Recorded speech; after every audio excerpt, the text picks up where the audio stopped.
Ghost Child. Chapter 1. It was a beautiful day in Konoha 12 years after the Kyuubi attack, and at the Namikaze household we find a tall, spiky blonde-haired male standing next to a red-headed woman looking fondly at their daughter Narumi. The Kyuubi Jinchuriki? It didn't even cross their mind when Naruto walked in the door with scratches and bruises forming all over his arms and face. His black shirt was torn and his face carefully neutral. No one needed to know what he was thinking. Seeing his sister and parents celebrating her birthday with a large cake and an even larger pot of what smelled like ramen behind them, he didn't even feel jealous anymore. Narumi was smiling at her parents while opening the presents next to the cake. She didn't even notice her brother staring at her back. Just like her parents, she didn't notice him. The door was well maintained, so when Minato, the father, came back from the Hokage's office, he didn't make any noise opening the door to the house. Of course, it was to Naruto's benefit as well. After walking home from the beatings and just wandering around the village, sometimes staying away from his family, or just staying outside to explore the village. Now all he had to do was get to his room and fall asleep. After locking the door, of course, couldn't have his parents or his sister to wander in his room and wonder why he had all these books and scrolls after all. Walking up the stairs, he only heard what he needed to. Happy birthday, Narumi. Coming from both of her parents. They might have been twins or he just might have been adopted. He didn't know either way. It was best to keep quiet around them. He had read enough books and scrolls and heard enough times from the civilians to know why everyone hated him. Sure, he might have been the Kyuubi or the one that contains the monster. That would surely warrant enough hate from the civilians. There was only one problem. He didn't have a seal on him. He had checked after researching for a week straight. When he was 6, he had found the incident about the Kyuubi and read enough about sealing to figure out why the civilians kept calling him Demon or Demon Spawn. The clans didn't though. The Uchiha, well, they participated in most of the beatings.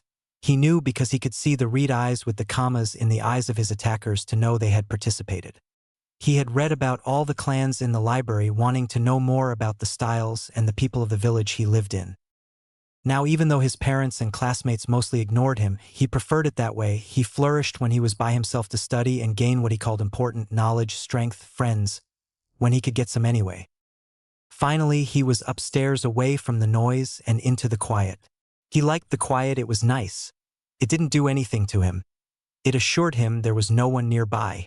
Now he should focus on his studies. Sighing, he went to his desk and brought out his homework, a history write-up on the Hokages. Well, better get started then. That in mind, he started writing his history paper on the Hokages. Waking up, he got up and got ready for the academy. After putting on his clothes, he stood in front of his mirror looking himself over. He wore dark ANBU-styled pants with pouches in them to hold things for him, dark blue and black shirt shinobi sandals, and finally his backpack that had his homework in it with some other stuff he might need. Half an hour later, he stood in the door and, like his footsteps and very presence in his house, said, "I'm leaving." No one replied, but he always said it, waiting for the day someone replied. With his pack in hand, he walked quietly to the academy. His sister would wake up later, as it was always extremely early when he left. Narumi was having a good morning so far.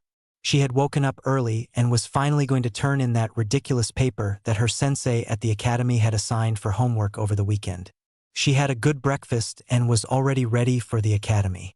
She was just waiting for the "I'm leaving," a soft voice said by the door. She had barely heard it, but had only heard it because she had enhanced her senses with chakra. Smiling in triumph, she ran out of the kitchen and to the door, hoping to at least say goodbye to her brother this time. She had been waking up progressively earlier for the past 2 weeks, trying to get ready by the time her brother was. It was 6:30, for crying out loud. Who in their right minds leaves the house at 6:30 for the academy? It started at 8 o'clock. It barely took 10 minutes to get there, walking leisurely without a care in the world. Looking at all the distractions. Ugh. Better go find him, in case he gets into trouble again. Oh yes. She knew the civilians beat him. She had no idea what for though. She didn't want to ask her parents because she feared what would happen to Naruto when they found out. She didn't want them to beat him too. She heard the names and the insults. The one thing she didn't know, and it irritated the hell out of her, was how in the world her brother just stood up dusted himself off and started walking again to wherever he was going. She had no idea how he did it. She would see the bruises and cuts at school, but no one ever asked, and some of the teachers even smiled a little at seeing her brother like this. Not that he would care. In fact, he would just stare at the teacher until the lesson got started again. No one knew how he had such a high pain tolerance, he just did. He was smart too. She had seen some of the homework he had done and was swirly-eyed by the halfway point in it. Too many big words and too many details, her childlike mind couldn't understand it. But that wasn't important right now. She had to see her brother. Running to the door, it was already closed. Opening the door, she smiled in triumph at catching her brother until… Where did he go? He just said he was leaving. He was nowhere to be seen. She just stared at her front yard, demanding it to tell her where her brother was. Unfortunately, a 12-year-old stare wasn't potent enough to demand anything from nature. It seemed as the lawn just sat there with the grass swaying occasionally. Dropping her shoulders in resignation, she trudged back inside to wait for her parents at the table. So she did the only thing she knew how to as a 12-year-old, to wait. She sat at the table listing ways her brother could have disappeared that fast. Each suggestion was more far-fetched than the last, with one including him knowing the Haration her father had invented. The last was that alien monsters had beamed him on their ship and he was being held prisoner as they interrogated him. Oh, if only she knew the truth. "Hey, sweetie, what are you doing up so early?" Her mother had appeared in the kitchen with her father just behind her. Not even turning around, she asked them, "Does Oni-chan know the Haration?" Shocked at their daughter asking this, they asked the only thing that came to mind. Why do you ask? Anything more complicated than that just didn't make it to their minds. So, I got up early enough to hear Oni-chan leave this morning and immediately went to the door to say goodbye like a good sister. Well, as soon as I opened the door, he was gone. No blonde hair turning the corner. No sound except the wind. Nothing. How in the world did he manage to get across the lawn, out of sight by the time I got to the door? I ran there, for crying out loud. How does he keep disappearing? By the time she had finished, her pen had broken, making her blink, dig into her backpack, and grab another one to finish her by now beyond reality list, some of which were quite in-depth. Her parents behind her were quite confused at this. How did he get out of sight so quickly? They had trained her quite well, so when she says immediately go to the door, they knew she had gotten there in less than 5 seconds, which means he must have jumped or something. Kushina, getting her mind together faster than her husband, responded with, "Why not ask him at school?" It was a good suggestion in her mind. They were siblings, they should stick together, especially at school. The reply wasn't as encouraging. "Because when I do find him, he is just in time for class, and only then do I see him with all the BR. Never mind, I'll just ask him at lunch," she said, hurriedly grabbing her stuff and then leaving the kitchen to the door, trying to escape whatever they would ask what she was about to say. She succeeded apparently, as she got to the door before they said anything and left to go. Now where should I go? I still have an hour until the academy starts. I'll just go to the library and start reading something interesting. I wonder if they have anything that would trap my brother?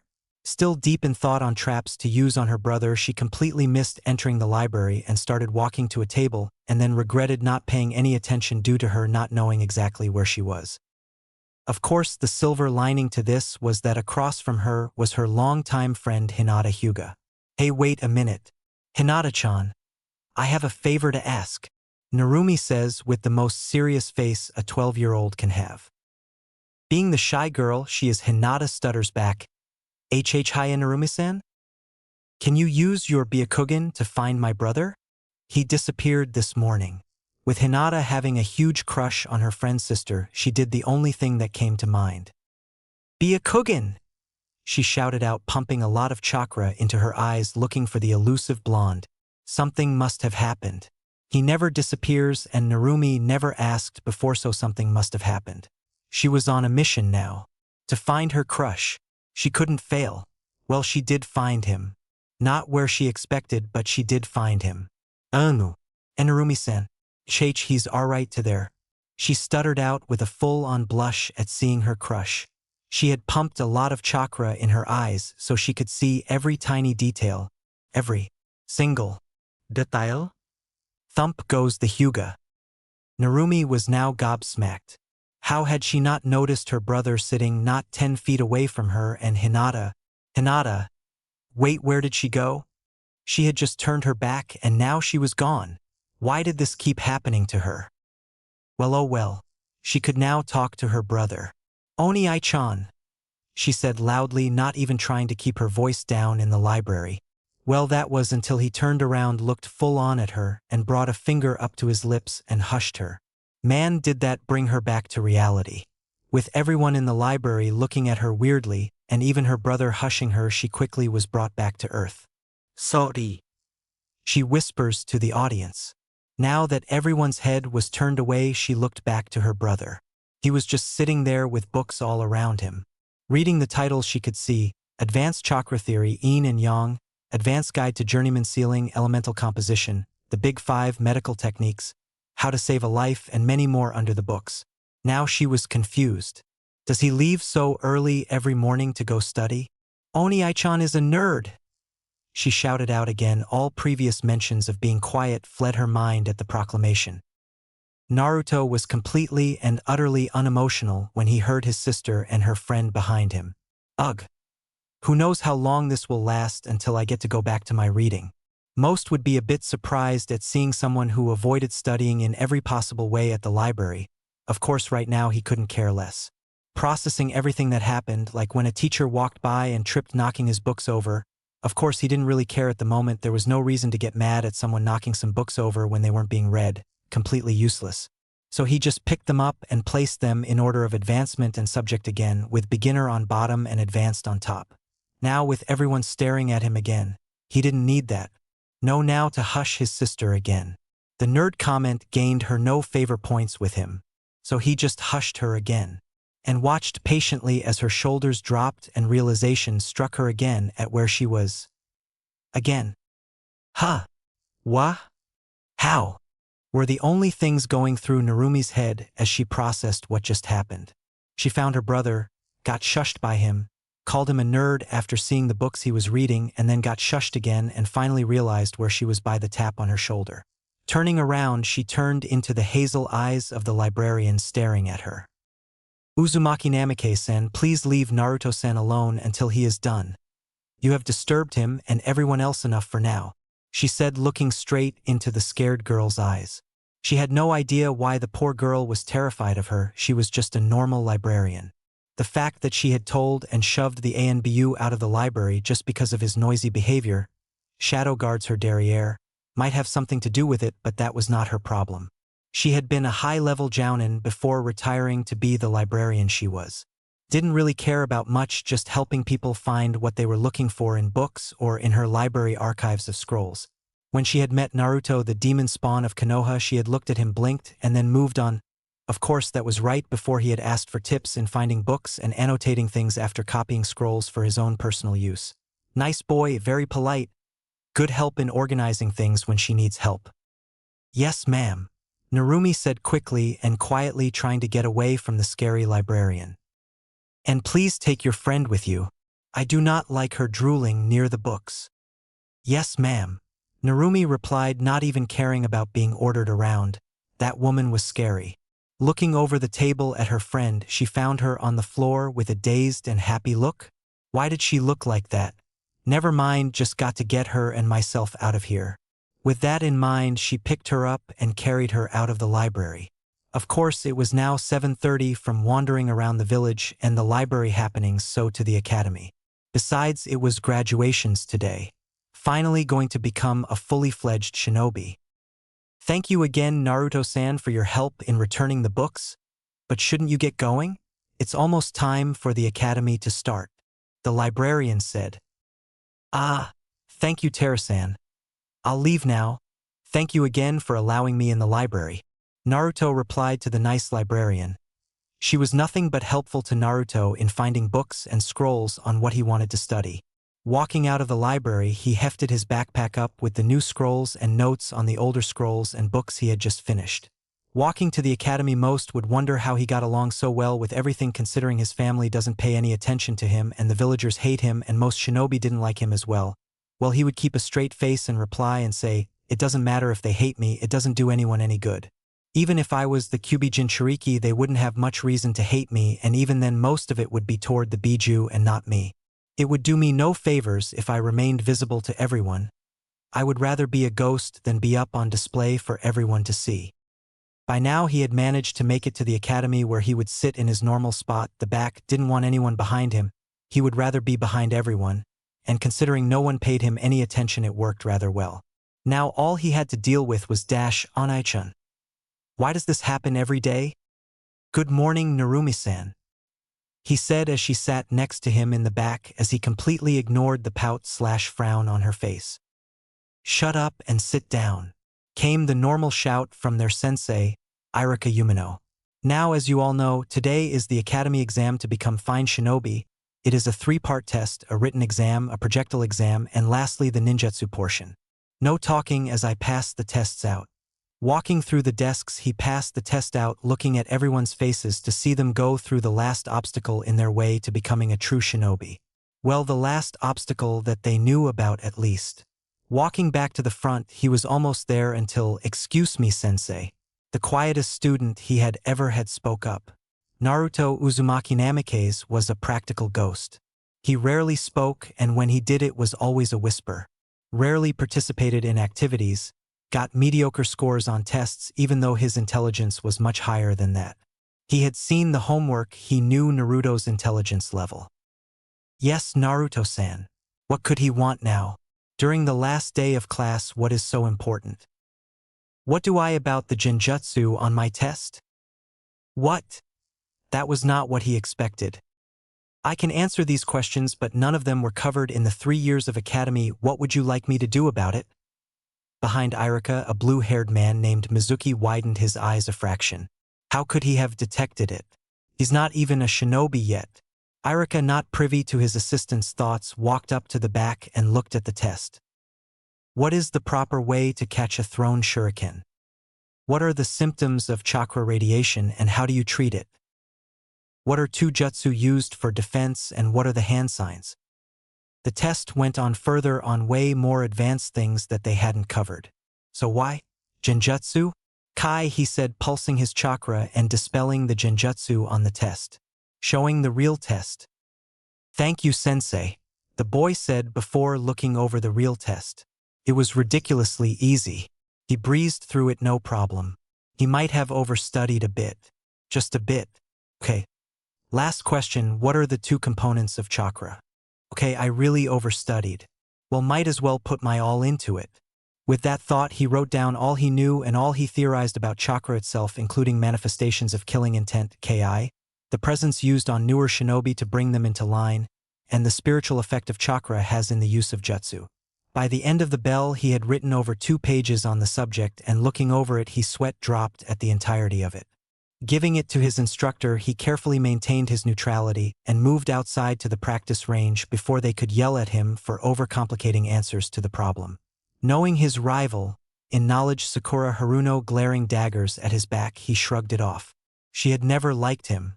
Her parents told her to bully him at school and she tried. But him being as neutral as he is, it didn't really work except for making her look like a fool. Obviously, she hadn't met the librarian yet. Though he had a sneaking suspicion that Sakura wouldn't go near the library from the horror stories about the librarian floating around Konoha. Some were very detailed about what she did to people who were loud and rambunctious in her library. Outside, Naruto saw the training posts lined up and their instructors waiting with clipboards and boxes of shuriken. Next was the projectile portion of the test. Waiting in line, he stood next to Shino Aburame. A respectable boy, quiet, intelligent, and logical, never overestimating anyone no matter how low his or her scores were, analyzing everything. A nod passed between them both. They had a mutual acquaintance of the librarian. Shino interested in bugs and insects while Naruto focused mostly on the shinobi arts. After everyone was in line, Irika spoke up. All right, when we call up your name, come forward and throw 20 shuriken and 10 kunai at the posts for your score. You have to get at least 10 shuriken and 5 kunai to pass. Still standing next to Shino, Naruto whispered over to him, "Are you going to hold back at all?" All he received was a look from the boy that clearly said, "What makes you think I'm holding back?" Chuckling at the poor teachers, he readied himself for whenever. Aburame Shino. He went forward and carefully shot out 12 shuriken and 7 kunai. Passing lowly but still passing. Of course the glint in the boy's glasses were enough to say he was holding back a lot, not that the teachers knew. Okay, December 20th and July 10th, good job, needs a little work but acceptable. Next to Kimichi Choji. A rather plump boy walked forward and threw the weapons at the post, getting a solid 16 shuriken and 8 kunai. 16, 20 and 8 out of 10, nice job Choji. Next up. Naruto stopped listening and started thinking up who would be put in whose squad if they passed. The villages needed a good tracking or capture team to chase down criminals, so a Hyugas to find and incapacitate, and an Inuzuka for their sense of smell. Also their Ninken partners were very useful in the battlefield, and an Aburame could be used for a larger area, and their insects to drain an opponent's chakra for easy capture. The next Ino Shikacho combo was a for sure. Their parents always did things together and always brought their kids along for the ride. Of course Ino Yamanaka, a blonde-haired girl with a large bang covering one eye, was a fangirl, but that could be fixed with training. Naruto Uzumaki Namikaze. Hearing his name, he walked up and thought about how many to hit, so he did what he thought was passing. Perfect score. Irika was shocked. This had never happened before. Was he holding back beforehand? Last up was the pretty boy Sasuke Uchiha, who thought everyone should bow down to him because of his clan name alone. Sasuke Uchiha. Score 19 out of 20 and 10 out of 10. Well done, Sasuke. /n. No, I did not go in alphabetical order. No, I don't care about it either. Okay, lastly the ninjutsu portion. Before we go inside, does anyone have any ninjutsu to show off before the test for extra credit? Irika called out to everyone listening. Of course Sasuke, being an Uchiha, did the extra credit and breathed out a fireball, much to the fangirl's amazement, if the ooze and HS heard were any indication. Thinking about it, it couldn't hurt to have a bit of extra credit, so Naruto raised his hand and was called forward. Which to choose, which to choose? Ah, all right then. Futon, great breakthrough. He called out just barely above a whisper, causing a great wind to blow the targets away from him. Nice job, Naruto-san, you get extra credit. Is that all? All in all, the clan heirs had jutsu from their clan and Narumi had the chakra chains from her mother. After writing the extra credit down, Irika brought the kids inside and started working on the Academy 3 tests. The list was reverse what came from the projectile test, so Naruto went second after Sasuke came out with a smug smirk with his forehead protector on his forehead shown off for all to see. Naruto went in next. In the room, Irika and Mizuki were waiting for him in chairs with an extra chair 10 feet away. He walked and stood in front of them. Okay, Naruto-san, please make 3 bunshin, Irika said. Naruto made a hand sign and poof. Smoke appeared around him with his 3 clones behind him in a triangle. Well done, Naruto-san, only 1 hand sign. Writing something down on his clipboard, he told Naruto. Okay, now please transform into someone. Thinking for a minute, he nodded to himself, focused his chakra, and poof, smoke appeared around him and out stepped the librarian in all her terrifying presence. For a minute no one moved. The teachers knew it was a transformation, but it was detailed to the extreme, including her eyes that bore into the soul of the fool who would meet her gaze. All right, Naruto-san, please drop the transformation. Poof, thank you, Naruto-san. All right, lastly, please replace yourself with the chair over there. Naruto merely looked at the chair and replaced himself with it. Very well done, Naruto-san, no hand signs, you passed. Take a forehead protector, you deserve it. When you walk out, please send Narumi-san in, please. Irika was excited. He knew that the boy was holding back. And this is all the proof that he needed to rub it in the staff's faces. Are we allowed to leave when we walk out? Naruto asked in his normal whisper. I suppose just make sure to come back in 2 days for team placements. Thank you, sensei, Naruto said with his hand on the door. Opening the door, he saw the others get more confident. After all, if the loser in just about everything could do it, then it should be a breeze. They hadn't paid much attention to the last day. It was probably luck. Naruto had kept himself low on the grading scale as possible without failing, so as to get people to underestimate people. He had understood everything. No matter how many people tried to kick him out of class, if they did, he would just walk to the library, and the librarian would not be pleased about it. Those teachers never kicked him out again. The librarian was not to be crossed. She was a scary lady to those who she didn't like. And the academy teachers were on that list, except Irika. She saw his professionalism and had no dislike for the man. Walking out, he found his sister talking to her friend Hinata and walked up to her and told her that she was next. Okay, Oni-chan, I'll see you in a bit after I get my forehead protector. With that, she walked into the room with the instructors and Naruto walked out of the academy to a training grounds. He had something to test out. It was dinner time in the Uzumaki Namikaze's household and Narumi, Kushina, and Minato were eating silently while Naruto had already finished and washed his dishes. So how was the academy this morning? How were the tests? Minato asked Narumi. They were pretty easy, but Oni-chan got his easily, I think. I know that he did a lot on the writing portion though. The way Sakura-san was glaring at him meant he probably kicked her, but on the written portion. Oh? I've seen her grades and they are nearly perfect. You're saying your brother could beat her in academics? Minato asked with an eyebrow raised. He never saw any homework from his son. It was disturbing. He knew it was getting done, he just had no clue how. He had also seen his son's report card. It was horrific. How did he match up to the genius of the class who had near-perfect grades? He could destroy her in academics.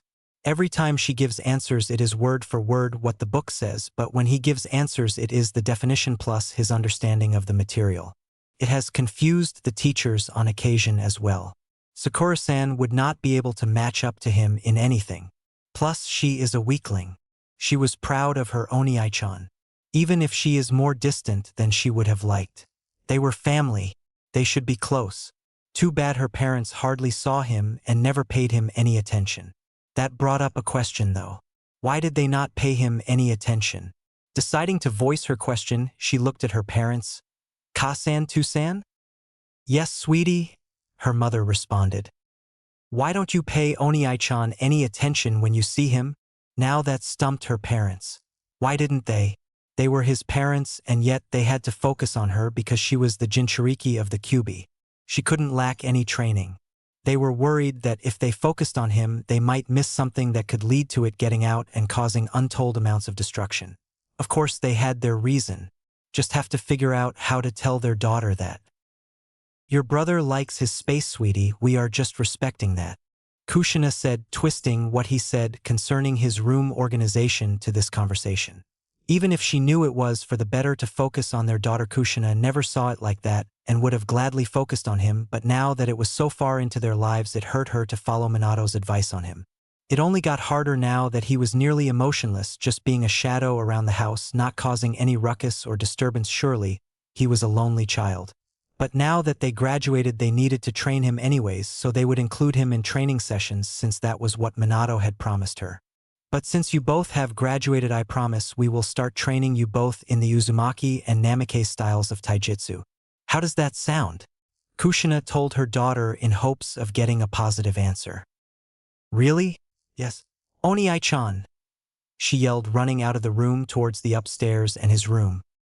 Upstairs in his room, Naruto was continuing his reading on the separate parts of chakra and writing down annotations for help later when he looked over it again. After coming back from dinner, he had not done much and was finishing his journeyman ceiling scroll up. He kept it neat though. He had annotations in a separate scroll labeled Journeyman Ceiling Scroll Annotations. Finishing up, he was just about to reach for his chakra theory scroll until he heard a knock at his door. Now who could that be? No one ever knocks on my door. The only person who does is usually Kushina-san, and that is when we have guests who want to see me for some reason. Well, let's see who it is. Standing up, he walked over to his door and unlocked the seal and opened the door to see Narumi standing there looking like she had won the grand prize at a festival. Oni-chan, guess what? You get to start training with me. We can train together now. Come on, let's go talk to Ka-san and Tu-san about it, she exclaimed, making him confused about why he was getting trained finally after they graduated. She then grabbed his hand and almost dragged him downstairs to their parents. Downstairs, Minato and Kushina were arguing about what they had just offered their daughter. How are we going to notice if something goes wrong with the seal if Naruto is there, Kushina? He argued. If something was going to go wrong, it would have proven itself by now. It's been 12 years, Minato. The seal is sturdy. We both worked on it. Nothing is getting out of that seal. Act fine Kushina, they are almost down anyway, so we had better get a schedule planned out. Just as he had said that, Narumi came running down and Narumi was beaming with joy while Naruto only looked confused. Why was he confused? Narumi-san, could you step in the hallway for a moment please? Naruto asked, surprising her a little, but she nodded and walked into the hallway for him. Surprising the adults, Naruto merely whispered and put his palm on the ground while a small burst of chakra was felt. He was checking for something. But what could he be checking for? This was the Uzumaki Namikaze's household. Nothing would hold here except what they allowed. Cocking his head to the side, he then flipped through 10 hand signs and sealed the room up to talk to his parents. Why are you just now starting to train me? Now that was not what they expected. For one, their relatively unknown son just placed a strong silence seal on the room. Since when did he know advanced Fuinjutsu? Second, why would he question learning two very powerful styles from arguably the best shinobi in the village? Minato got his mind together first instead of his wife and asked, "Don't you want to be trained in our styles?" "That's not what I'm asking. I am asking why give me training now? After the academy, after we set ourselves in certain ways that would impede a change in routine for our shinobi lives. It doesn't make sense to me. Why pay me any attention after ignoring me for 12 years? Because Narumi asked you so she can be with her brother? Because you feel guilt for leaving me alone all the time? What is it?" Now that was certainly not anything near what they expected. He may have just broken their minds with those statements because he could see a glaze over Kushina's eyes and Minato had closed his eyes and was looking at the ground. "Obviously you didn't really plan this out well, so I will return to my room." Goodnight Minato-sama, Kushina-sama. "I would suggest you explain why I am not training with Narumi to her. She will be disappointed with this. If you want me to leave because by some chance I was an orphan who just happened to look like you, I will move out if you want to keep focusing on Narumi-san. Although I will need a few weeks to gather funds to get an apartment," Naruto said, turning around, not seeing the crushed look in his father's eyes and the self-loathing in his mother's. Undoing the seal on the room, Naruto noticed Narumi was still in the hallway as he had asked. "Narumi-san, you can come back in now. We're done in here. Sorry for taking so long." Naruto was still speaking at a whisper and had spoken quietly the entire time. They had only grown used to it. Moving out would prove a problem for him, but he could manage. If he hunted around the village, he could find meat and could very well just grow his own vegetables and fruits for himself. Those survival guides and other books the librarian had told him to read were very useful. Walking out of the room and up to his room, he didn't see Narumi's confused face when she walked into the kitchen and saw her parents looking like a child had just died or something like that. Not knowing what to do, she walked over to her parents and just hugged them until they were done feeling sorry for themselves. I guess Oni-chan isn't training in their styles after all. She thought, darn it. Just when I almost get to spend more time with him, finally this happens. What did he say to get them like this, I wonder? Looking up, she could see her father was pulling himself together, but her mother still looked terrified of something. She wouldn't get answers tonight unless she talked to her Oni-chan, who was probably in his room. Resigning herself to comforting her mother all night, she pulled up a chair and hugged her mother, who readily replied by pulling her into her lap and hugging her back. Yup, no answers tonight, she thought while keeping a hold on her mother and trying to comfort her. It had been 2 days since that talk and some things had changed. For one, Kushina was up and ready at 3 a.m. in an attempt to talk to her son before he left. Turned out he woke up at 4 and was ready at 5:30. She started to hold him back a bit during breakfast to talk to him more and get to know him better, which he appreciated but was still confused by. It was now the team placements and Kushina was talking to her husband about the teams. "I'm telling you, Minato, put them in the same team with Miko-chan's son. That way they will be the best and have each other to rely on." "But why Kushina? Sasuke and Sakura would be better if it was that. Besides, they are needed for the reformation of Team 7, the weakest and the strongest, balancing everything out. The team should be Sasuke, Sakura and Narumi. Those are the top, middle and lowest students." "Are you telling me my daughter is the lowest student in the academy who graduated?" Kushina asked with ki rolling off of her in waves, scaring her husband a little. No. "Narumi is not the worst, she is the middle. Sakura is the worst with the physical stats. I went over the reports yesterday and Narumi was right when she explained the difference between Sakura and Naruto. Oh, speaking of Naruto, look at this. He handed over his academy graduation paper, including the extra pages, trying to change the subject and not get the crap beaten out of him for insinuating that their daughter is the worst student.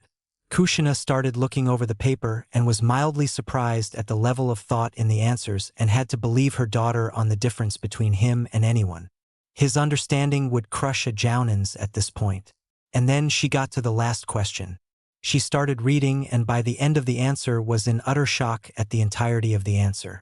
It had ANBU level answers and chakra theory that was only used by the people who wrote the book/scrolls on chakra theory. And it was easy to read too.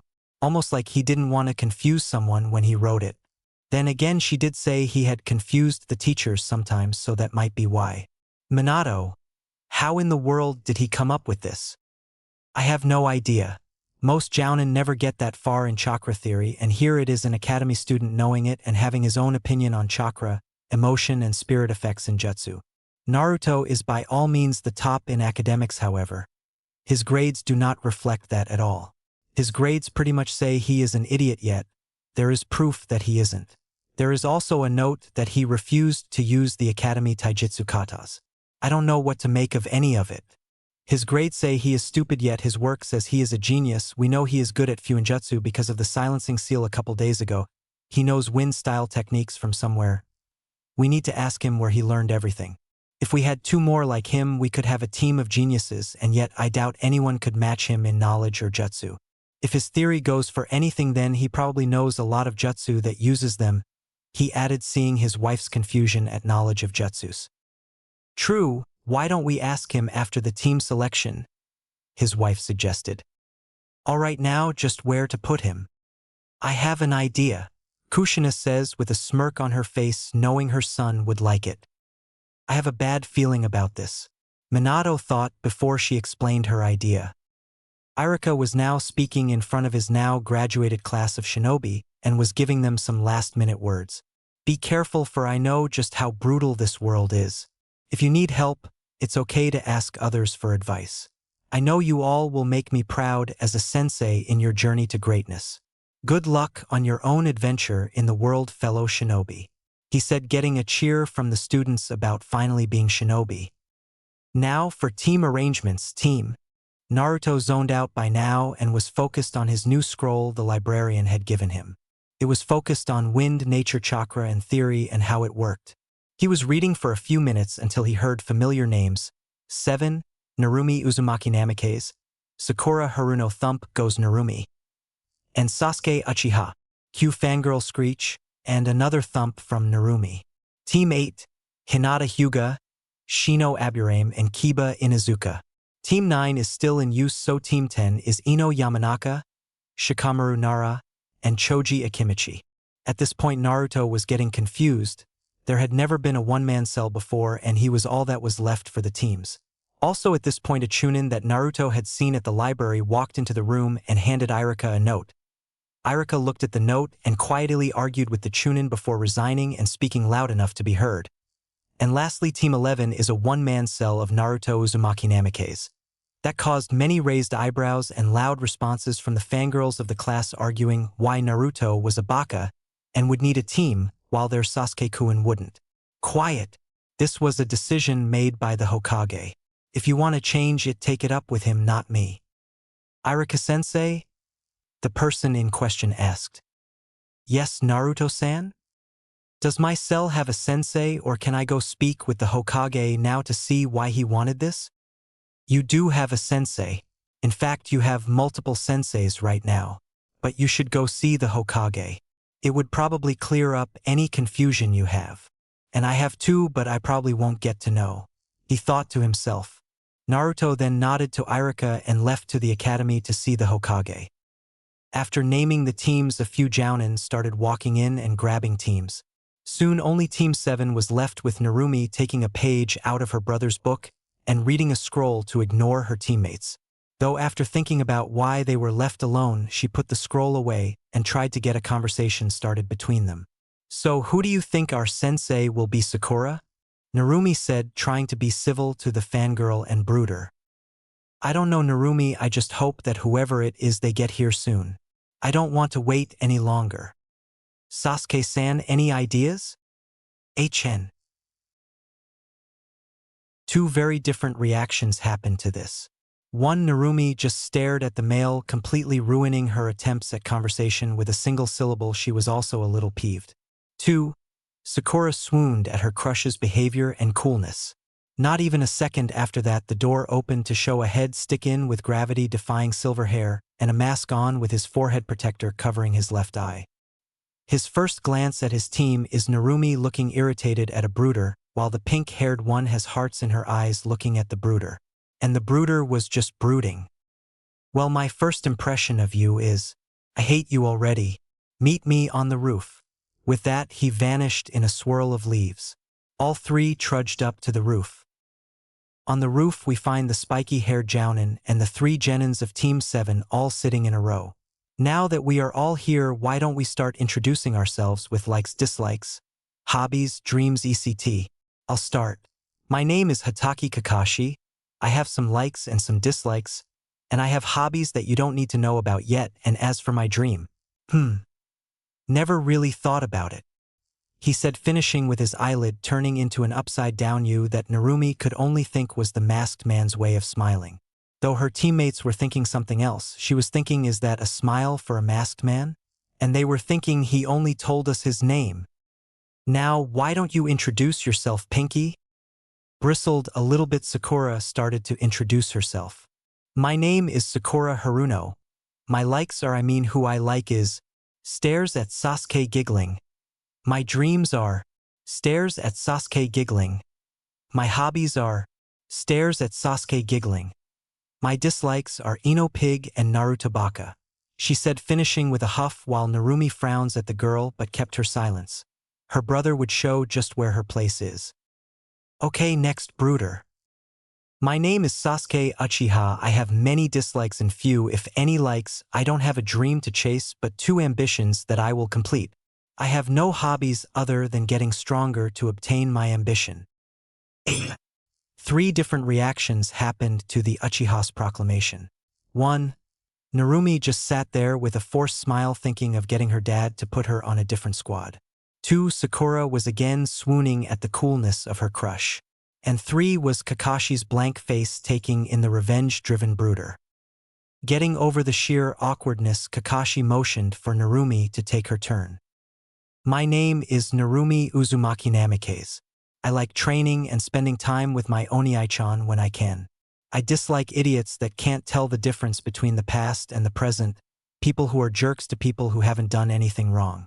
My hobbies are training and spending time with my friends and family. My dream for now is, well, it's not important right now, she said, as her dream was a little selfish, and she didn't want her new team to think her selfish for a stupid reason. Alright, well, now that that's done, why don't you all meet me at Training Ground 7 at 6 a.m. for the Genin exam tomorrow? And before anyone could say anything about the academy exam, he poofed away. Narumi, do you know what he meant by the Genin exam? We just took one, didn't we? Sakura asked after he had left. No idea. Why did you ask me? Narumi asked, a little peeved at the so-called academic genius asking her. Your dad is the Hokage, right? Shouldn't you know this stuff already? How would I know if he doesn't tell me? This is the first time I have heard of it, Narumi said, and before Sakura could argue left the roof in search of her brother. Ghost Child. Chapter 2. So then what am I, Hokage-sama? Naruto asked the man sitting in front of him. If I am not reserves, what am I? Considering Irika said I have multiple senseis, and I can only imagine you giving me to the other rookie senseis as backup on missions to earn mission credit on my file. If that isn't it what I am, then what am I, Hokage-sama? Naruto whispered as he looked at the blonde man in front of him and red-headed woman smiling at him next to the blonde man. Yes, that is the gist of it. You will mostly be training yourself to fit in any situation, but there is one technique I want you to learn first. The Hokage replied, smiling at his son. Very well. What technique is it? Naruto whispered with, as always, the quiet whisper-like voice. The shadow clone technique. It will help with the time it takes to learn things and give you more use to bond with teammates. To get to know them more and to plan things farther in advance, if you get that far with them, that is. The Hokage added, seeing his son's lost expression. Naruto nodded, then looked to him and asked, "When may I get started on training?" "Now, Kushina-chan, could you please go with Naruto to show him the shadow clone?" the Hokage asked as Naruto saw why she was here. "Sure, Sochi-chan, we are going to training ground 11. Do you know the body flicker?" she asked. Receiving a nod, they both disappeared in a whirl of leaves. Bold move, giving him the shadow clone. "I'm not sure whether to congratulate you on finally noticing him or congratulate you on sticking one to the council's plea for him to be held back," a voice said from the right window. "Was it that bad, sensei?" Minato asked his sensei. "You want the truth or a comforting lie?" the Toad Sage asked. "The truth," he said, knowing he might get chewed out worse than what his son did. "You abandoned him to the village who hates him. I'm surprised that he's not raging and hating everyone in the village. If he went rogue, I would be obliged to hunt him down, but he would have every reason to go rogue. No amount of loyalty could keep someone in a village full of people who hate him and hates everything he does. And there were moments I thought I would have to as well. Thankfully, he met the librarian and is now probably going to be one of the strongest shinobi in Konoha. But I have no idea if he will ever call back his emotions, though. He pushed them to the side, knowing that if he kept them, he wouldn't be able to not hate people. And the sad thing is I didn't notice it. The librarian pointed it out to me. She pointed out a lot about him. If I didn't know better, I would say Itachi would have a serious competitor for his potential." Jiraiya said to Minato, getting him to lower his head in shame. "We couldn't leave Narumi alone, Jiraiya. She is the Kyuubi's container. We had to watch to make sure it couldn't get out. And in doing so, you left your son to deal with hatred," Jiraiya said, getting a flinch out of the Hokage. "Enough about that for now. What I want to know is, how does this librarian know so much about him when he is almost a ghost everywhere else?" Minato asked, revealing a large curiosity of his. The librarian is a 40-year-old woman known for her intelligence and categorization. When the war ended, she built a new library with 2 sections in it. The first section has many stories and novels used mainly by civilians. The second section is categorized into branches, with Nin, Gen, Tai, Iryu, Ken, and other jutsu used by shinobi, with scrolls meant for control purposes, and scrolls on Fuinjutsu as well. "That doesn't exactly tell me how she knows my son so well, sensei. Isn't that what you should ask him yourself? You already left him alone for 12 years. How much longer is he going to have to wait?" Jiraiya said, looking at his former student seriously. "If you're so worried about him, why don't you ask him yourself?" Minato asked, a little irked by his sensei. "I tried. Let's just say it didn't work," Jiraiya said a little sheepishly, remembering what happened. Flashback. Naruto was in his room when a knock came from the door. Walking over, he opened it to see a big man with a large white mane of hair falling down his back. "Hey Naruto, what are you doing all by yourself?" the big man asked. "I apologize, but I don't know who you are," Naruto whispered, closing his door. But it was stopped by the big man's hand in the doorway. "Hold on there, Naruto. I am Jiraiya, the epitome of manliness. I fall for no woman's wiles. When you're me, you only need to flash that sexiness to have women fall at your feet. The great Toad Sage of Mount Myaboku." "Jiraiya," he said, introducing himself to the young boy. The sad thing was that Naruto had no reaction to his introduction, only looking with an emotionless face, causing him to cry on the inside. Being the manly man he was, he moved towards the door again, only to be stopped by the boy, who asked one question in response. "Why should I let you in my room when I just met you, Jiraiya-sama?" he asked. Jiraiya stopped. Most kids would be shocked into seeing a Sannin and let them do pretty much whatever. This kid, however, was not impressed. "I just want to know what you're doing, kid," he said, getting a simple one-word answer before getting the door closed in his face. Homework. Flashback end. When was this? Minato asked his sensei. 3 years ago. The boy hasn't changed either. I asked a week ago and he gave a similar answer. I am busy, Jiraiya-sama. There isn't much here for a Sannin. I suggest you take your business to Hokage-sama. Jiraiya was a little peeved at the brat's attitude, but knew he wasn't getting anywhere with him, so had left the child alone. Good thing he had two. Not that he knew that, of course. Naruto was moving things around that day. Are you going to try to take your responsibility as a parent seriously now, or still focus on Narumi? Jiraiya asked, looking at his student seriously. I don't know what to do with him, Jiraiya. I tried to teach him the family styles of taijutsu, but he denied that and asked why we were suddenly paying any attention to him. He even told us to our face he might move out, thinking he was an orphan and that we wanted to focus on Narumi. The scary thing is that he was right. I still want to focus on Narumi, just less because I know that I can trust Narumi's training in Kakashi's hands. But he is a total mystery to me. He is near emotionless, it almost makes me think he is one of Danzo's agents. Here Minato shuddered, thinking what the old war hawk would do with his son. He deserved a better childhood. Thinking that we weren't his parents all the time and focusing on Narumi, I can't imagine what I would have done in his position. He still doesn't call us Ka-chan or Tusan either, only our names and very politely as well. Just stuffing himself in his room to do whatever he does when he goes in his room. Not that Minato had tried hard, or at all to find out what he was doing in there before the day before when Kushina and he were surprised by his grades and that he was nominated as Rookie of the Year, with as perfect scores as one could get. Only Itachi Uchiha had gotten that high in this and the last generation. Well, it's done now, no use on lamenting on the past, just keep an eye on him, and if he shows any signs of, well, anything, let me know. Minato said to his sensei in hopes the older ninja would be able to catch anything new about his pretty much ghost of a son. Ghost. Such a fitting word for him, seeing as we never notice him whenever we are in the same room or not. It's like he isn't there at all. Minato thought, a little depressed.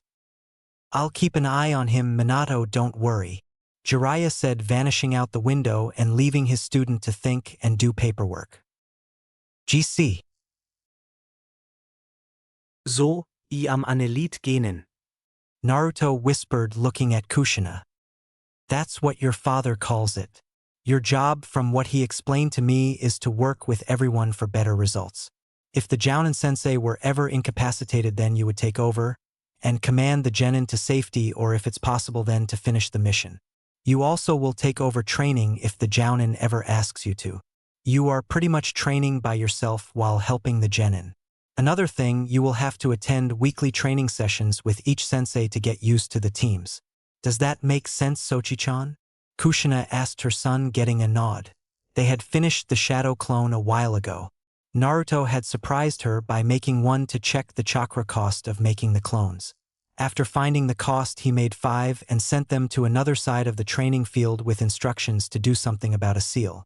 Sochi-chan, what seal are you having problems with? I'm a seal master myself, I can help you with whatever you are having troubles with. Kushina said, hoping to get closer to her son and wanting to know how advanced he was without their help. Naruto stared at her. Blinking a few times, he continued to stare for a few more moments, making Kushina think that she had done something wrong again and was about to apologize, but was stopped by Naruto when he started talking. While your help would most likely get this project done much quicker, I would like to say that I was the one to make the seal from scratch, he said, making her lower her hopes of getting closer to her son.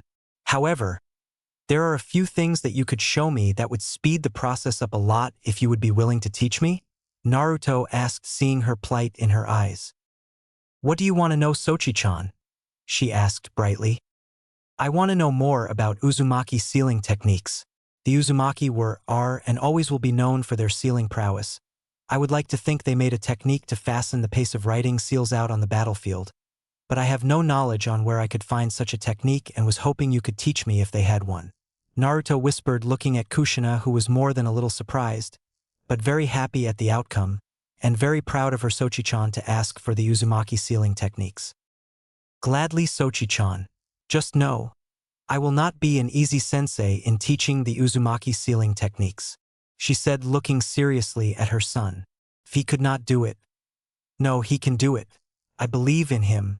She thought, looking at her Sochi-chan's face of determination. Or is that how his face always is? She couldn't tell. Determining to take it as his determination, she began. Sochi-chan, what do you know about the density of chakra? She began. Density of a person's chakra can affect multiple things, such as chakra affinities, reserve size, coil size and jutsu size, length or strength. Nodding her head, she accepted that answer, though had more to add. The density of a person's chakra does affect those things, yes, but it can also cause it to become solid if one makes it thick enough. Like so, she said, holding her hand out palm up while a signature chakra chain came out of her hand with the links being a deep bluish black. /N. I know they are different color, I am just making them that color, it does have a purpose. Walking closer, Naruto looked at the links that looked to be about between 2 and 1.5 inches thick. Are you consciously making the chakra thicker? It seems like the chakra is solid, not like a liquid that I imagined it would be in. Though being a chain, one would hope it would be solid, he said, musing to himself. Very good, Sochi-chan. The chakra chains were the method of many Uzumakis to restrain tough opponents because of the surprise that comes with them. Getting the chakra chains to work, you need to physically make your chakra solid enough to hold something down. That is what we shall start with before we can get into the Uzumaki sealing techniques, Kushina said as they got started on chakra chains with her son. It had been 2 months and Naruto was getting used to the D-rank missions the Hokage kept sending him on. He had advanced in using the chakra chains and had found out what they were, the precursor to when Kushina had told him about the real technique. Flashback. It was 3 weeks after graduation and only 3 of the teams had passed: Kakashi Hataki's team of Sakura Haruno, Narumi Uzumaki Namix, and Sasuke Uchiha, Kurenai Yuhi's team of Hinata Hyuga, Shino Aburame, and Kiba Inuzuka, and Asuma Satobi's team of Shikamaru Nara, Ino Yamanaka, and Choji Akimichi. Naruto had gone on multiple D-rank missions with each team, though he had gone by himself quite a lot as well, using shadow clones to get the job done quickly and easily. He had just finished getting the chakra chains to work after studying Kushina's version more.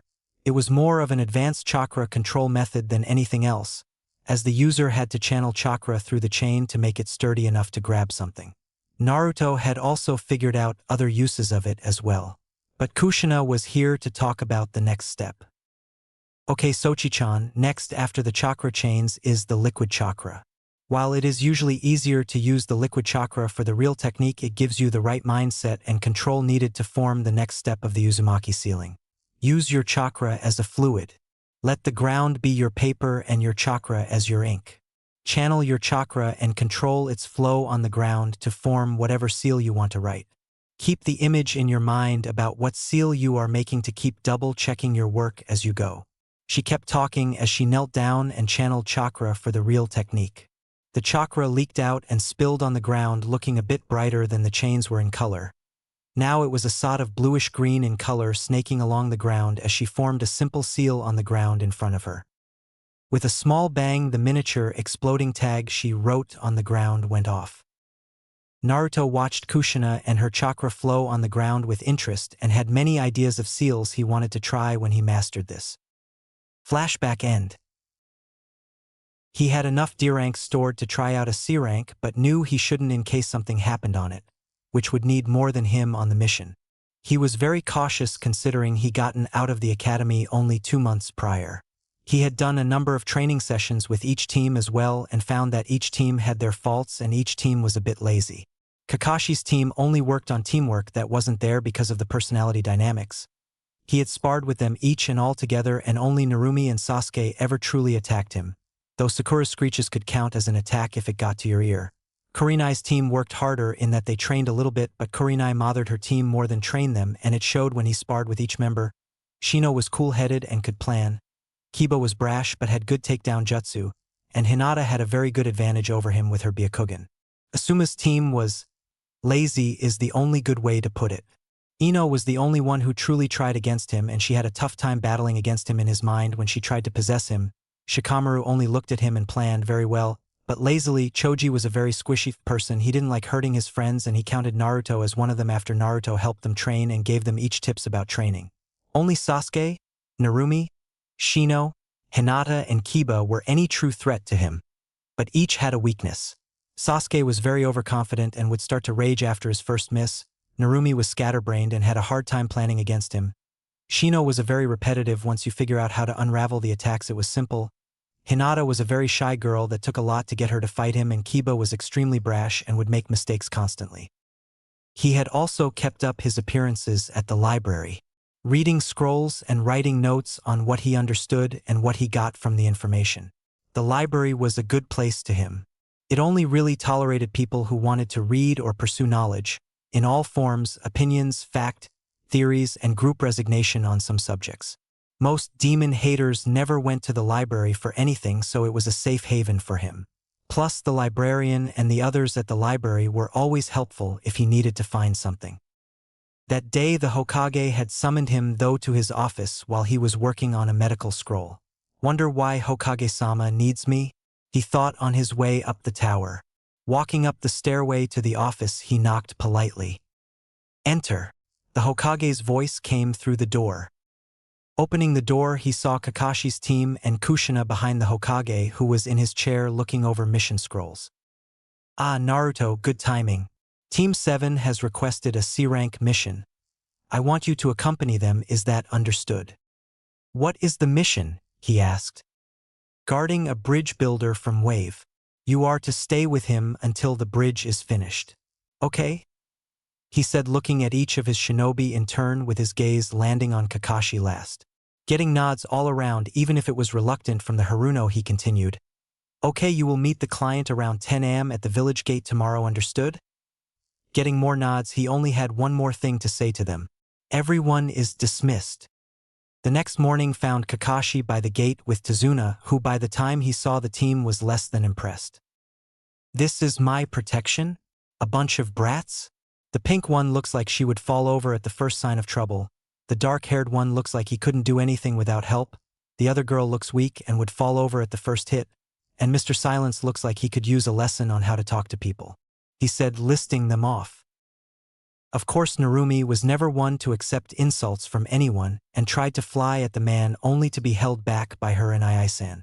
Glaring at her brother for holding her back, she only saw the neutral expression and his whisper of, "It's not nice to attack someone just because they insulted you. Be the better person," he said, looking at her. Still glaring at her brother for being so neutral, she went and stood next to her sensei. Well, when are we leaving? She asked, a little irritated that she not only had to stay longer, but got lectured by her brother. Well, are you ready, Tazuna-san? Kakashi said. Yeah, just keep me safe until I get the bridge finished, Tazuna said. GC. As they walked out of Konoha, Naruto couldn't help but remember the warning given by the librarian when he went there last. Flashback. Uzumaki Namikaze-san, please come with me for a moment, the librarian asked him with a calm expression. Nodding, Naruto followed her into her office, where she usually kept a few hundred scrolls for personal use or for other seekers' usage. He had the privilege of seeing a few of those scrolls and what they contained. The room was lined with seals for privacy and storage in case she needed privacy or something she hadn't used in a while.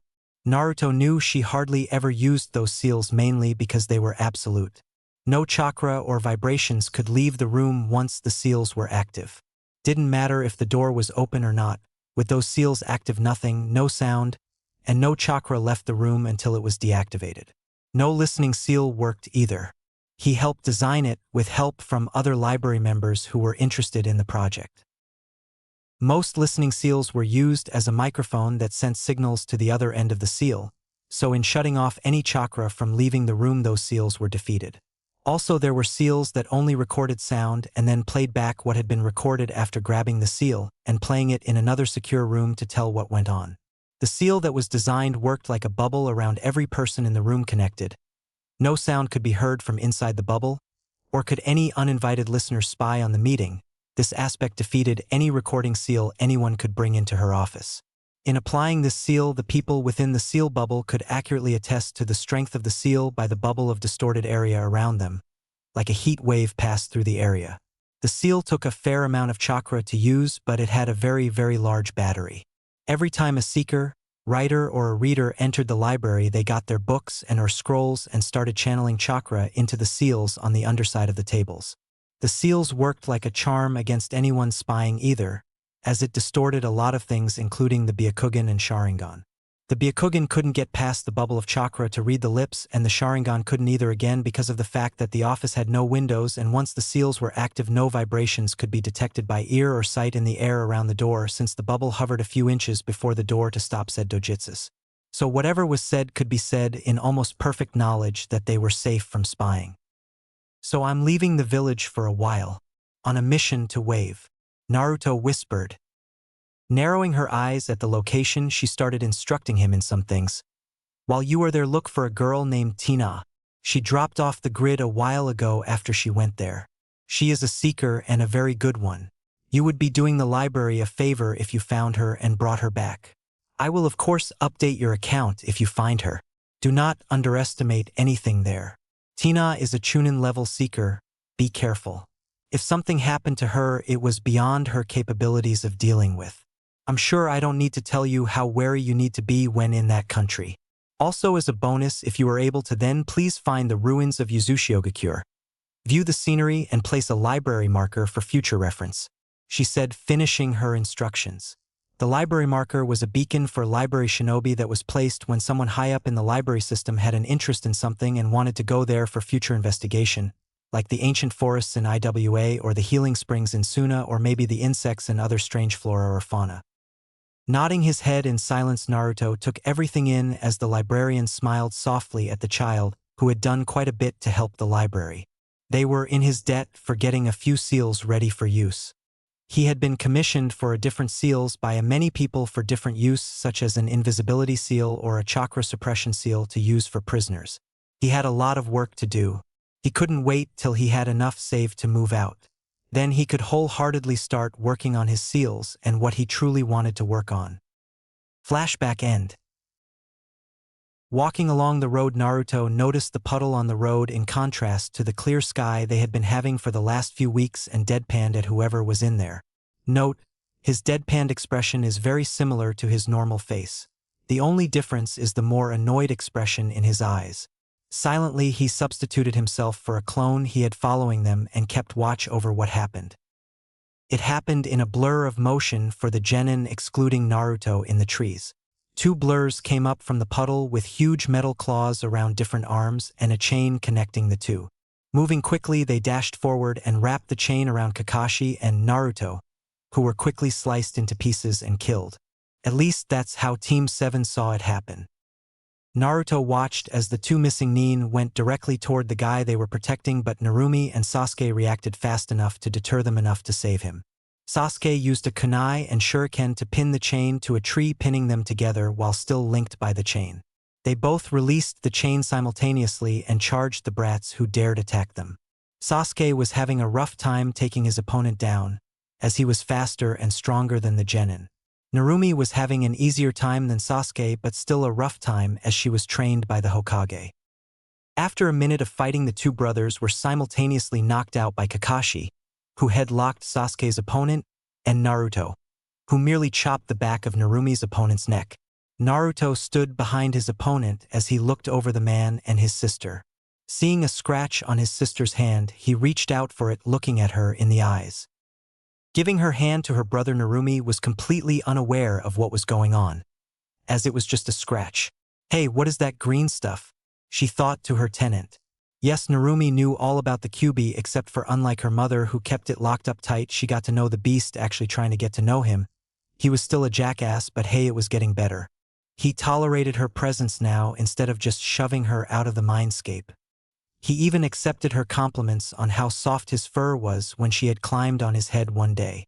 Strangely enough, it was those compliments that had made the Kyuubi wonder about what his container truly was like. He was not pleased by her brother's act of neutrality when he could feel the pain, but it was not his place. Kyuubi had kept most of what he knew to himself other than the useless tales he had told Narumi. "Poison brat.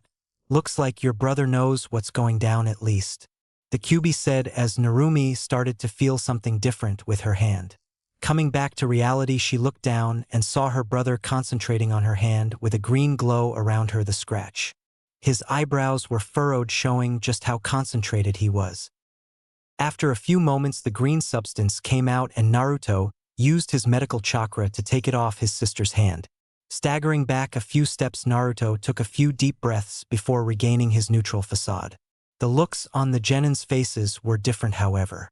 Narumi looked thankful, Sakura looked annoyed at him again, and Sasuke looked at him in contempt.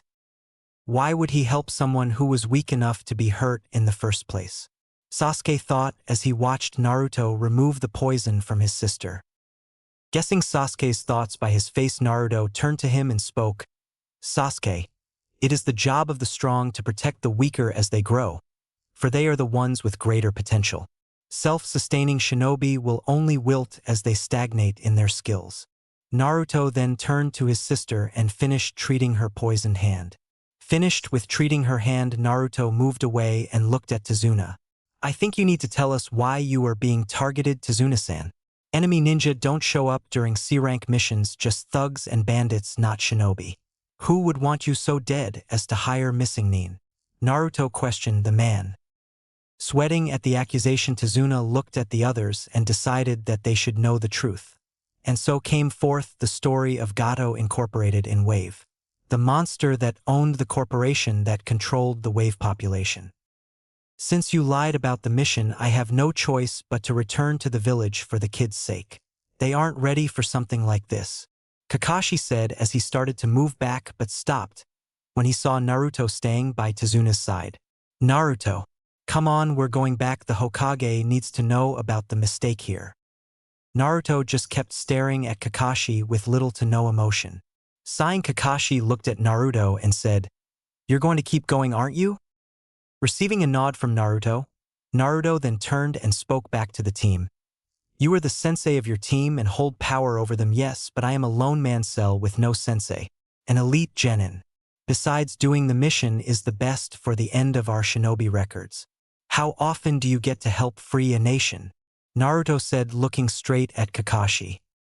Kakashi was now in a pinch. If he relented and allowed his team to go, they could be in danger. However, if he left, then Naruto would be in much greater danger than they would be.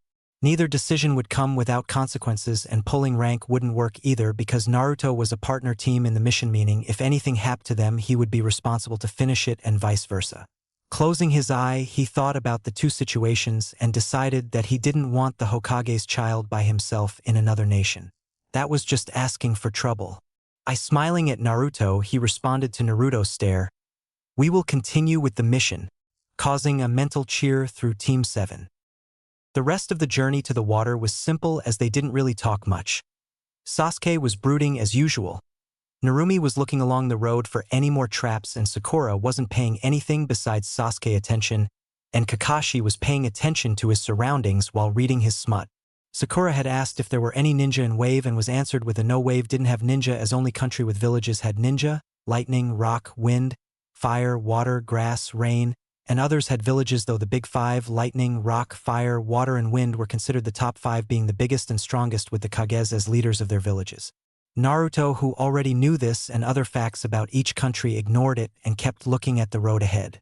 At least he did until Sakura tried to insult him again. "Why aren't you paying attention, Naruto Baka? This is why you are so stupid, you never pay any attention to anyone," she shouted, successfully getting on his nerves for once. "The reason I never paid any attention in class is because I already knew it. For example, did you know that the Raikage, said to be the fastest man alive because of his lightning armor, leads Kumogakure? Kumo also has a lot of lightning specialists, being in the land of lightning, which upgrades their already deadly kenjutsu." Naruto whispered in a whisper-like tone that had ice in it. "Furthermore, what is more important to you, impressing the Uchiha or becoming a kunoichi? You have no skills, loud as a banshee, and have no concept of stealth whatsoever," he said, staring at the girl who was trying to uphold a strong front but was failing miserably. "You have chakra control but no means to use it. You have no genjutsu, no medical jutsu, nothing but the Academy 3 that you had to do to graduate. So tell me, Haruno, who is more stupid? The one trying to impress someone not even interested in them, or the one constantly improving himself, giving tips and helping where he can?" At this point, Sakura was in tears at his blatantly obvious points. "Mama Naruto, I think that's enough," Kakashi said, ending the verbal abuse Naruto was doing to his student. "Completely relevant and useful advice, but she is still my student." Kakashi thought with a little remorse. Why did I pass this team again? Oh yeah, the council decided in its infinite wisdom that I had to teach this team. They had decided that after a bit of research looking, who was going to train the last Uchiha Sasuke had been the second golden child of Konoha, with Narumi being the first. Naruto was little more than a ghost to most people. Not after some idiot leaked it that Naruto instead of Narumi was the Jinchuriki. There were only a few attempts at assassination on him, both politically and on the streets after the announcement. Of course, it was never proven who had done it. Kakashi mentally shook his head. He didn't need the reminder of how bad he had failed protecting his sensei's son from the abuse. As they walked along the road in silence, Naruto was going through his finances and other seals that he knew while keeping watch to pass the time. Kakashi was still reading his smut, though only flipping 2 pages every half hour, showing his attentiveness. Sasuke was brooding as usual, though had an inkling in the back of his head, nagging him about what Naruto had said to him about the weak and the strong. Sakura was just looking at her crush, hoping to get some attention, though at the back of her head a voice started whispering things against Sasuke, like his arrogance, pride, and selfishness. As they reached the water, a boatman sailed up and Tazuna talked to him and got them in the boat. Kakashi had to water walk a ways because the boat didn't have enough room for him. Naruto switched with him after a while so he could rest. He didn't have infinite reserves after all. The genin were quite surprised that the Naruto could do so much that they couldn't. Why didn't Tusan and Kachan teach me that? Narumi thought, a little sad that she was still so far behind her brother. How is he walking on water? Sakura thought towards the blonde. She still couldn't forgive him for embarrassing her in front of Sasuke. How could that loser have such skill? I need it to destroy him, Sasuke thought in fury. Fufufu, naughty Kasumi-chan, were the thoughts of the leader of the team. Okay, so I have just enough for an apartment, but not enough to keep me fed after that. I am going to have to either start taking more missions or selling some seals to the library, or a shinobi-only store. Okay, next is seals. And so Naruto's thoughts kept going through his finance options and possibilities of seals with the Uzumaki way. Once they arrived at shore, they got off and were walking to Tazuna's house when they walked by a nearby lake and the fog seemed to thicken a little around the woods. Suddenly Narumi threw a kunai toward a bush where a thunk was heard. Walking over to check it out, Naruto saw a bunny with a white coat. Frowning, he picked up the bunny by its neck and showed it to Kakashi, staring meaningfully at the coat. Widening his eyes, Kakashi shouted out, "Get down!" with Kakashi grabbing Tazuna and the genin hitting the deck. Not a moment later, a giant sword flew over their heads, slamming into a tree where Naruto saw just what he wanted to see. An eyebrow-less ninja with cow print pajamas. "Oh joy!" he whispered out. Unluckily, Zabuza heard and snarled at the brat, who thought to insult him. "Quiet you! You're not so smooth yourself either, are you? You can't be above genin at most." Zabuza shouted, releasing his full ki on the group, getting a passed-out Tazuna. Narumi was quivering. Sasuke was shaking. Sakura was on the floor holding her head. A blank jounin and a miffed blonde. Said blonde just yawned at the ki and looked to where the pajama ninja was. "Because I don't believe it to be worth my time either. Let's just cut to the chase, shall we? You need Tazuna dead, we need him alive. The same individual, different states of being." Naruto whispered out, a little annoyed. Bantering was, while fun, a waste of time right now. "Excellent idea, brat. Let's begin." Hidden miss technique. As he said that, thick fog rolled in and blinded the group, the conscious ones anyway. They got ready to counter whatever attack this monster could cause. Ghost child. Not even a week into the mission and I am in charge. Yippee, thought one Naruto Uzumaki Namikaze. Naruto was now walking along a dirt road. After dealing with Zabuza and his water clones, Naruto had taken charge because Kakashi had overused his Sharingan and collapsed from chakra depletion. It had gone well in the beginning. After Zabuza had pulled out his mist, Naruto dispelled it with a wind jutsu and Kakashi could see again. Once the shock of his mist disappearing left him, Zabuza had charged Kakashi and begun to duel him. It had gone well at first, but Zabuza had trapped Kakashi in a water prison, and had then sent multiple water clones to attack the group. Funny how 3 of them had been sent at him. He had formed 5 shadow clones and attacked the clones in pairs. It wasn't too difficult. Seeing how water clones had a tenth of the original's power while shadow clones had equal power to their owner, the pairs had overwhelmed the water clones quickly, and once their targets were down, turned to the other genins. Just in time to see Narumi throw a kunai at Zabuza's arm from above the water. Naruto wasn't sure if she had planed it, but it had done more than just free Kakashi from the prison that had then won the fight against the assassin. After the fight, if you can call it that, was over, a mist Anbu had appeared and had taken Zabuza's body away, saying it needed to be purged of information. It was strange to him to see such information go to waste, but thought better of it since he had no say in mist politics. Now he had to deal with an uncooperative Uchiha, the golden child of Konoha, and a pink howler monkey who had absolutely no motive for being here other than to try to woo the first child. Alright, Narumi, form 10 shadow clones and have them surround us, keep them hidden in the woods, following us as we walk. Make sure no one can see them. Once we get to the house, have them wait 5 minutes before dispelling. Okay, now that that's done, all of you surround Tazuna and we will walk to his house. 14 clones poofed into existence, 10 of Narumi's and 4 of Naruto's. 2 of Naruto's clones went into the woods, as well as Narumi's on both sides of the group, while one picked up Kakashi, and another helped after waking Tazuna with smelling salts. Tazuna led the group to his house through the woods. As they came closer to the house, they saw it was an unassuming wooden house. Walking up to the house, Naruto made 2 clones and they ran off to the surrounding area. Tazuna opened the door first and walked inside. Hearing the door, a brown-haired woman came from another room and exclaimed, "Father!" running up and hugging him. "Tsunami-chan," Tazuna said, hugging her back after moving a bit so everyone else could come inside. "Tsunami, these are the super ninja that Konoha gave to protect me," he said, ignoring the scowls the genin gave him after he insulted them at the village. Walking up to Tsunami, Naruto introduced himself and the team. "Good afternoon, ma'am. My name is Naruto Uzumaki Namikaze, the genin leader at the moment. The black-haired one is Sasuke Uchiha. The redhead is Narumi Uzumaki Namikaze. The pink one is Sakura Haruno, and the spiky gray-haired man is Kakashi Hatake the Jonin. Do you have any spare bedrooms at the moment or somewhere he can rest?" Naruto asked in a volume just barely over a whisper. "Oh my, of course, follow me," she said, showing the 2 clones where they could put the poor man down to rest. After putting him down for the night, the clones dispelled, startling the woman seeing 2 people just disappear into smoke, but just filed it under strange ninja things and walked back down the stairs to where her father was. Suddenly the door opened and in walked a short kid that, to Naruto at least, looked emo. He looked at the ninja before rushing his grandfather and hugged him, saying, "Welcome back, Grandpa," then looked at the ninja once more and left the room, walking upstairs. Narumi, ever being the blunt one, asked, "What's up with him?" Naruto sighed at Narumi's question, while the civilians looked at each other a moment, then told the story of his adopted father, Kaiza.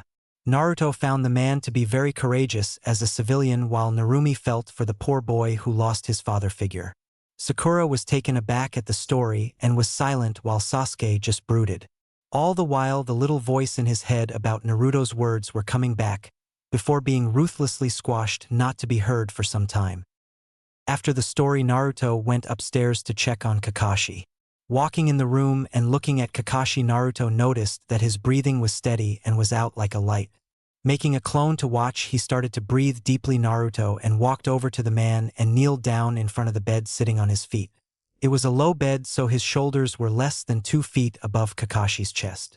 Making a hand sign and furrowing his eyebrows a little, Naruto put one hand above Kakashi's chest, and the familiar green glow of medical chakra sprang from his hand.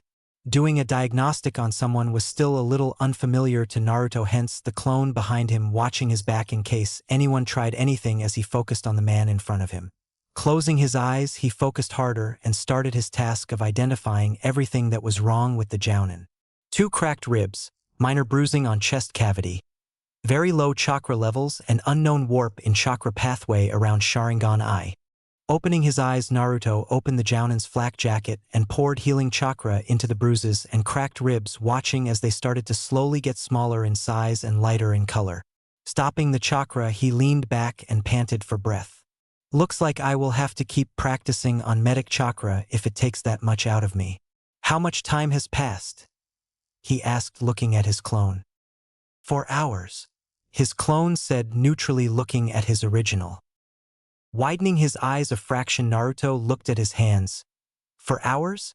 I know I lose track of time when healing because of the concentration, but come on, 4 hours? He said, honestly surprised. His usual time to heal his own wounds were only half an hour, and even if that didn't get everything, it did get a lot of his wounds.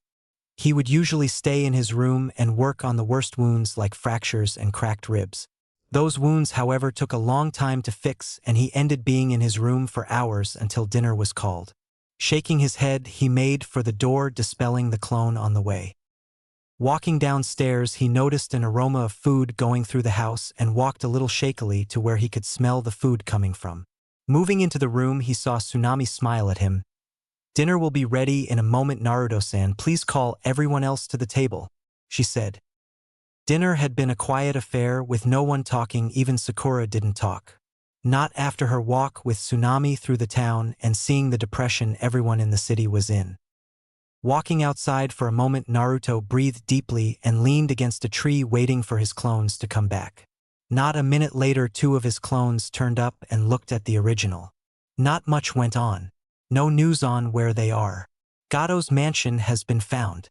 More reconnaissance needed to find everything. And with that, they both dispelled, giving the original their memories. Thinking for a minute, Naruto's eyebrows came close to touching in a mild frown. TCH. Getting up, he made 20 shadow clones and sent them hunting. Find her was their only instruction. After giving them one of his medic scrolls, he turned around and smiled because he didn't even hear the clones leave. After making preparations for the night, Naruto walked up to the room he was staying in and saw the Uchiha and Kakashi sleeping. Not seeing any other bed, he shrugged and went back outside. Taking out a scroll labeled Camping, Naruto unsealed a tent that could easily fit 2 people in it. 3 with little discomfort. The tent was a dull green and had a hard bottom. He had written seals on the inside of the tent as well, so no sound could be heard outside from inside the tent, while someone could hear the outside from the inside. It also had 2 sleeping mats in it with blankets and pillows as well. The tent was made by him for him and anyone else he had with him if there wasn't room in another room. Activating his security seals, he nodded, then let down his mask, showing the weary child he was, and fell asleep quickly. Morning came too quickly for the sleeping child, and he wasn't ready after that night. Nightmares came too easily in his opinion. He envied Narumi, who could run to her parents to comfort her about them. Then again, he wasn't sure she had any nightmares to begin with. What could she have nightmares about with the Kyuubi watching her? Best not to think about it. Shaking his head, Naruto got up and got ready for watching the other kids. Dressing and putting his tent away, he walked into the tree for a minute to meditate as his usual morning routine. Making 1 clone to watch him, he closed his eyes and started to breathe. Narumi wasn't having a good morning. She woke up with a crick in her back and couldn't get rid of it. Sleeping in the same room as Sakura didn't help, as Sakura didn't really like her after what her brother said about her yesterday. Sakura couldn't believe that Naruto would diss her like that. Narumi thought it was good for the girl that she should take his advice and move on and actually train. She didn't voice her opinion though, as whenever she did to the girl, Sakura would ignore it and then go all fangirly and start talking about makeup and other beauty products that Narumi didn't waste her time with. She had woken up at 8 o'clock as always since team assignments. Not a moment later had Sakura woken up and started talking to her about the great Sasuke-kun. Shudder. Narumi was sure the Pinkette could write a book about Sasuke. She just didn't see it. Sure, he had all the mystery that most girls liked, but was too emo-ish for her tastes. Her brother, though, was much more of a mystery compared to Sasuke. Sasuke was an open mystery. Everyone could look into it and find everything about him, since it was pretty much common knowledge about him and his clan. Naruto, though, she was sure that only about 4 people really knew her brother, her Hinata, the librarian, and Shino. She was his sister, so had access to him. Hinata would always watch him in class and during practice to see what he could do. The librarian, well, Narumi had seen the librarian talking to Naruto enough to tell she knew him. Shino would always sit with him in the library and would on occasion talk to him about some things that confused her. Narumi wasn't sure how Sasuke could beat that considering all he did was stay quiet and grunt when called on. Naruto though would answer in a way that revealed only what he wanted to reveal, and in a voice level that made you listen in case you couldn't hear him. He was quiet, reserved, nice if you got close to him, and more than a little protective if he got close to you. "Narumi," Sakura said, startling her out of her thoughts. "Breakfast is ready. Come on down when you're ready." Leaving the room again, Sakura left Narumi in her position on the floor sitting cross-legged and got up. Passing through the door and going downstairs, Narumi couldn't help but feel like she was forgetting something. Once she got to the table, she saw her team at the table. "Who are we missing?" Narumi asked the people at the table. They just shrugged. But Tsunami, who was coming out of the kitchen, answered. "Naruto-san said he had already ate and would wait outside for your team when you all were ready," she said, passing on the boy's message to the team, getting one light frown from the Uchiha, a scowl from the Haruno, and a smile of gratitude from Narumi. "Thank you, Tsunami-san," Narumi said. Just as she said that, the door opened and Naruto walked through. He looked at the table, seeing everyone up, nodded at them, then walked upstairs. Narumi just smiled gratefully at having her Oniai-chan on the mission with her. Opening the door to Kakashi's room, Naruto walked in, made a clone to watch, and proceeded to use medical chakra to diagnose how he was doing after yesterday. No bruises and ribs are healed. Patient suggested for 2 days of bed rest for full recovery. Unknown warp in chakra pathway still present. More study is needed to fully diagnose warp in chakra pathway, he said neutrally. Looking down, he saw Kakashi staring at him with his one eye open. "I didn't know you were a medic," Kakashi said. "Neither do most people. Did you hear everything?" Naruto asked. Nodding, Kakashi made an upside-down U, and I smiled at Naruto. "Thank you for healing me. Now what did you mean by unknown warp in chakra pathway? And where is it?" he asked curiously. Normally chakra pathways are smooth and straight towards wherever the chakra is needed. Behind your Sharingan eye, the warp is that the pathway is twisted. But that can wait, the chakra can still get to your eye, and that is what's important for right now. Right now we have a situation, he said, getting Kakashi's attention on the now instead of the pathway. "While my clones were doing scouting on the island yesterday, they found a bandit camp with 3 cages of people in rags," he said with narrowed eyes slightly at the memory. Kakashi narrowed his eyes at the mention of the people and sat up. Feeling his reserves, Kakashi was pleasantly surprised to find so much in them. "Did you fill some of my reserves up last night?" he asked the young medic. Nodding, Naruto wondered why that was relevant. Smiling again at the boy, Kakashi stood up and immediately sat back down after a stern look from the boy. "Can you give me enough chakra for 1 summon? I need to get a message to Hokage-sama about this." He grabbed a scroll and started writing on it for the message about the mission so far, and wondered what all he should say. "If anything, we need medics, female medics, and food for the people in the cages. I have enough to shelter them for a couple days, but then most of my stores would be empty. The only other thing I can suggest is blankets and clothing. Everything else is up to you. I have clones in place to get them free with a little notice in advance. Maybe 20 minutes to get everything ready on their end," Naruto said while moving over to Kakashi and started with giving him some chakra for the summoning as he was writing out the request. "Summoning jutsu," Kakashi said before slamming his hands down on the ground and completing the jutsu. A puff of white smoke appeared with a brown pug in the middle with a blue vest and a blue leaf forehead protector on his head. "Yo, what's up, Kakashi?" the pug asked. "We need this to get to Hokage-sama as soon as possible, Pakin," Kakashi said to the dog. "All right, Kakashi," Pakin said. Grabbing the scroll in his mouth, the pug opened the window and dropped out. Looking out the window, Naruto couldn't even see the dog anymore, testifying to its speed. Naruto then turned to see Kakashi standing up. Frowning, Naruto walked over to Kakashi and tapped the back of his knees, making him fall till Naruto caught him by the back of his collar and unceremoniously dropped him on the bed that he was on earlier. "Do you honestly expect me to let you walk around after you used a summoning when you had chakra exhaustion yesterday?" Naruto said with one eyebrow raised. Nervously chuckling, Kakashi got comfy on the bed again, sitting up, and then turned to Naruto. Are you going to train them, Naruto-san? Kakashi said, surprising Naruto. Naruto raised an brow in silent question, which he received. Asterisk psi asterisk, they will need more training if they will be able to handle both the bandits and whatever else Gato has coming our way. Thinking for a moment, Naruto remembered it was part of his duty to train the other Jounins genin, so he mentally resigned himself to training the trio of uncooperative children. Naruto merely nodded at the Jounin, receiving a happy eye-smile in return. Now, since that is out of the way, you are going to stay here in bed resting. I will have Tsunami send up food for you to eat after you wake up. Now sleep, Naruto said to Kakashi as he was lying down, and put his glowing green hand on Kakashi's head, while Kakashi was then out like a light. I am very glad I learned how to do that, Naruto thought. Standing up, Naruto looked outside to see only a few clouds in the sky. Nodding to himself, Naruto made a clone to watch Kakashi to make sure he got his rest and alert Tsunami-san when he woke up for food. Not that he would be waking up soon anyways. The jutsu he used to put him to sleep was medical-based, so it naturally turned the body towards sleep for maximum amount of rest, instead more forced methods that could have the mind battling itself to keep awake and fall asleep at the same time. His way was safer for patients that needed sleep. Walking downstairs, Naruto passed the others as he walked to the door, nodding to them each briefly. Narumi returned his nod, Sasuke ignored it, and Sakura looked away.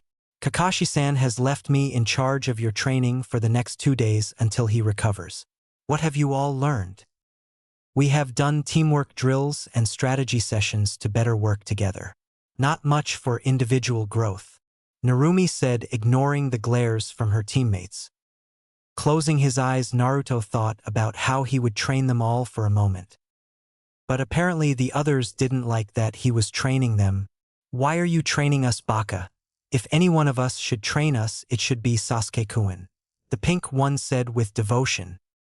Not disturbed in the slightest, Naruto continued thinking before he opened his eyes right before another outburst by Sakura. I'm going to train you because I know more than he does.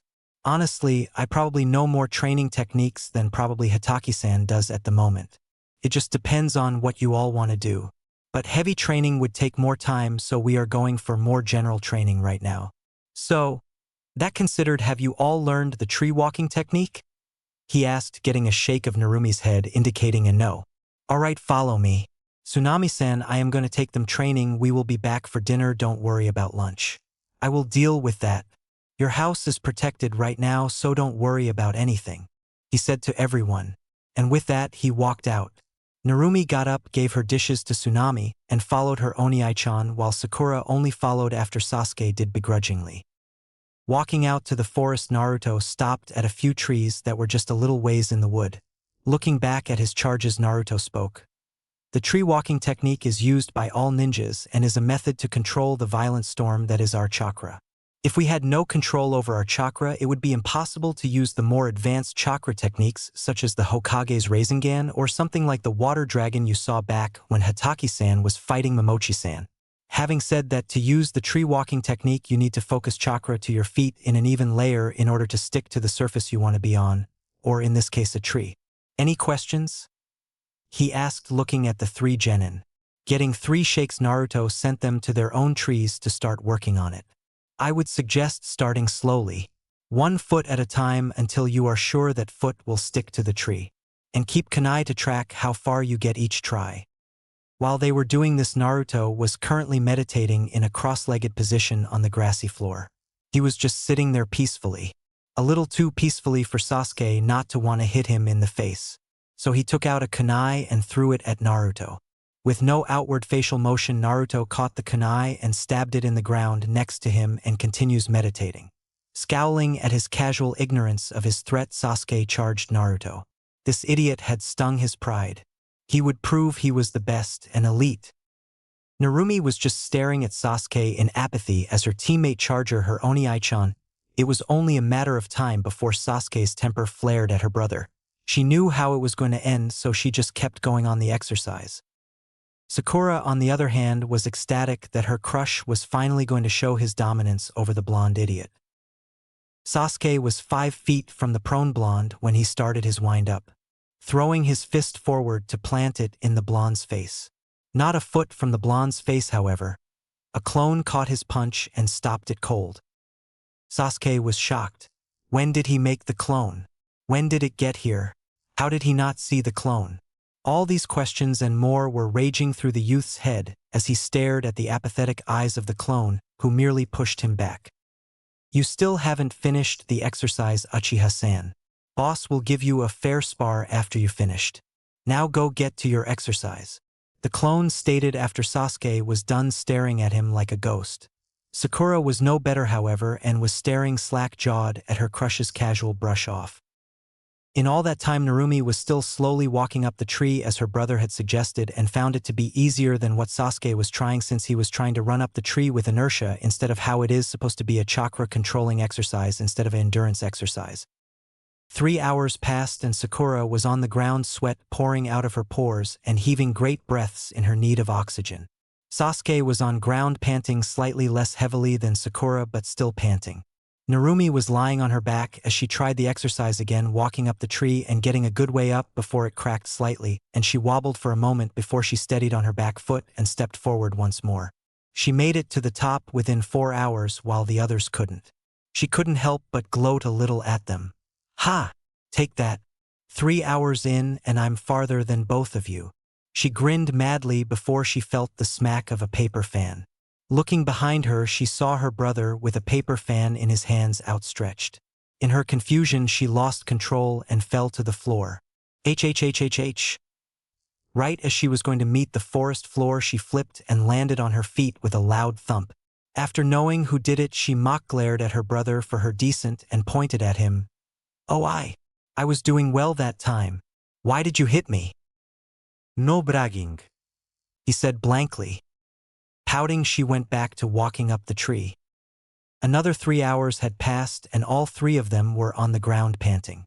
Looking at the 3 of them, Naruto made 3 clones and had them heal them before making them go to sleep. They needed rest for now. Using his medic sleep technique, he put them to sleep. He had the clones bring them back to the house and put them on the futons for each person, putting the blankets on each of them. Narumi was tucked in, but the others weren't showing his slight affection to her. Turning around, he saw Tsunami smiling at him before allowing him back through the door. Such a responsible gentleman, she said as they made their way to the kitchen.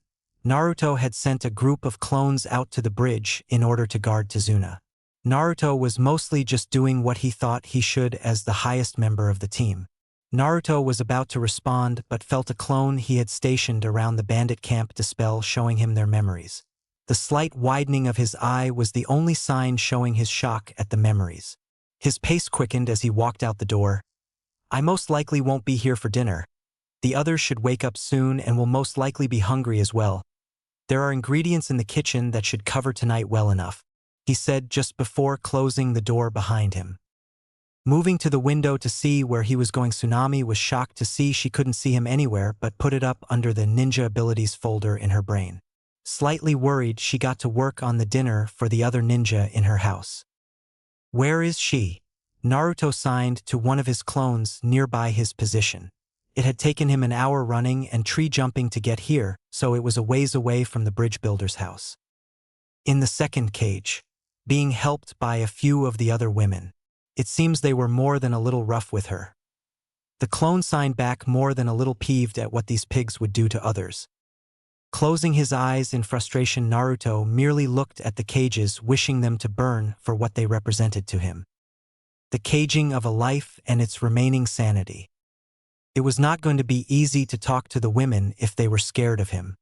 He could only think of 2 things to do right now. He made a single clone with one order. Use it to calm them down for a while. Hopefully that will help settle them down some and relax the guard for a while into falling asleep. With that done, the original looked sadly at the cages and saw his clone meditating above the cage in the middle. Naruto saw the hand signs. He saw the rigid posture being held, now just to hope that helped the women. He could feel the different chakra leaking out of the clone as it sat upon the cage. Felt calm and cool, like a glass of water during summer. Smiling softly at the jutsu success, Naruto walked around the cages, keeping an eye on the guards. Walking around the cages, he looked between the women and children, looking for one in particular. The women didn't even notice him because of how deep and nice their sleep was. Stopping in front of one woman in particular, he kneeled down in front of her and started his diagnostic jutsu. She had dirty brown hair with pale skin and slightly flinched at his touch. He frowned at that. After a moment of using the diagnostic jutsu, his face turned into a scowl at the mistreatment that was shown to him. Not wanting to be there when she woke up, he placed a scroll on the woman's lap with the kanji for book on the scroll and left. Once outside the cage, he made 20 more clones to watch the camp and left, leaving the other clones in charge. GC. Waking up was a little harder the next morning because of how late he got back. It honestly amazed him how long his clone could last while keeping it up. It was a draining technique, so it surprised him that, well, I guess it lasted long enough. He thought as he recalled the clone's memories. For hours of just sitting there pumping out a calming presence. I didn't think a mere clone would last that long. Shaking his head in mild shock, he got up and resealed his tent before walking into the house. Inside the house, the others were still asleep, so he went up and into Kakashi's room to check on him. His clone was still there from yesterday, just standing vigil over the other sensei. He popped it, gaining its memories. Nothing had happened and Kakashi was still asleep, it seemed. Moving over to where he was a day before Naruto started working on him again. Checking his reserves, checking his injuries, and making sure the warp behind his eye hadn't changed. Right after he moved his hand again, he saw the sensei's eye staring at him, apparently wide awake. "Good morning," he said casually. "Ugh, what did you use on me?" Kakashi said, asking about the technique from the day before. "I slept way too long. I made a technique solely to put someone to sleep using the brain's natural paths instead of drugs or illusions that your system could fight against. This way you would stay asleep longer and get the rest you needed. And it seems I misjudged the strength of your reserves. A few more hours of sleep and you should be right as rain. But right now I want you to know something. There is a Konoha Kunoichi in the bandit camp being held prisoner," he said as Kakashi stiffened, then his eye turned cold and stared at Naruto. "Why did you go there without any backup, Naruto?" "Because I had clones watching everything going on in the camp. Everything was under watch. There are 5 clones watching the surrounding of the camp, watching everyone who comes in and out, 20 clones watching the inside of the camp in various places, and 6 clones watching the prisoner cages, 2 each," he said, not bothered in the slightest at the man's tone of voice. Sighing, Kakashi knew he wouldn't be able to get any guilt out of him for going on his own. Nevertheless, it was dangerous to go by yourself. "What if you got caught?" he reprimanded. "Then the clone here would have been notified and you would be alerted. It would have told you the situation, then healed you to the greatest extent it could before dispelling, so you could be at your best considering that I was captured. The seals I placed around the house would have kept it safe in my absence for a couple weeks. By then everything would most likely be over. But what are we going to do about the Kunoichi in the prison?" he asked, getting Kakashi to narrow his eye at the news before closing his eye for a moment. "We will wait for the backup to come to take down the camp. Have you been sending your clones to watch Tazuna on the bridge?" he asked, all of a sudden getting an annoyed look in return. "Yes, I have. I remember why we are here," Naruto said, a little irked. Nodding his head, Kakashi couldn't help but sigh a little bit. "Good. Take care of my cute little genin now, Naruto," he said as he relaxed and fell back to get ready to fall asleep again as Naruto's hand, glowing green, came over his eyes. "You became a fine ninja, Naruto. You'll do your parents proud," Kakashi thought before going out like a light again. With Kakashi out again, Naruto once again got up and went down the stairs to see everyone at the table and again said that they would be training again today. "Tsunami, I have clones surrounding the house, so you don't need to worry. Tazuna, there are 20 clones waiting outside for when you go to the bridge again." And with that, he left the house again, waiting for the other genin to follow. They were at the same clearing as yesterday, only this time Naruto was by a tree himself and was walking up the tree on his hands instead of his feet like the others were. They all focused on the task as Naruto had clones pelting them with small rubber balls, forcing them to move out of the way or get hit. Naruto was twisting and turning so that the balls hit the tree instead of him. Every time he moved up, he would twirl instead of actually just moving normally. A few hours passed and Naruto was still going, only now doing cartwheels on the tree as his clones were stuck between throwing the rubber balls and small rocks at him. Narumi was now running on the tree like crazy, keeping out of the clones' sight, as they were pretty accurate with their throws. Sakura was on the floor with smoke coming out of a small pile of balls surrounding her. Sasuke wasn't doing much better but was walking swiftly up the tree with balls hitting him once in a while, making him lose a little grip, but got it back before he fell off the tree. GC.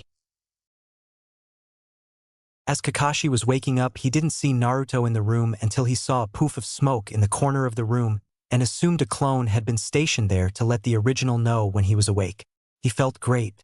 A little sluggish, but hey, that's what you get for sleeping nonstop for a little under 2 days straight with no muscle movement. Standing up, Kakashi could feel his body protest a little but ignored it for the wonderful smell coming through the underside of the door. Going through the house, Kakashi saw Tsunami was in the kitchen while Tazuna was nowhere to be seen. Walking into the kitchen, Kakashi saw her making food for 3 people and decided to speak up.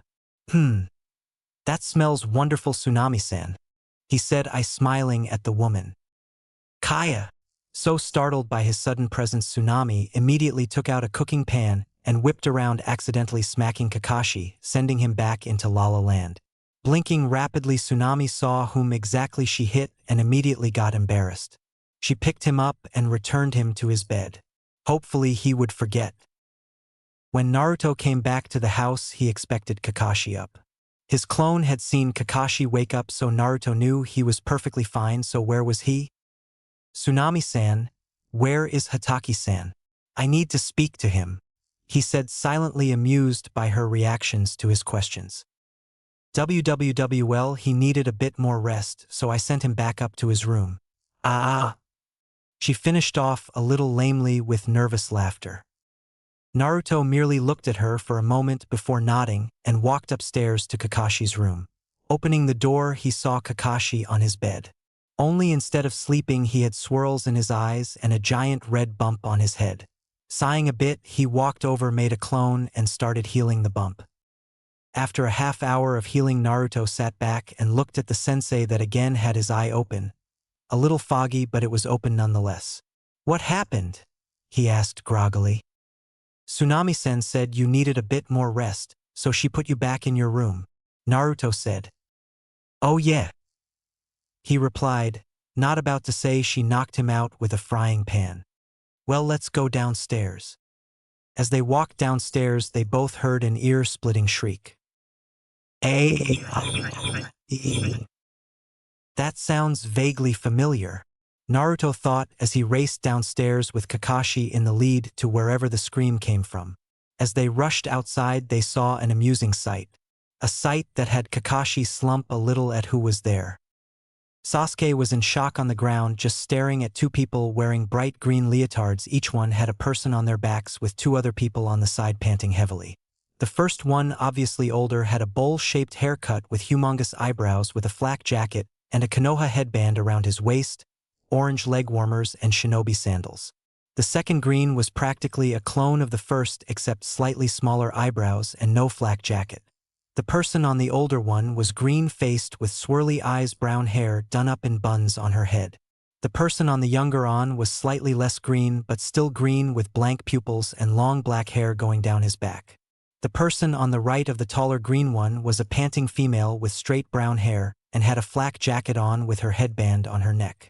The person on the left of the smaller green one was panting heavily while looking at the green people with caution.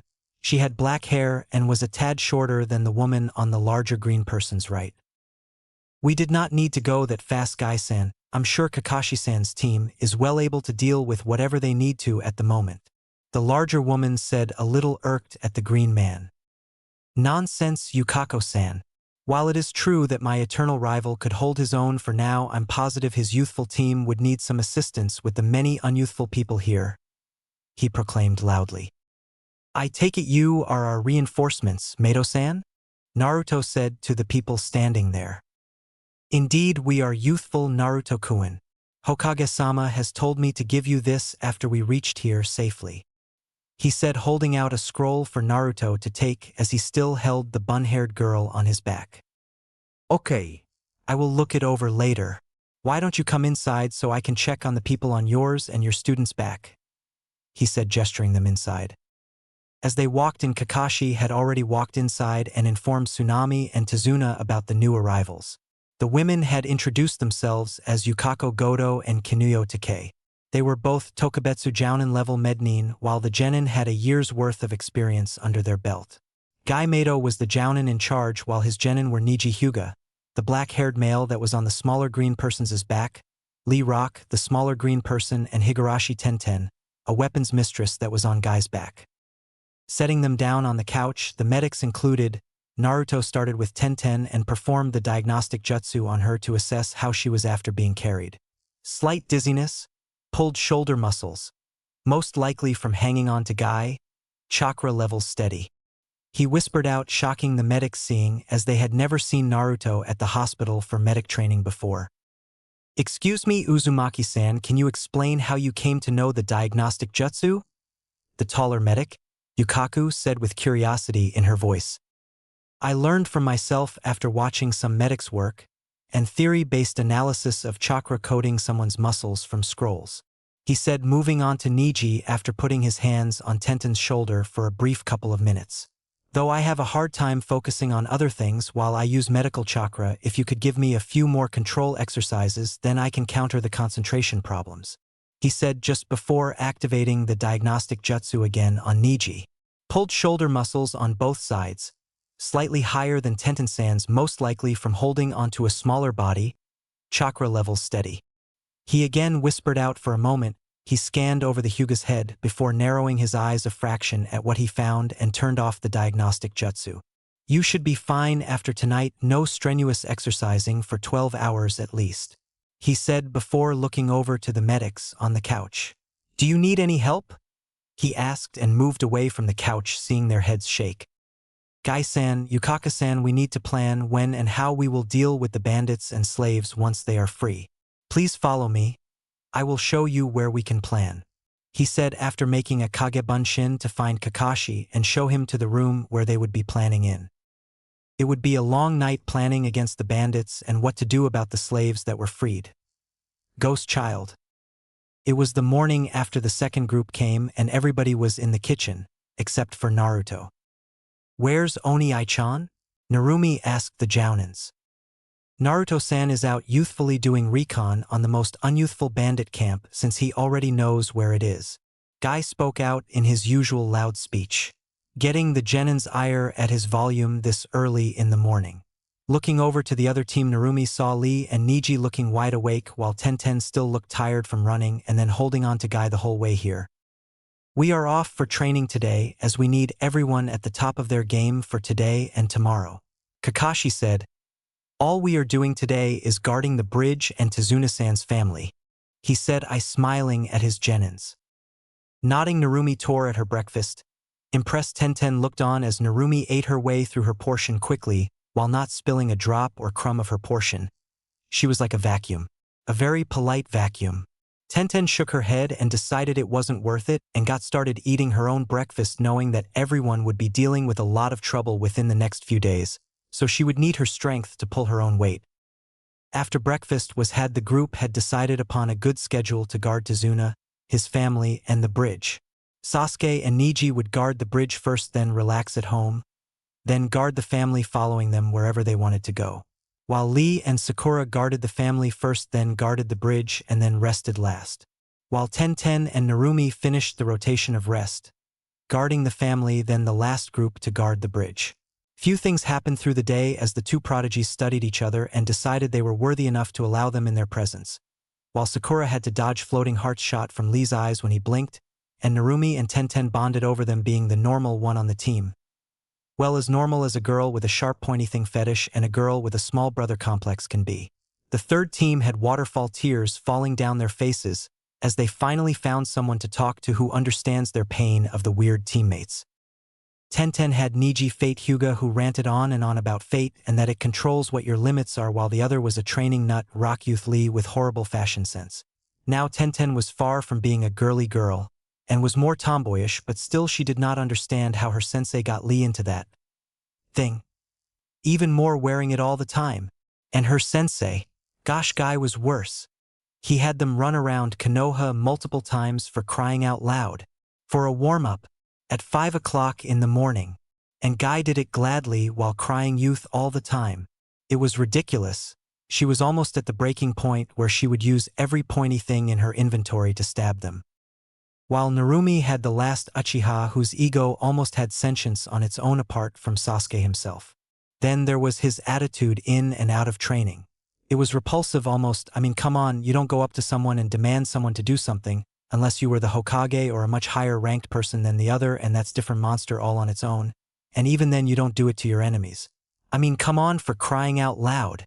Her other teammate, Sakura, was a fangirl for the first teammate. It was bad. You could never win an argument or push something because as soon as you did something, then the fangirl would support the Avenger and you would lose. And let's not forget the perverted sensei who constantly had his nose stuffed into the little orange novels known as Aika Aika. He would hardly train them, but when he did it was team training, hardly anything, because their skills weren't up so far as to have anything to support the other teammates with yet. Yes, Narumi could sympathize with the weapon user and even traded addresses to train together sometime later when the mission ended to work on things between girls and between fellow sane-going insane comrades in arms. GC. Naruto was sitting on a hill relaxing by a tree just beyond the bandit camp. It was situated with water on one side with a port to escape by and a forest on the other, as a means to hide when the enemy came from either direction. He would have to set explosives on the port and keep the ships from moving or to destroy the ships themselves. Maybe I could. Yeah, why not? He thought, smirking at the bandits' near loss. Making 4 clones, 2 went to the side of the camp just inside the forest line while the other 2 left for something else. Overall, the camp was situated right next to the harbor with a road going through the camp heading to the forest. A light picket fence held around the camp showing that it had been there for a while and was still going. Naruto was watching the camp like a hawk. Nothing moved out of his gaze. What seemed to be the commanding bandit was walking around the camp while they had no idea they were being watched by a figure by the woods. They worked for Gato. After all, nothing happened without his no even hiring the ninjas. He was a rather tall man with a brown hair and a smug face. His clothing was all brown or black, while he had a single band around his biceps that was white. He had a sword strapped to his back as well. Naruto was a little cautious of the man. If Gato had hired him, then he was evil, no doubt. However, that didn't automatically make him weak either, since he worked with the bandits. The fact that they all respected him, Naruto took into account that since they pretty much listened to him regularly, they accepted receiving orders from him, making him above them in their minds. Naruto dropped his hands from doing the water style telescope jutsu, a neat little trick he had discovered from the library. It's amazing what theory could do by itself with a little practice. With a little chakra, the user could focus a thin layer of water in front of him into a lens to look closer on what the water was focused on. Seeing as how he had 4 clones using the jutsu about 2 feet wide each, it was a little taxing, but he had pretty much memorized some of their shifts. Good thing he knew he had a lot of chakra and good control over it, or else he would have seen the dirt instead of a clear picture of what he was looking for. The guards, their shifts, who was in charge when anyone came by, and the terrain around them, looking for traps or anything else the bandits used to their advantage. One can never know too much about one's opponent. After putting the water back in a ceiling scroll, he got up stretching and popped his joints. Well, he was there for a few hours with clones writing things down, numbers of people, equipment level, positioning of the tents to the prison cages, and other things of strategic value. With his part done, he made 2 more clones and had them use the telescope jutsu for any more information on the bandits or anything significant happening. Walking into the forest, Naruto took a breath and started to sort through the memories of his clones again. Nothing much had been out of place, so he wasn't really worried. Now all he had to do was travel back to Tezuna's house. But before that, he thought making another 2 clones and gave them a scroll of blank tags, ink, and a brush he used for sealing. As they left the area, he went to a clearing in the forest he had found on the way to the camp. The clearing was a good size with trees lining it, so it was hard to see without actually looking for it. Green grass all through the clearing's ground with sunlight spilling around the clearing, lighting up the scenery around and warming up its inhabitants. Now to get started. For a while he had wanted different types of clones, and seeing Zabuza's water clones only enforced it in his mind that he would want an elemental type clone. Plus, with the sun out and no mist, it would be easy to keep going for a while. So, what type of element? My elements are water and wind and lightning, so it would stand to chance that I find out how he made the water clone. However, wind has always been my favorite. He thought, nodding his head a little. Making two shadow clone to swap theories with, he quickly started to debate on how to make the clone. This debate then lowered into a childish fistfight between two of the same person while a dust cloud rose around the two with weird sound effects coming out. Good thing he made this clone a little sturdier. Whenever he got into a debate on jutsu theory and chakra theory, all manners were off and he was little more than a child fighting to get his point across. It was the same at the library as well. He had even fought with the librarian and multiple others to get his point across, not even after a minute. It was to this scene that a different shadow clone came to as he quickly figured out the reason for the fight as they shouted theories and counter-theories at the other. Figuring out that it must only be two of them, he quickly stopped the fight and asked what they were debating about. After hearing the reason, this clone then thought a different way than these three. Why not go towards an ice bunshin instead of a water or a wind or a lightning one, since ice was the mixture of water and wind? Of course, this just led to them looking at each other, nodding seriously, the real Naruto making another clone to take up the fourth option, and then they all started debating again just as quickly as they stopped. The non-debating clone just stared at the dust cloud roaming around the clearing and then stopped the fight again with the real purpose of coming here in mind. It turned out that the prison cages were put under a giant pavilion tent because a storm was coming and they wanted to keep their slaves somewhat healthy. The real Naruto just nodded his head in gratitude before the dust cloud resumed its pace with a vengeance. GC. Naruto, what happened? Narumi yelled as she looked over at her brother. He had just walked in the door and was limping with a black eye and bruises all over his arms, and his clothes were torn all to hell. His clothes were about as protective as paper at the moment, and not sealing paper either. The paper, you hit it with a feather and it breaks paper. But he looked very satisfied in himself, as if he had won the lottery or something else amazing. Everyone in the room was staring at him in mixture of different emotions. The Jounin were on guard like a new threat came on the scene. Lee was worried and swore he would defeat whatever unyouthful people had harmed his comrade. Niji was looking in a little shock. He had a few spars with the boy and understood how strong he was, and if someone stronger than him came, they might be in a little trouble. Sasuke just stared a little harder at the beat-up form of the boy in front of him. Tenten was immediately worried for him, since she didn't know how long he had to deal with limping coming here. The two female medics were concerned and rushed him, trying to get him onto a couch so they could help him as he had helped them. They didn't want to owe anything to a genin. Narumi herself just stared in horror as she looked on the beat-up form of her precious brother. "I had an debate," was all he said, as if it explained everything. A loud thump was heard as every single person face faulted onto the floor at his explanation. "And debate? What kind of debate could lead to this kind of damage, Naruto-san?" Tenten asked, more than a little irritated. "A good debate, arguing with good opponents, knowing every counter-argument and every point inside and outside. It was awesome," he said with a small grin.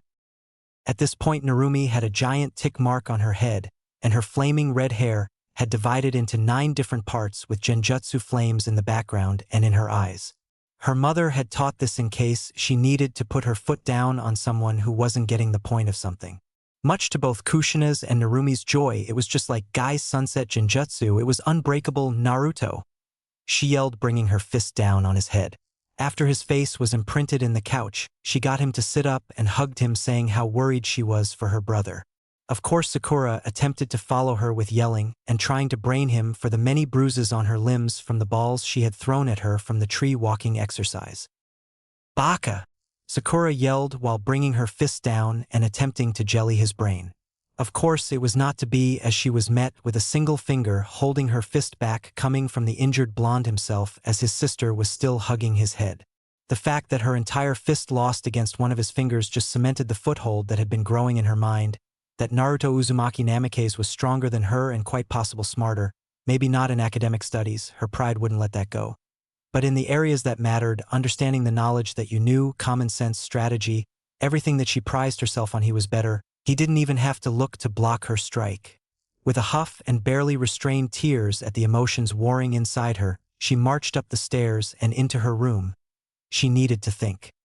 With that over, Naruto then got up out of Narumi's grip and dropped 2 scrolls onto Guy's and Kakashi's hands. That is everything on the camp from today at least. Positions of the bandits, amount of them, camp setup, who is in charge, what I could see of guard rotations, prisoner number, prisoner statuses, and anything else I found interesting, as well as suggestions on ways to attack the camp.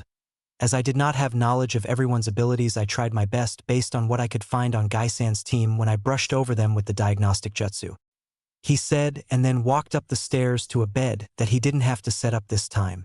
Narumi, Tenten, Kakashi sweat dropped at his actions, while Niji stood impassively, still a little irked at his debate. Sasuke had a small tick mark at messing with the environment in the room upon his arrival.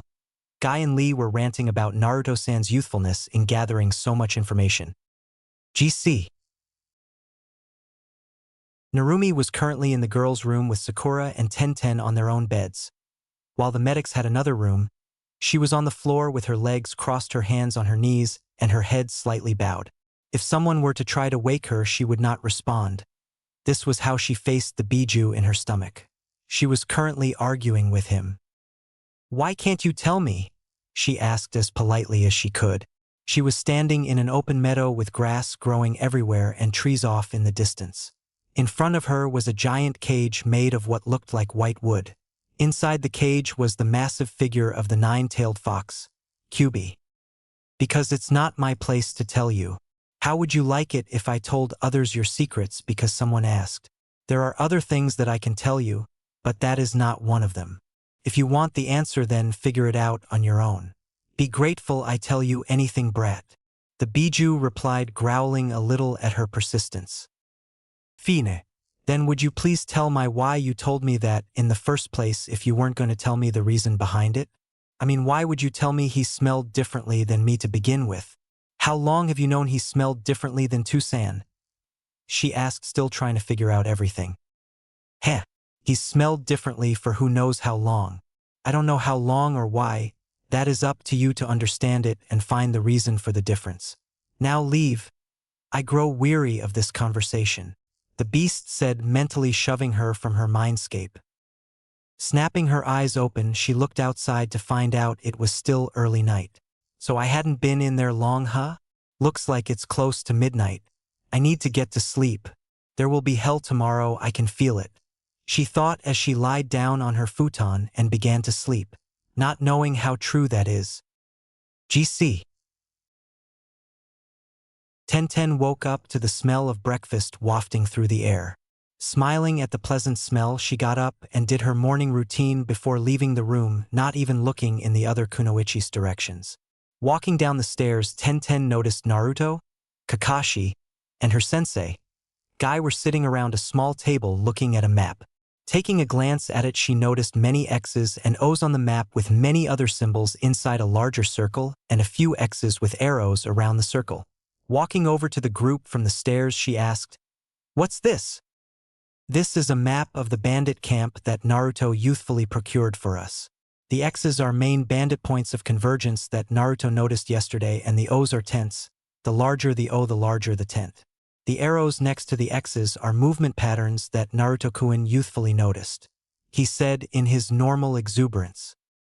"Guy-sensei, it's too early for any youth to be up," Tenten said, getting a nice guy pose from her sensei while he started ranting about the power of youth as he forgot what he was doing. "Indeed, Might-san, it is too early. Let us stoke our flames of youth with sustenance as to keep our flames bright through this planning. Surely a few unyouthful bandits would be unable to stop the power of our well-fed youth."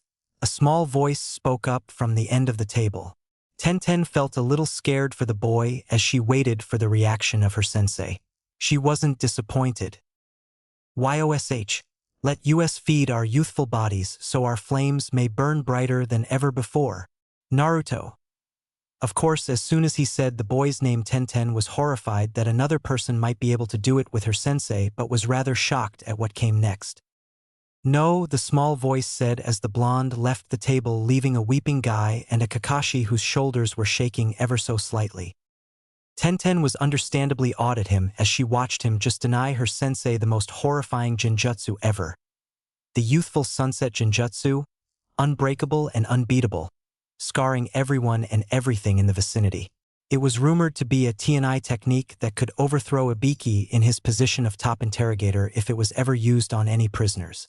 She had to get his teaching if he could lead Guy like that and then deny him the chance of the sunset Jinjutsu. Naruto-sensei, she almost yelled, trying to get his attention. As he turned around, he found one Tenten Higurashi on her knees with her hands folded together and looked pleading to him. "Teach me your ways. Please, Naruto-sensei. I will learn whatever you have to teach me and do whatever you ask me to," she pleaded, trying to have someone teach her to guard her sanity around the Green Sunset duo. "Why?" he merely asked. He knew, of course, from seeing a few of their training sessions, but still wanted her to say it and confirm why she wanted him, a genin barely out of the academy, as a teacher instead of someone on par with Hataki-san. "Please teach me to defend my mind from the evil sunset, Naruto-sensei." She was still pleading while Guy was sulking even harder now, knowing what Tenten was doing. He merely stared at her a little before walking to the kitchen. "Wait for me, Naruto-sensei," she yelled again while ignoring her sulking green sensei. Kakashi now had a very happy smile on his face. The fact that a year with Guy was enough to break someone to the point that they would run after anyone that showed a little normality. It was hilarious to him. If he knew that just being around Naruto was this fun, he would have asked to have a 4-genin team rather than the normal 3 genins. Oh, what a dream that would be. I wouldn't have to do anything, as Naruto would know enough to teach them, so I could read Ika all day long, he thought in ecstasy. While Kakashi was in La La Land with his fantasy of having a strong team while reading Ika, Guy was still in his corner sulking with a rain cloud over him, occasionally muttering, "Unyouthful comrades taking people from him," and other unyouthful things. It was to this scene that the rest of the genin and the medics came in, to a daydreaming Kakashi and a gloomy Guy. Soon after breakfast was over and the senseis were back to normal. Guy was being youthful while Kakashi had his nose in his porn. As the genins and medics got up from the table, the senseis motioned for the team to go outside. Once everyone was outside, Narumi, Tenten, Sakura, and Lee were gawking at the giant tent set up next to the house. Their senseis weren't much better. "Naruto, how? Who? What?" After the babbling was finished, Naruto looked at them and motioned them to come inside. Inside, the space looked even bigger, as on one side stood a rack of weapons that Tenten nearly teleported towards to inspect, while Sasuke took his time meandering over to check the tools out. On the other side were a couple futons meant for someone to take a quick nap upon. In the middle was a large table that had maps of the island they were on and figures of people and of buildings as well off to the side. The map showed a staggered line in a circular fashion around a group of tent figurines, near the ocean, with a couple more figurines that looked like ships pinned to where the ocean was on the map. "Welcome to my humble tent," Naruto said softly, ignoring the tick marks growing on Narumi's, Sasuke's, Niji's, Yukaku's, and Kanuyo's faces. "Tenten, could you come over here, please? We need to stop dilly-dallying for now. We have work to do," he said, and she came over, putting down the shuriken that she was inspecting. "Dang, Naruto-san, do you make your own weaponry?" she asked, a little awed by what she had just seen. "Some of it," he confirmed. "Now, how are we going to deal with the camp, Might-san, Hataki-san?" he asked, giving them the floor to speak. And like that, they spent the next few hours planning, while Naruto had shadow clones guard the house and Tazuna, 2 at the house because they were so close and 20 at the bridge because of its importance. GC. It was now dusk, and the genin, medics, and jounin were finished planning and were in the forest by the bandit camp. "Okay, we all know the plan, genin. Stay back and take out any stragglers. Me and Guy will do the heavy hitting, while Naruto, Yukaku-san, and Kinuyo-san help the prisoners. Naruto, keep them safe. Guy, if you would please." Kakashi spoke through their radios. The plan was simple. Naruto and the medics would strike one side of the camp that the prisoners were on, while Kakashi would strike the other side where the most bandits would be. Guy, meanwhile, would be dealing with anyone that came by the dock to get to the ships, and the genin would support each other to take out any bandit that went toward the forest in order to hide away. Every major direction was supported and blocked off for escape. Not one bandit would come to save Gato when the time came. "YOSH, let our flames of youth explode," he yelled, waking everyone in the camp up and partially deafening everyone who forgot to take out their earpieces when Guy was speaking. Naruto, Yukaku, and Kinuyo were heading toward the giant pavilion set up for the slaves when Naruto suddenly held his hand out, motioning the others back a few feet and hushed them. After a moment of waiting, they saw 5 bandits running toward the docks where the yell came from. Motioning them to move forward after a few seconds had passed, they rushed the pavilion. Slicing a flap in the back of it, the 3 moved inside to the slaves. Inside the cages, the slaves were groggily waking up because of the earlier shout throughout the camp. Immediately they were worried because of the 3 newcomers inside the tent walking closer to them. They were then shocked when the male of the group took out a dagger and neatly sliced through the bars in a square big enough for them to escape. This was their chance. Rushing the 3 newcomers, the male immediately moved out of their way and let the medics do their jobs, while silently pumping a small amount of chakra into the air, doing the opposite of killing intent, letting a calming effect wash over the now freed slaves. Over a few minutes, the medics calmed the slaves while healing their smaller injuries, letting them know the medics were on their side. They were still cautious around Naruto because of his natural emotionless face, but they somehow knew he wouldn't hurt them. After most of the slaves could walk, the medics led them to where they opened a flap in the back. Naruto made a quick clone to guard the rear when disaster struck. "Hey, the slaves are getting free!" a random thug yelled from the front of the tent when he was sent to check on them. He tried to grab a slave but was cut off as a kid ran forward and clocked him in the jaw, knocking him out cold. "Go," he said in a slightly raised voice as he moved back to the rear and had 3 clones take the sides and the front of the group as the medics were leading them away from the camp to the forest near, where they had set up a larger pavilion with futons for them to rest at to sleep over their stressful situation. "Move!" He hurried them through the flap of the tent after checking that no one was nearby.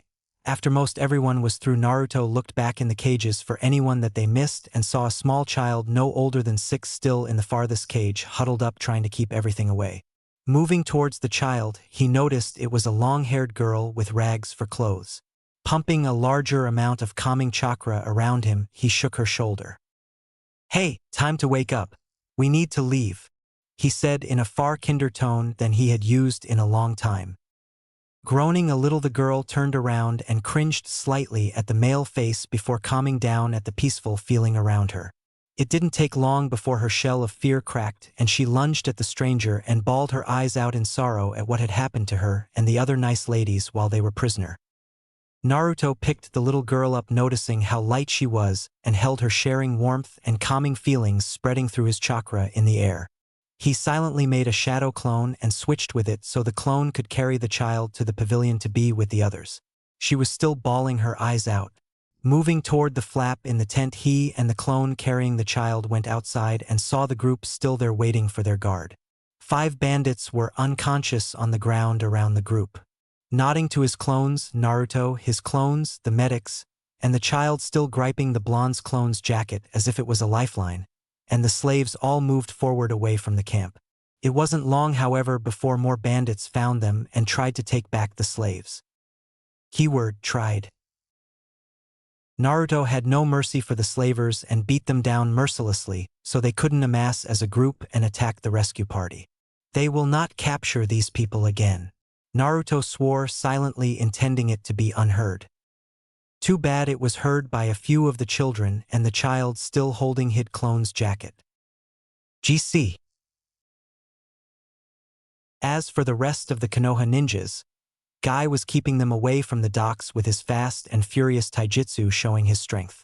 Kakashi was attacking the opposite side of Naruto's group with a lot of what he knew, certainly not everything that would just be silly to use such monstrous moves on mere bandits. And the genin were standing firm by the forest, holding off the occasional bandit group that tried to hide in the woods. Tenten and Narumi teamed up with Narumi in front and Tenten in back, forming a good team with Tenten's accuracy in throwing things and Narumi's stamina in taijutsu. It was a good team. Sakura and Lee had teamed up as well, Sakura depending on Lee a little more than she would have liked, but it was what they had to do to make sure she came out alive, with Lee ripping through bandits with his screams of youth and taijutsu, and Sakura staying more towards the back with ranged attacks, helping where she could. That left Sasuke and Neji in the same group as they tore through the bandits with taijutsu, ninjutsu and genjutsu, most of the illusions and fire ninjutsu provided by the Uchiha. Neji was tearing through the bandits with the Hyuga's gentle fist technique, either killing or incapacitating most of the enemy with only a few jabs before he moved on. They were the scariest of the duos. It went on like that for a few hours before everything calmed down. By the time everything was said and done, everyone had their first kill. Sakura had thrown up multiple times but was still trying to help and improve herself. She had thought about a lot the night before after Naruto had stopped her fist. It was enough to break her fangirlish tendencies most of the way at least. Sasuke had taken it like a champ and had only broken down after the attack finished. Narumi had held it in with Kyuubi's help and reassurance that she wasn't a monster from killing them. Her new friend Tenten had comforted her as well afterwards. Guy's team had already had their first kills and was better than them but still had to take a few minutes alone. Naruto had it worse though, as he had slaughtered the bandits heading towards the rescue group as they quickly moved through the edge of the camp away from the bandits chasing them.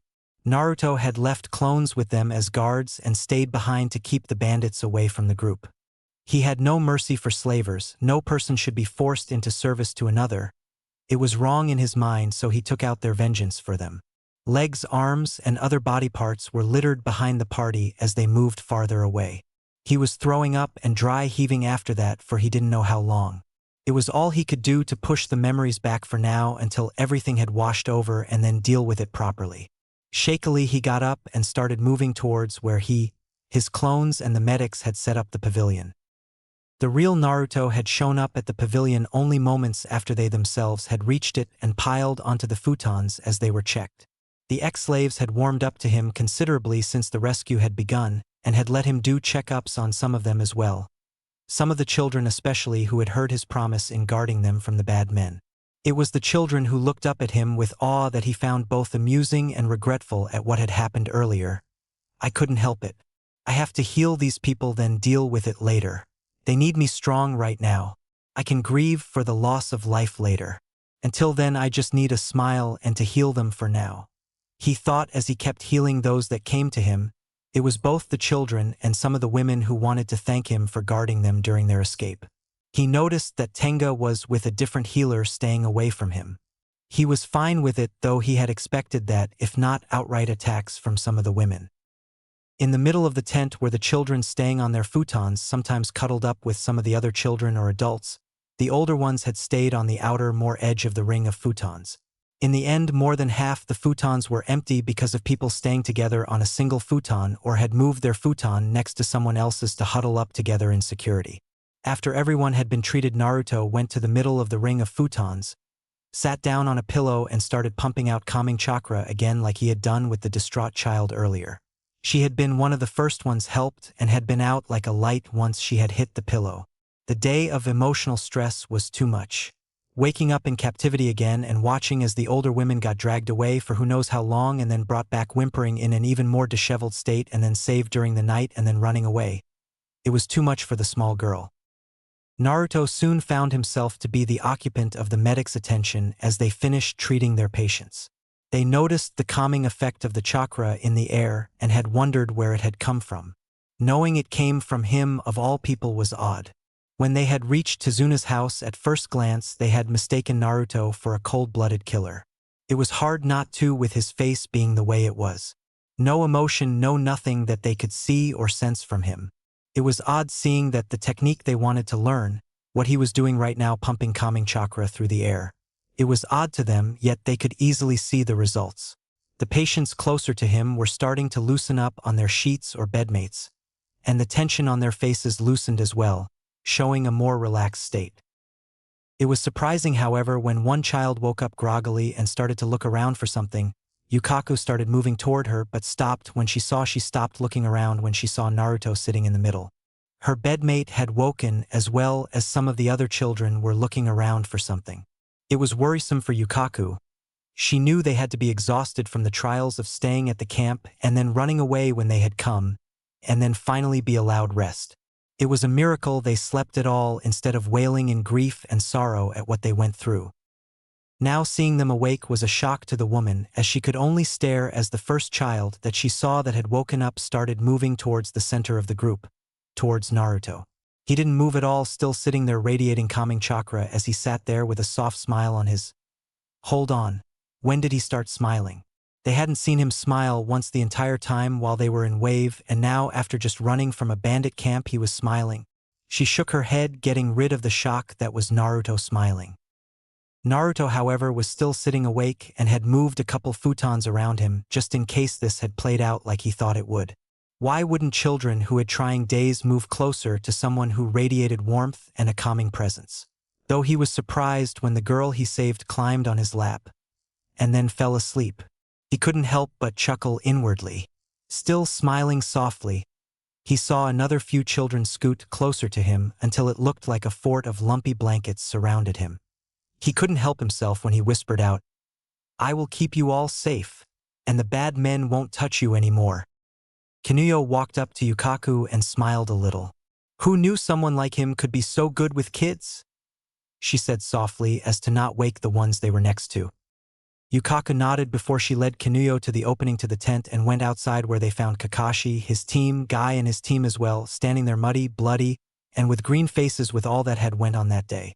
Not to say Guy and Kakashi were green, they held themselves better than the new Genins and barely a year out of the academy children. "Kakashi, do you have any jutsu that could clean you up a bit before going inside? I'm afraid of what might happen if the patients should see you like that," Yukaku said, worried about having some of the females relapse into shock or try and attack them. As their group was led away from the tent for washing back in the tent, Naruto could be seen smiling softly, still pumping chakra through the air, giving all the girls, boys and women pleasant dreams while they were asleep. Ghost Child 5. Above the sleeping children and freed prisoners were 3 sets of ghostly eyes watching the blonde with intensity, all the while communicating telepathically with each other. "Is he the one?" the blue eyes asked. "Indeed, yes he is. I watched him throughout the day. He was so much fun to watch. And he's good with kids." He, the green eyes giggled out. "Enough, you know we can't do anything without him summoning us first." Blue eyes again. "Oh, would you two get a grip already? We only came to observe him and deem if he is worthy or not." The yellow eyes communicated now. HMFF. Now it was both the green and blue eyes that communicated while turning away from each other to stare back at the not-so-asleep blonde. GC. Naruto wasn't sure what time it was now, but he needed these kids to get off of him. He wasn't a jungle gym, darn it. Throughout the night, the kids had draped themselves all over him and had slept on him. Only his head wasn't covered in blankets from all the kids over and around him. Of course, there were other reasons he wanted them off for now, because he was running on fumes for chakra. He had been channeling chakra throughout the night, with the amount dwindling down to almost an insignificant effect on the girls and boys on and around him, which only made them scoot closer to him for his warmth and comforting presence. Fortunately, someone above listened to his pleas and Yukaku entered the room, very amused at the blonde's position. He hadn't moved throughout the night, so understandably he was a little sore. Locking eyes with her, he mouthed help, and help she did. Walking up to the pile of blankets and children, she chuckled a moment before she started waking them for the day. And wake they did. At first it was only the farthest kids that wanted anything to do with waking up and then falling back to sleep near their person made of comfort and blankets. But they did get up, only to walk back to the other beds and immediately plop back down, going back to sleep. Naruto only chuckled a little at their attitude towards waking up. It had been a trying day for all of them, him included. Now that they were waking up, he could finally stop using the fragments of whatever chakra he had left and maybe get a little shut-eye to replenish what he lost during the night. Though it was understandable that when the first child who had fallen asleep on his legs woke up, she immediately looked up at Naruto in wonder. The past few days for her had been terrible and sleep-riddled with nightmares. So it was a little incredible that being near this guy she didn't get nightmares at all, just pure deep sleep. It was wonderful to her. It was a few moments before she got up, though a little nervous about leaving her savior. But she got up nonetheless and approached the other adult women who were awake on the further side of the tent to get ready for whatever the day was going to bring. Naruto, now that he was free of blankets and sleepy children, calmly stood up, stretched to get the feeling back in his limbs from sitting like that all night, and started to walk out of the tent before a couple women came up to him. "Ninja-san?" one asked. They were obviously nervous for some reason and had just gotten up from the state of how they behaved. "We just want to say thank you for getting us out of there," she said as they both bowed to him. Now Naruto has had very few people appreciate what he has done. Most of the time it was appreciation for doing a job, something he takes with a grain of salt. However, the appreciation of women who had just been defiled and mustered up the courage to thank a male for the rescue was both extremely impressive and odd to him. He had no idea how to react to the females bowing to him. "It's fine, it was my job anyway," he stated a little sheepishly. This was the first time anyone thanked him for doing something sincerely, being truly grateful to him for it. He had no idea how to take sincerity. As he left the tent, he quickly remembered he had extremely low chakra and had killed the day before. He barely made it to the bushes before heaving everything out of his stomach, and then a little more, dry heaving afterward as all the memories came back. After a few minutes had passed, he stopped heaving only to pass out from sheer exhaustion. He barely heard his name shouted frantically before everything went black. "GC. Are you aware, child?" A voice sounded out. Naruto woke in darkness. Nothing was in sight and he was laying on nothing. He could see himself, but that was it. "Where am I?" he asked the darkness. "We are inside your mind," it replied. Not a few seconds later, Naruto saw the darkness open in front of him. He was in a library with many tall bookcases surrounding him and a good-sized table that could easily fit 8 people, 2 on each side with chairs on every side. "Who is speaking?" he asked again now that he was in a more comfortable environment. "Someone old enough to be your grandfather's grandfather." Naruto still couldn't tell where the voice was coming from, so asked another question. "Where are you?" "Now why would I tell you that?" it asked with mirth in the voice. With a twitching eyebrow he responded. "So I know that you're actually real and not something I should see a psychiatrist for. Also, why am I here?" "Ha ha ha ha, I like your style, kid, give me a minute," it said. Soon out from between the bookcases a man walked in. He was easily 6 feet tall with brown hair and onyx eyes. He was wearing dark brown pants with patches of green on it. His shirt was a forest green with a mountain on the front of it. On his back was the largest sword he had ever seen in his life. The handle a foot above the man's head was decorated with a large brown gem on the bottom of the handle with brown cloth wrapping the hilt. The blade of it was as wide as Zabuza's cleaver, only thinner, and looked slightly serrated on the edge. "My name is Ryu Daichi. You are here because you were chosen by 3 troublesome elementals to be their summoner. I was to be your tester. But with your little act of allowing the kids on you to sleep peacefully, some of the elders were damn impressed with your spirit and kindness to those children. Especially after such a trying day, I'm sure. So it is to my pleasure to accept you as an elemental summoner," the giant said before holding his hand out for Naruto to take. "Why did they choose me?" he asked, not entirely sure to take the hand. "They choose you for their own reasons, be they noble, perverted. I don't know. All I know is that one day those 3 showed up on my doorstep and asked for permission to choose their summoner," he said, not dropping his hand. "Then I'll just have to ask them for myself when I meet them, won't I?" he said, smirking a little before clapping hands with the man. Immediately he felt a slight burning on his back. "What the?" he said, cringing at the feeling a little. "Don't worry about that. It's just the contract between the elemental and human. Kind of like a summoning contract, only instead of on a scroll it's on your body, so that others can't use it unless they somehow control you to do so," he said, assuring the boy. After a few moments of the giant grasping his hand, Naruto felt the burning stop. Now beneath his shirt, Naruto had 3 bright green, yellow, and blue kanji on his back for wind, lightning, and water respectively. "Before you go, I have a few questions?" he asked the man, who smirked at his bluntness. "Shoot." "Are the elemental summons loyal to the village they come from, the family tree, or each individual person?" "We elementals are loyal to the summoner only. However, we have our own sentience. We will not blindly follow someone through his or her life. If you betray us, we will hunt you," he commented darkly, sending a small shiver through Naruto's spine. "Not to worry. I have no intention of betraying anyone that would allow me to summon them. That would be asking for near damnation," he responded. "Good. I watched them grow up a little. Though I should warn you before I go, you might want to get a mask for when you meet them, he said, snickering a little what he knew would happen. Why? Naruto asked cautiously. Sorry, I'm not going to say. Just know that you should. The marks will be ready for you to summon them in a few days, so until then be careful. Good luck, and I hope we don't meet anytime soon, he said as he walked back into the bookcases and vanished before Naruto could question him on why. Standing still for a minute, Naruto then sat down at the table and started processing everything that had gone on during that encounter. Now Naruto could sense a little bit.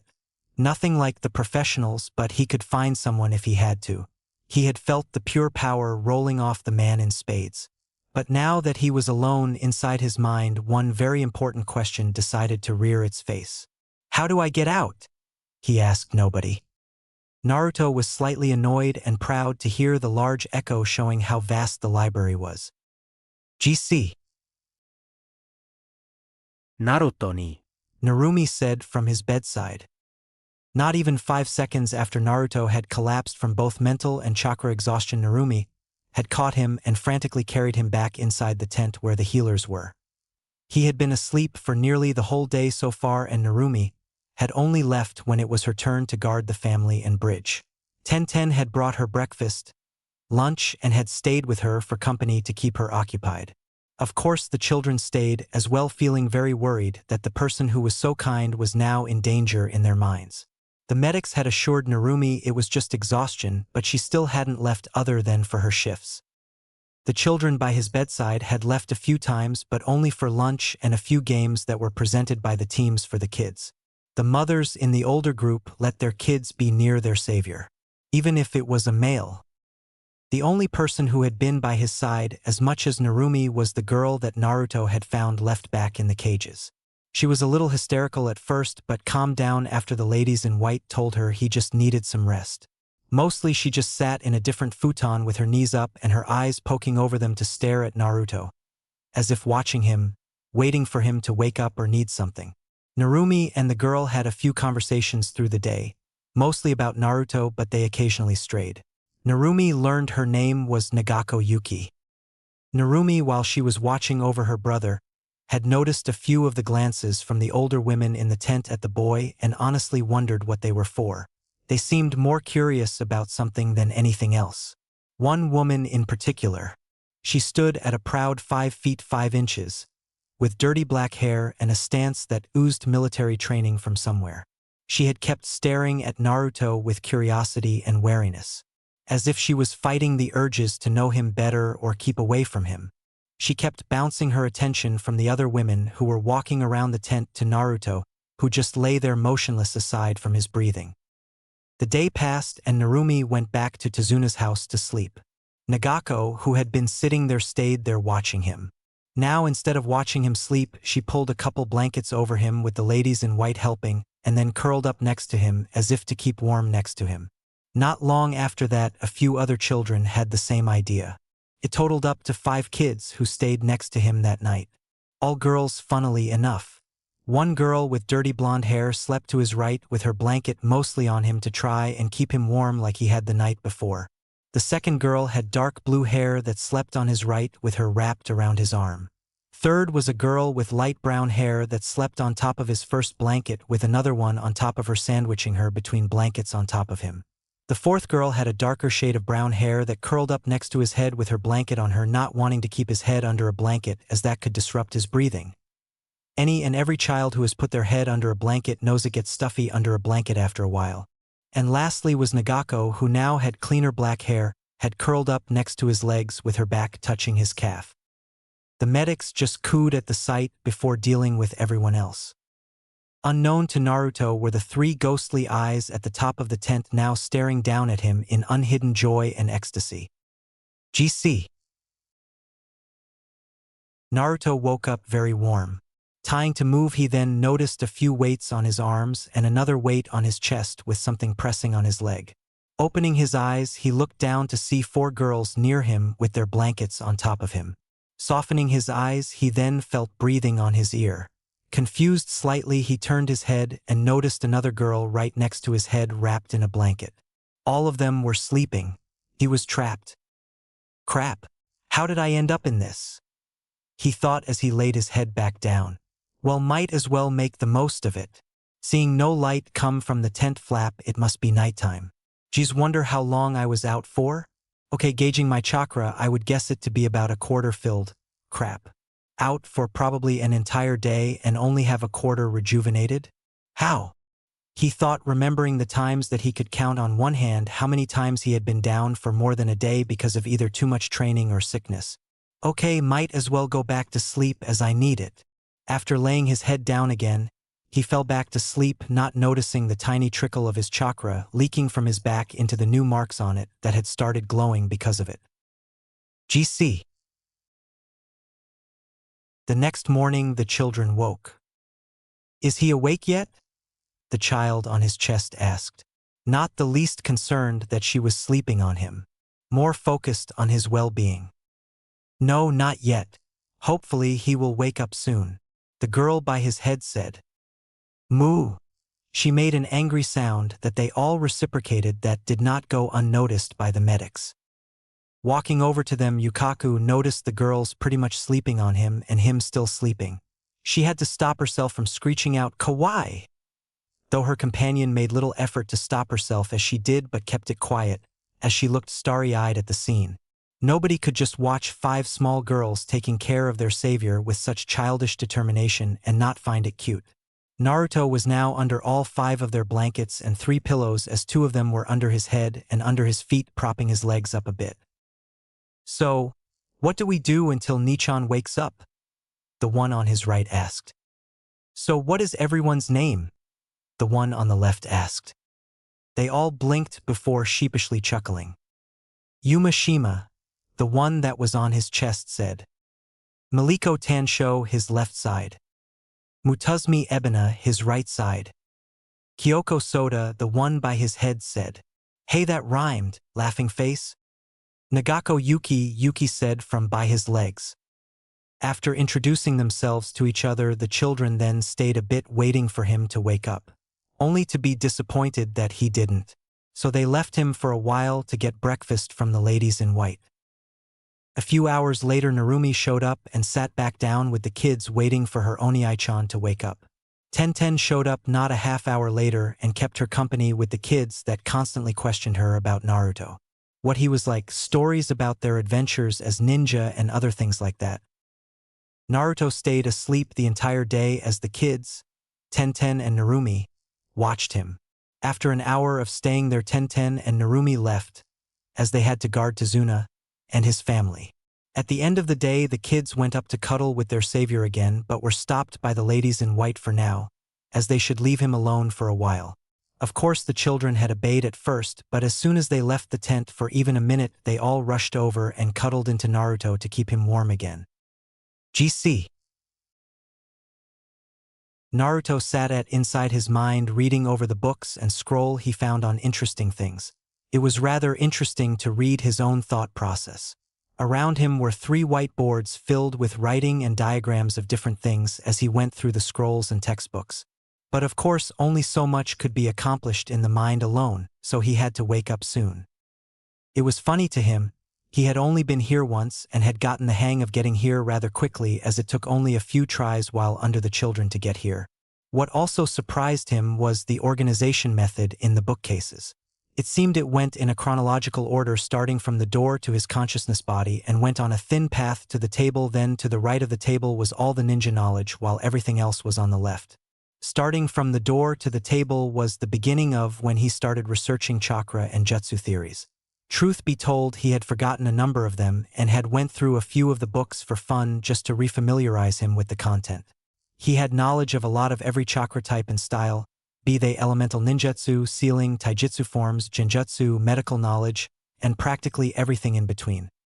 He had gone through 20 books and 40 scrolls in total. Getting up, he stretched from being seated so much. Even if he was still in his mind, it was odd to him. Looking back at the last board he occupied with designs, he smiled. It was nearly finished. For barely a moment, Naruto had a hungry grin on his face as he looked at the seal formula on the board. It had taken a lot to go through everything to find the right way to mix the matrices right, but he had done it. He just needed something to test it on. Wiping the grin off of his face, Naruto retook his neutral face with a hint of a smile as he turned back to the door to his conscious. It just occurred to him how much space was in his mind as his feet took him to the door to being conscious. Opening the door, he jumped into the blackness that was the space between unconsciousness and consciousness. GC. Ache yet? Something from his right asked. He felt the familiar weights of the children from when he last woke up. "Well, I'm awake, who are you asking for?" he asked, opening his eyes. Immediately, he was bombarded with 5 voices yelling out, "An Aichan." Chuckling a little, he felt the 5 weights crash onto his blankets and then him. It was odd to him to have 5 people, children even, who not days prior were held captive by bandits and what they had seen because of it. Naruto couldn't understand their strength. To overcome that and to be so happy that he was back awake. Even if he did save them from the camp, he couldn't truly understand their happiness. Of course, his queries were to be furthered to another day. "Naruto-san, the bridge is being attacked," one medic said frantically after noticing he was awake. That woke him up from the last of his grogginess. Grumbling at the timing, he sat up and looked around for his clothes. Fortunately, he found them not far from his bedside. Ducking under a blanket to change, he quickly took stock of his chakra. Crap, still only half. What the hell is going on? He thought worriedly. It's not every day an Uzumaki is held down because of chakra exhaustion, even less for more than one day. Donning his gear, Naruto took out a scroll and made a weak shadow clone, giving it mental orders on what to do. It nodded and wrote on a scroll the original had given it. It had a lot to do before it was finished. After giving the scroll to his clone, Naruto had raced out of the tent, sending the children a wave in goodbye. GC. "So, where's the antisocial blondie?" Zabuza asked as he traded blows against Kakashi. Guy's team was protecting the medics. Now that they had recovered from the bandit attack, they had taken turns guarding the family, the bridge, and the medic tent. Now it was Kakashi, Narumi, and Sakura guarding the bridge. Narumi dueling with the fake hunter Nin and Kakashi against Zabuza, with Sakura guarding Tazuna. Narumi barely had time to send a clone to the medic tent where Guy's team was, so it was going to be close. It was Narumi against an ice user and Kakashi versus a member of the 7 Swordsmen of the Mist. Not good odds in her eyes. Zabuza had come with the mist, knocking all the workers out as he waited for his target. Of course, if her and Aichan had been awake, this would have been much easier in her opinion. No mist, easy to see everything, and a strong ninja for backup. Very helpful in her humble opinion.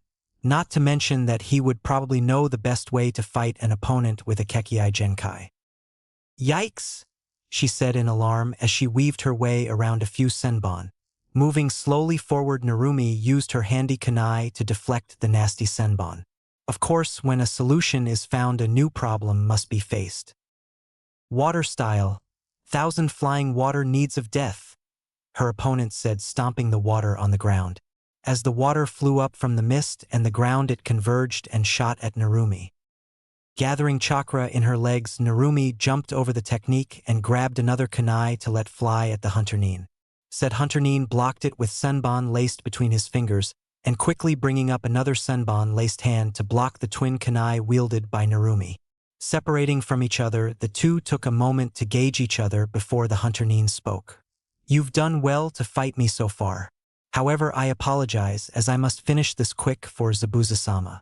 Ice style, demonic ice mirrors," she said, flying through a few seals that Narumi couldn't track because of the sheer speed. Much to Narumi's shock, ice rose around her. Raising her guard even higher, she could feel she was in trouble.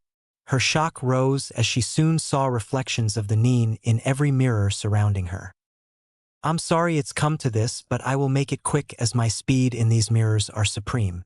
Allow me to demonstrate," the ninja said as soon senbon were flying at her from every direction. Narumi couldn't keep track of everything and was soon riddled with needles. "QB, I'm going to need help with this one," she thought to the demon that nodded its giant head, sending a small amount of its chakra to her, bursting the senbon out of her and giving her a much-needed boost. Speaking out loud now, she spoke now in a more gravely tone than before.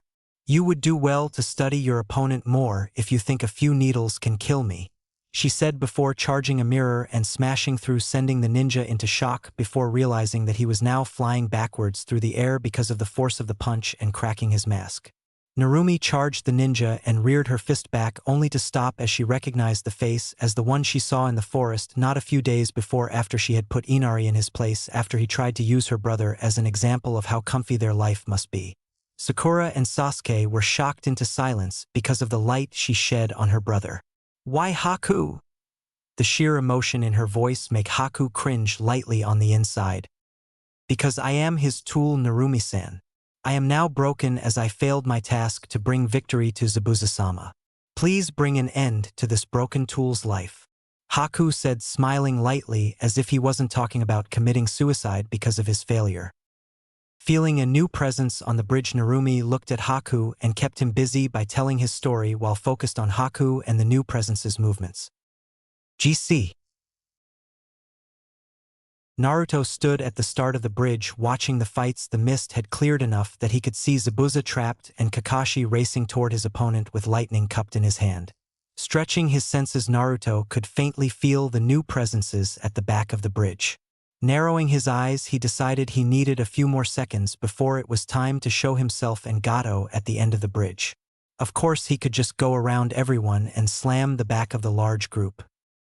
Naruto barely had time to register the loss of Zabuza's presence because of the lightning exploding in his chest before he raised his hands into a single seal and pushed his hands forward, amassing his control over the technique further before launching it. He needed to be careful if he wanted to keep a healthy amount of chakra for fighting the mob at the end of the bridge. GC. Just as Kakashi was sliding his out of Zabuza's corpse, he noticed a fairly strong wind blowing from the start of the bridge. A little irked at the timing, he smiled as he looked at his teacher's son. Wind style, great breakthrough. Kakashi could barely hear it before strong winds appeared and blew the mist away, showing his other cute genins. And the mob at the end of the bridge with a short midget in the lead.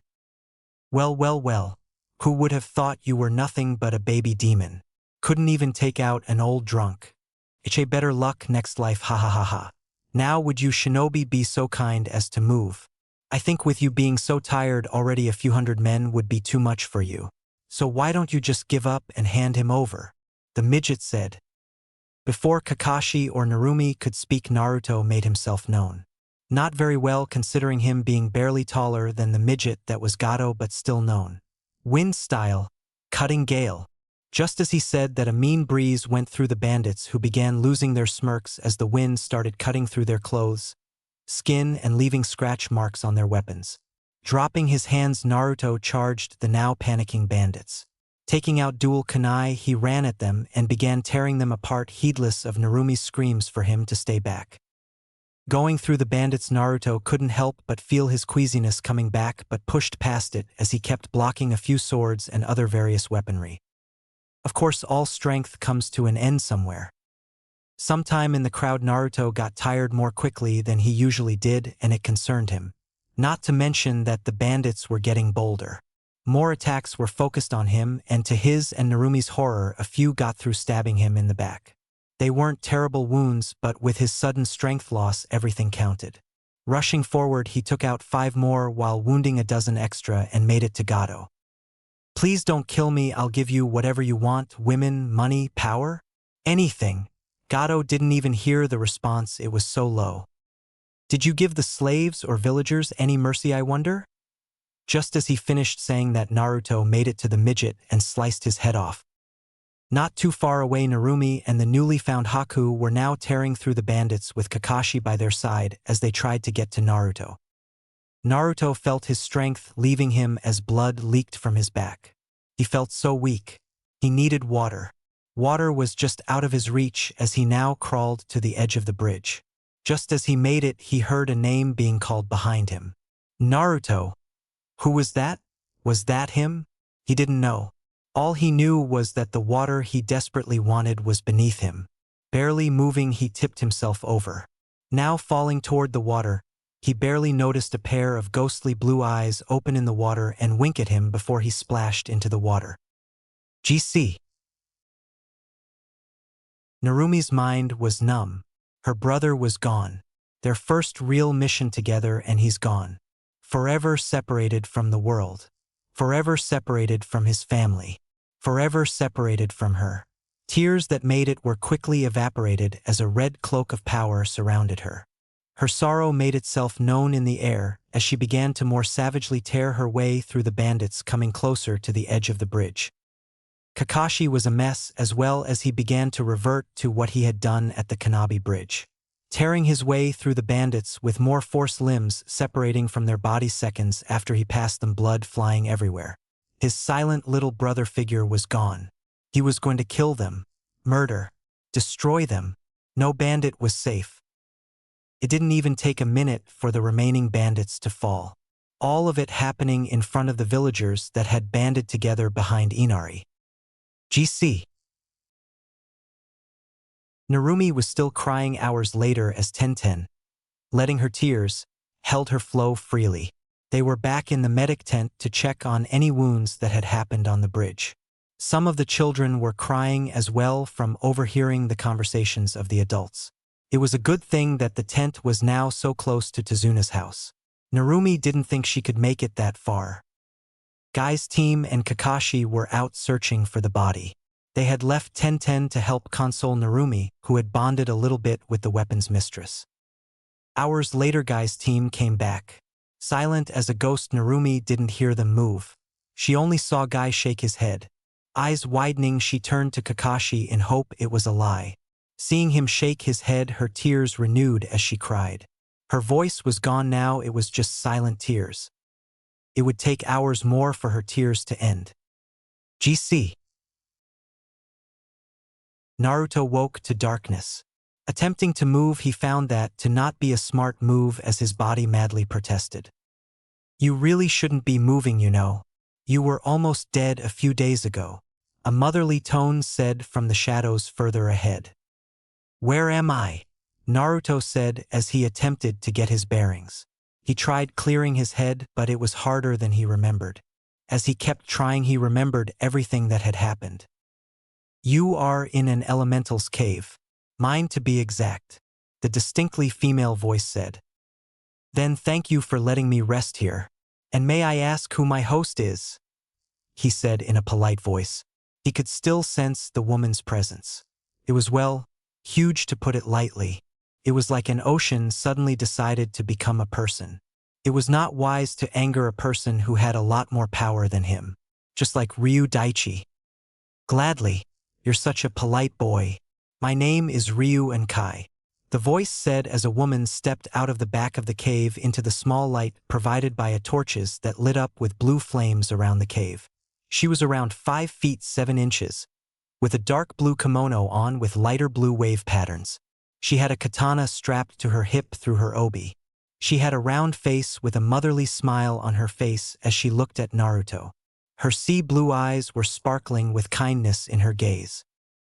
Naruto Uzumaki, it's a pleasure to meet such a powerful elemental, he said from his bed. Sorry, I can't really bow at the moment, he added. He didn't know what would get on the woman's bad side, so being a very polite person was a smart thing at the moment. Tinkling laughs was his response, as he looked at the woman elemental in slight confusion. No problem. Have you summoned your elementals yet? She asked after her giggles left. No, I haven't yet. Not to mention my chakra is returning very slowly at the moment. I'm not sure I would be able to anyways. Naruto said, his worry returning on why his chakra was coming back so slowly. Daichi didn't tell you why? She questioned. Seeing a shake of the head, a small tick mark appeared on her face. Of course, leave it to the summoner to figure it out. Not to mention whatever else he left out. Okay, what all did Daichi tell you about elemental summons? She said in a more business-like tone.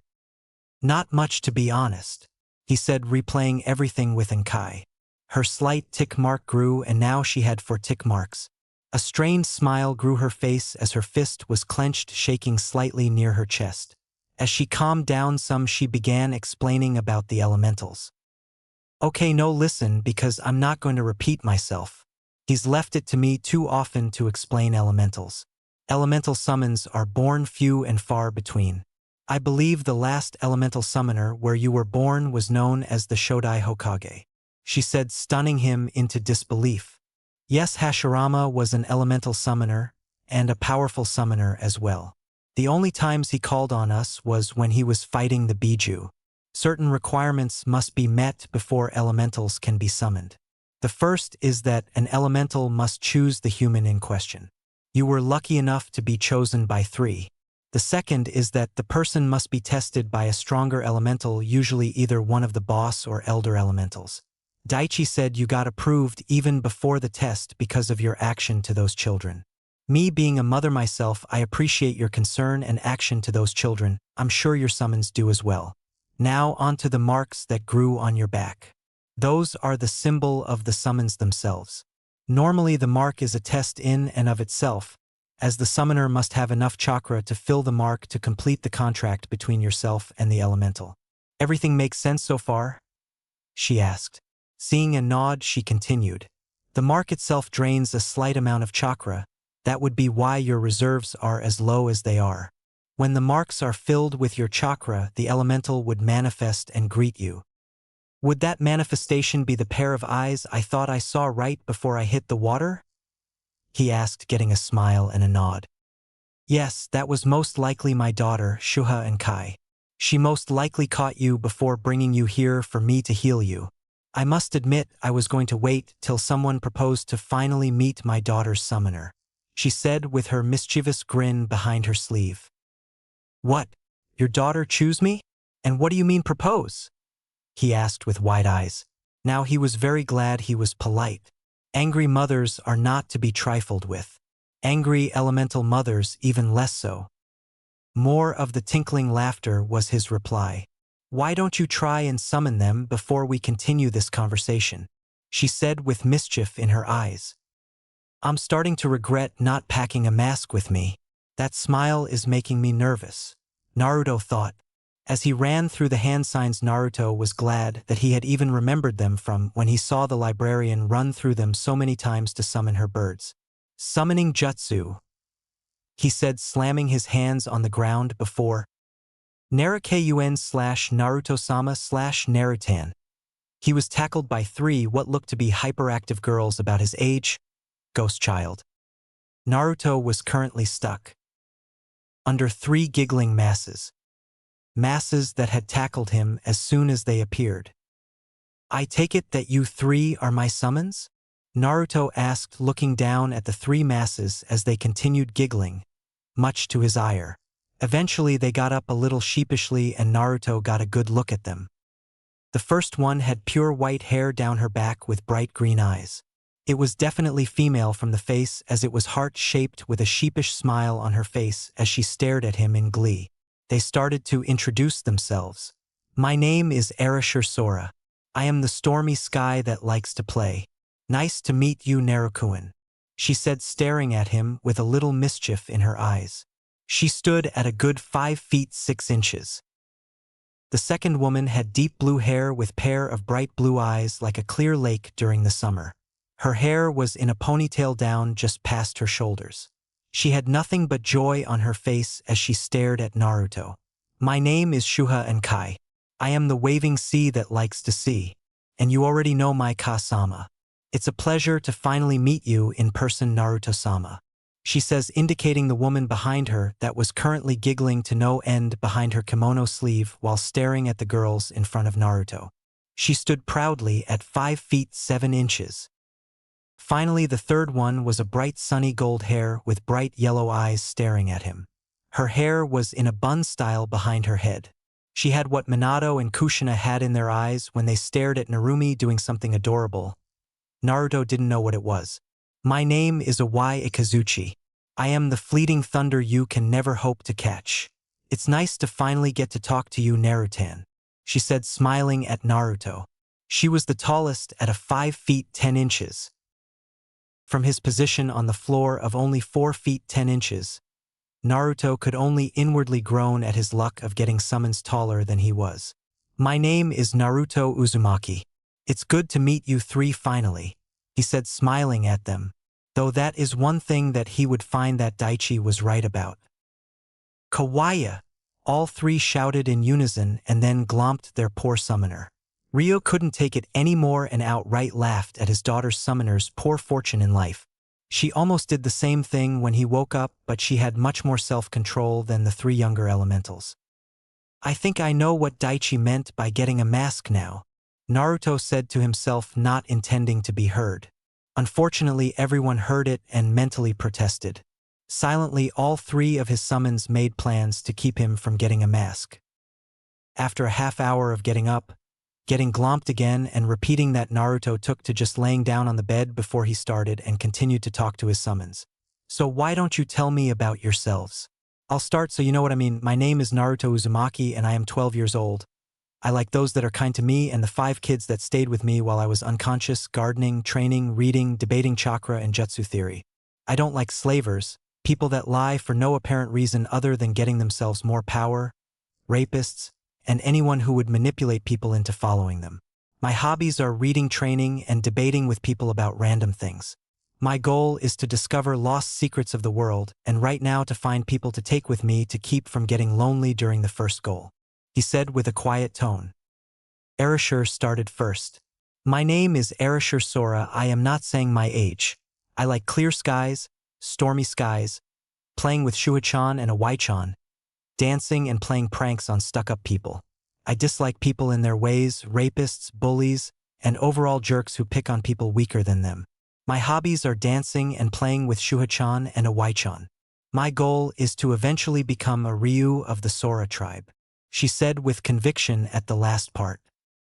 My name is Shuha and Kai. I am not saying how old I am. It's rude to ask a lady. I like the ocean and other large bodies of water, watching the waves in the water, watching fishermen in their boats and dancing in the rain, and playing with Awai-chan and Arashi-chan. I dislike jerks who are mean to my friends and people that refuse to understand what is in front of them, and people who pollute clean water. My hobbies are dancing, playing with Arashi-chan, and Awai-chan, spending time with my mother and to take long walks on the beach. My goal is to become a true force of the ocean, Shuha said, a little worried but determined during the last part. Last up was Awai. My name is Awai Ikazuchi and I am 20 human years old. I like storms, playing with Shuha-chan and Arashi-chan and dancing in the rain like Shuha-chan, and listening to thunder roll through the clouds. I dislike jerks who are mean to my friends and family. I hate people who dismiss thunder just because it's rare to see it so close. My hobbies are dancing with Arashi-chan and Shuha-chan, be it in fair weather or in the rain, playing with Arashi-chan and Shuha-chan and collecting interesting things. My dream is to dance inside a thunderstorm, she said, pausing when she said interesting, and then became giddy at her dream. Naruto nodded at each of them and mentally made a note of their dreams to help them if he could. Oh, and Ryu-sama? May I ask a few questions that have been popping up in my head? He asked the eldest there. Sure, she says in a rather chipper tone, just waiting to be helpful. Do elemental summons stay with their summoner or do they have a land they go back to after the summoning takes place? He asks, knowing of the Toad Mountain and the summoning realm. If they were his summons, he wanted to know how long they could be around before they left him to go home again. Elemental summons are a little different than normal summons in that we stay here after we are summoned. We can get reverse summoned back to our summons realm, but most of us stay here. I built and carved this cave. I personally find it as a retreat for when I need to get away from the council before I start popping heads, she says. I don't suppose you would tell me why you have the same name as Ryu Daichi? Naruto asked curiously. Oh, silly, Ryu is our title. We are the dragons of our element. Daichi being earth while I am the water dragon. Our first name is the one our parents give us, but when we earn the title Ryu, that becomes our name when the old Ryu retires. Nodding his head slowly, he then asks another question. Do you know if the Konoha shinobi are still in Wave? He asks a little nervously. If they were still here, it would be difficult. He wanted to get away from Konoha to explore more and discover different and interesting things around the countries before Konoha needed him again. Shaking her head, she thought, and here I thought that he would want to go back. Seems I made the right choice keeping that ship after all. No, they just left yesterday. Actually, the medics were grumbling a bit about no more dealing with depressed kids, while the others were also quite depressed over your death, she said, shocking him slightly. So they don't know I'm alive?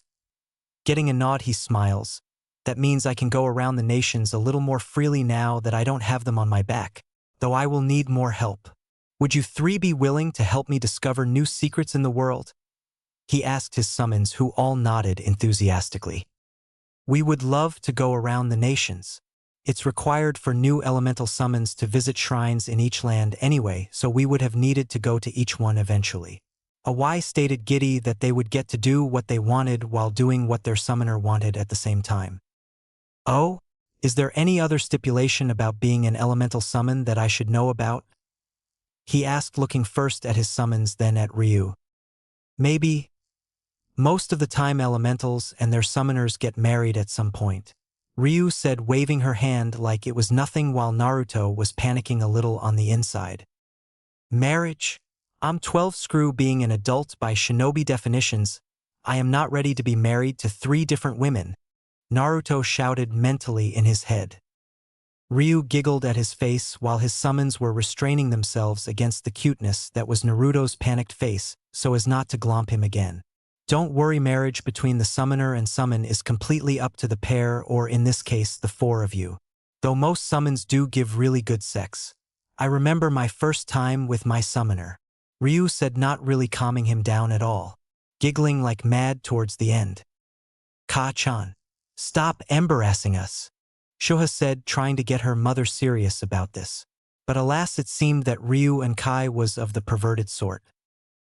Ignoring the blood coming from Ryu-sama's nose, is there anywhere I can rest? I would like a bit of rest before I go back to Wave for now. I need to pick a few things up there, he said, getting Shuha to motion him to stay where he was while she left to get blankets.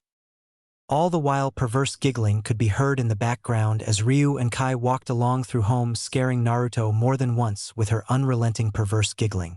It was Jiraiya-sama all over again. GC. The Uzumaki household was silent. It had that way been since the return from Wave. No one talked. No one did anything. Kushina had barricaded herself into the basement, not willing to be disturbed by anyone. She had carted food in there and then locked it with seals so no one, not even her husband, could get in there. The first time that someone tried, they got their ass handed to them on a silver platter with gold linings. But they had seen what Kushina was doing down there. She was getting back into shape. She was furious with herself at letting her baby boy go. At watching the funeral, she had personally destroyed anyone that was celebrating his death. Narumi was just as bad, if not worse off. The only thing getting her out of the bed in the morning was the thought of disappointing her brother because of her depression. She had spent all her spare time training. But even then she felt a nagging at the back of her head saying it won't matter. He's gone and there's nothing you can do about it. Before a maniacal laugh would be heard and the voice left. Kyubi was also silent. She had gone into the seal to grieve when Kyubi had said nothing anymore. He was silent. Everyone else was taking the news terribly as well. Hinata had grieved the worst, having a crush on him. She had changed a bit, colder to her family, training harder. Though she did not forget what he had said, kindness is a strength untold and unappreciated. Become strong to change your clan, Hinata-san. Do not rely upon yourself or others solely for power. Become strong and help others to gain that strength, so when it comes to a stronger obstacle it is easier to surmount it with others' help. He had said that during the first training session he had with Team 8 and Hinata. The memory brought a smile to her face. Although Kurenai hadn't liked him nearly beating her team up, he did bring results, and not just physical results either. The other members of Team 8 were taking it differently. Kiba was a bit calmer, remembering Naruto's advice about a balance between mind and body, but still was a little reckless. Shino had taken it in his stoic stride. Though his hair was a little messier and his hive a little louder with its buzzing, the others couldn't tell what was going on. Kurenai didn't really have an opinion. She just made sure to train her team well. Team 10 was taking it difficultly as well. Choji had started working out more but kept his kindness form what Naruto had told him when they were during a break. Your kindness is your strength, Choji-san. Do not lose it to this world of madness and hate. Let your kindness shine while you bolster your allies with your gentle strength. For what is power without something to protect? It had given him a lot to think about, to say the least. Shikamaru had started reading a bit, taking up Naruto's habit, but other than that didn't show many signs other than the bags under his eyes.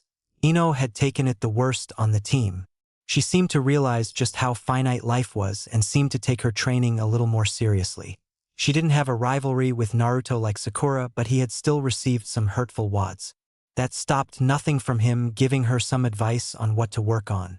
Balance, Yamanaka-san. You have quite the mind and a little of the body.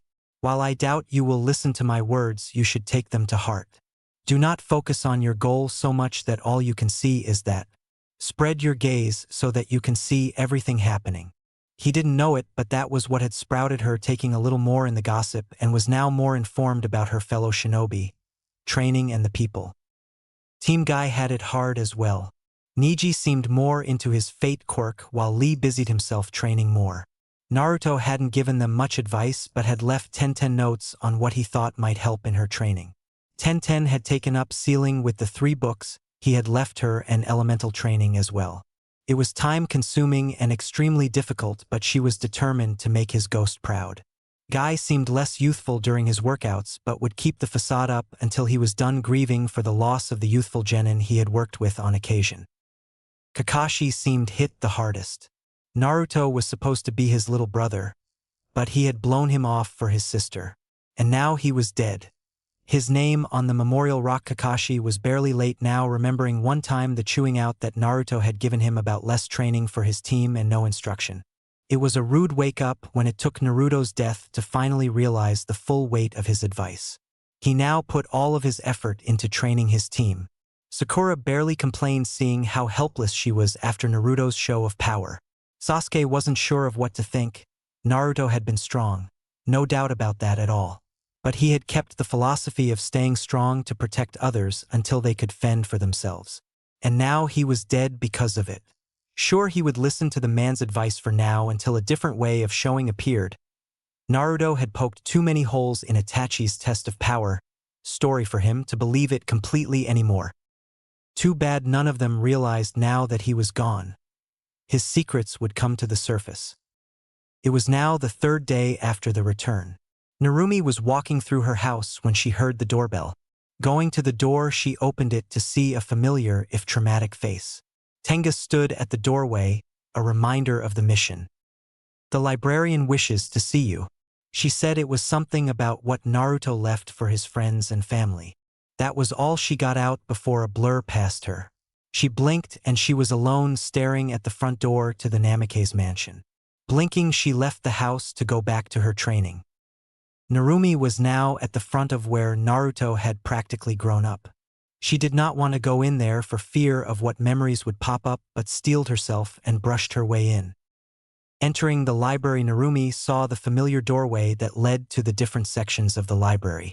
The librarian was standing behind the counter looking at something she couldn't see. Walking up to her, she spoke up. "You said you had something of Naruto's, Miss Librarian?" No matter how determined she was, she still flinched when the piercing gaze of the librarian pierced her soul. "Ah, yes, Narumi Uzumaki Namake's. If you would please follow me. Naruto left you a few things in case anything happened to him during a mission. It was his will he left in a scroll that Tenga gave me when she got back." She stood up and began walking to the shinobi section of the library. Eventually she got to the back of the library and the librarian pulled out a rather plain-looking scroll. "I know doesn't seem like much, but you should find out more as you open it," she said, giving Narumi the scroll. Carefully, Narumi opened the scroll, wary of anything her brother might have left her. When nothing happened, no seal, no writing, not nothing, she was understandably confused. She stared back at the librarian when she found nothing in the scroll, but the librarian just smiled. "It seems Naruto left you something to solve. Is there anywhere he would have retreated or gone to when he was stuck on something? If so, I would head there. You might find more answers when you get there," she said before leaving abruptly. Having no choice but to leave or stay and study, Narumi left quickly back to her home. Reaching the mansion, Narumi thought on the librarian's words. Someplace to retreat to when stuck on something? Sounds like his bedroom. That's the only place where he ever went. Walking up the stairs, she found the familiar door to her brother's room. Reaching for the handle, she cringed back slightly when she touched it. Gaining determination when nothing happened, she pushed the door open and walked in. The room itself was rather Spartan. The bed by the wall, made neatly like he had made it that morning, his dresser was in the corner, and his desk by the mirror hanging in front of it, and a bookcase on the opposite wall. Walking over to the bed, Narumi ran her hand on the sheets. Feeling the softness, Narumi had to fight back more tears but stayed strong. Moving to the dresser to inspect it, she found everything folded neatly in place. The desk was neat with a few papers in a neat stack on one side with writing all over it and many more crumpled in a ball in the basket to the side of it. The bookcase, though, looked like something was missing. Realizing the shape of the hole left for the scroll, she quickly filled it.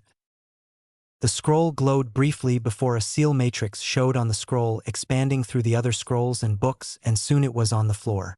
Narumi had no time to run as the door was now locked and the window had a seal on it. Resigning to whatever her fate by the unknown seal was, she relaxed. She felt her body seize a bit before a poof was heard. Looking over to where she heard it, she found a large scroll now sitting on the desk looking brand new. It had the words "Personal Library and Armory" written in big letters on the front of the scroll. Raising her eyebrow, she placed a hand on the scroll. Not seeing any reaction, she opened it. What she saw, she could only widen her eyes at what was there. Oni-chan. GC. So how many days have passed since I got here? Naruto asked the elder and Kai. It has been a total of 5 days since you were brought here unconscious. Your wounds were not pretty. I did the best I could, but I figure there is still more I could have done, Ryu said, looking at him. They were currently walking down a hallway with Naruto's summons peeking out from behind a corner staring at him. When it first happened, Naruto had been a little worried that someone might have found him, but when he found it was only his summons, he chuckled softly, wondering what was on their minds that they had to stalk him so much. Fortunately or unfortunately, they had stood outside his room while he slept as well. He had guessed that his lack of nightmares had something to do with the presences that he had felt before falling asleep. It had been 2 days since Naruto had woken up from his unconscious rest, and he had not been happy when Ryu said he wasn't going anywhere until he was back up to fighting shape. That was what they were doing now, fortunately for him. Ryu was taking him to her personal dojo to find out if he was ready to leave yet. Ryu wasn't about to let him out of her sight when trouble might strike him for what he had done to Gato. When they reached a plain section of the seawall, they stopped while Ryu put her hand on it and pushed it in. Naruto was a little shocked at the wall sliding inwards and then to the side, seamlessly merging with the wall to the right. Walking inside, Naruto found a wide room with a small pool towards one side, while on the other side it had stalagmites with fist marks on them. Probably from Ryu-sama's training. Walking toward the stalagmites, he touched them and felt the coarse feel of the rock with indentations on where fists had previously met the rock. It was interesting, though the indentations felt like someone had rubbed them smooth. Naruto could only guess that was because she was an elemental and not a regular human. It must have affected her taijutsu as well. This is where I normally train, but it will be good enough to see if you're up to par, Ryu said, taking a stance on the water. I will hold back some. I can't imagine you would be able to match an elemental dragon in taijutsu. Try not to hold back. I would love to see what my daughter's summoner can really do, she said, making a come get me motion with her hand. Understood, Naruto said as he finished his stretches after examining the stalagmite. Walking towards the water, he settled in a stance he had found in the library and mastered in the training grounds. Closing his eyes briefly, Naruto centered his breathing. Once he had centered himself, his eyes snapped open and he shot forward much faster than anything the genin from Konoha had seen him accomplish. Flashing a fist forward, it was blocked by Ryu's forearm, batting it to the side. Not influenced in the least, Naruto used the momentum of the spin to snap a kick at the elemental woman. Said woman just jumped back before smirking at what he had accomplished. Not bad at all. And to think I thought Ryu Daichi was joking when he came to me about the kid's memories. kept going like this for a half hour, Naruto using everything to his advantage while Ryu and Kai just dodged or blocked. Nodding to herself about his skill in offense, she decided it was time to test his defense. Shifting her stance slightly, she shot forward in a blur. Naruto was taken aback a little at the woman's speed and was forced to use everything he knew about fighting and his experience when he was facing his clones about tricks he had self-taught himself and what Guy had taught him about opponents with superior speed. This lasted only 10 minutes before Ryu and Kai jumped back to observe how Naruto was holding up. He was riddled with numerous bruises and he was panting from exhaustion.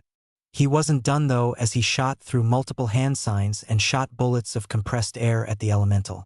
Dodging, she looked back to see the damage from the balls, only to slightly raise an eyebrow at the craters he had made in the water and a few cracks in the sea stone wall. Running through a few more seals, Naruto jumped onto the stone and slammed his hand into the water, shooting lightning through the conductive water, trying to electrocute the dragon of water. Ryu only smirked and jumped into the air, doing a single seal herself, and made a rather large water dragon out of the still sparking water. Naruto only had time to widen his eyes and jump out of the way of the giant glowing water dragon, silently praising the woman's prowess at using his attack against him. Running through a few more seals, Naruto compressed wine chakra at his feet and releasing the compression shot forward in the air straight at the dragon elemental. GC. Shuha and the others were watching in an observing room with their jaws on the floor at what all Naruto had done. While they knew the dragon elemental was only playing with him, it was still impressive to see a human go against her. Awai was also shocked at seeing him using multiple elements, though the glowing water dragon was scary to her. Charging a water dragon with how much lightning chakra Naruto had put into it made it very powerful in her standards. Erishur was both shocked and scared. Shocked at the skill of her summoner and scared at how serious he became when fighting. She was very impressed though with his ability to improvise on the spot and how he used the compressed air to travel through the air. GC. Well, I suppose I've seen enough. Though this was fun, I'll have to see about him visiting in the future for more spars. Managing to nearly fly was impressive for someone so young, she thought as Naruto came flying at her from his compressed air technique. Catching his fist, she used him as a flail and threw him towards the sparking water, sending herself further up and managing to attach herself to the ceiling. For his part, Naruto was scared at being sent to the charged water. By now the water had mostly calmed down and left back to the small pool, but he didn't doubt that there was still charged water just waiting to shock whoever landed in it. Naruto barely had time to compress a little air by the soles of his feet, so send him further away of the pool of sparking water. Landing on solid ground, he looked at the smiling face of his opponent. Starting to make a few seals, he saw her hold her hand up and spoke. "We're done here, Naruto-san. You did well. Very good. I can't wait to see what else you can come up with in the future. I will guide you and the girls out so you can get back to Wave," she said, floating down, not quite landing on the water as it almost formed a bubble around her feet, making a perfect indentation of a sphere in the water under her. She could only giggle at his shocked face. GC. "Well, let's see how everyone is doing then, shall we, girls?" he said to the women beside him. Shuha, Awai and Erishur were all wearing clothes that Shuha's mom had given them. Shuha was wearing a dark blue shirt with black pants with wave patterns at the bottom. Awai was wearing a yellow shirt with clouds at the top and black pants. Erishur was wearing a white t-shirt with dark green pants with a forest theme on them. All three girls had shinobi sandals and a pouch with whatever they had sealed into scrolls before they left the Elder and Kai's cave. Now out of the cave and on the beach of the forest where they had started when the Konoha team first arrived. All three of his summons now had smiles on their faces as they went alongside their cute summoner and walked along the beach with Shuha smiling the brightest.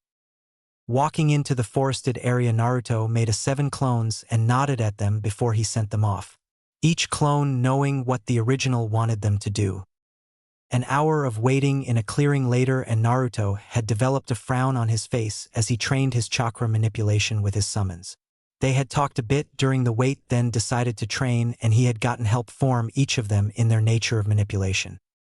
So, it turns out the bandits came back. Naruto said with a frown on his face. Now his summons were also frowning at the mean jerks that had been terrorizing Wave. It seems they came back and had kidnapped a few of the children while bullying a few more of the shopkeepers. I guess we have to finish this first before we can go about our business, he said, informing his summons. They could only smiled at his selflessness and kindness to the country. Well then, what are we waiting for? Let's go kick some bandit butt, Erashur said with a grin on her face. Indeed, Naruto-sama. Let's show them not to mess with these kind people, Shuha said with a determined spark in her eyes. Let's go, Narutan, Awai said, grabbing his hand and almost began dragging him off before he started talking. And do you know where they are? He said, getting them to stop and nervously chuckle and rub the back of their heads at their mistake. Relax, we are helping them. I know where they are. My clones found them. Follow me, he said, leading them to the right of where they came into the clearing from. A half-hour later, Naruto and the girls had snuck up on a hill. Below them was a much smaller camp of bandits, maybe 30 or so bandits.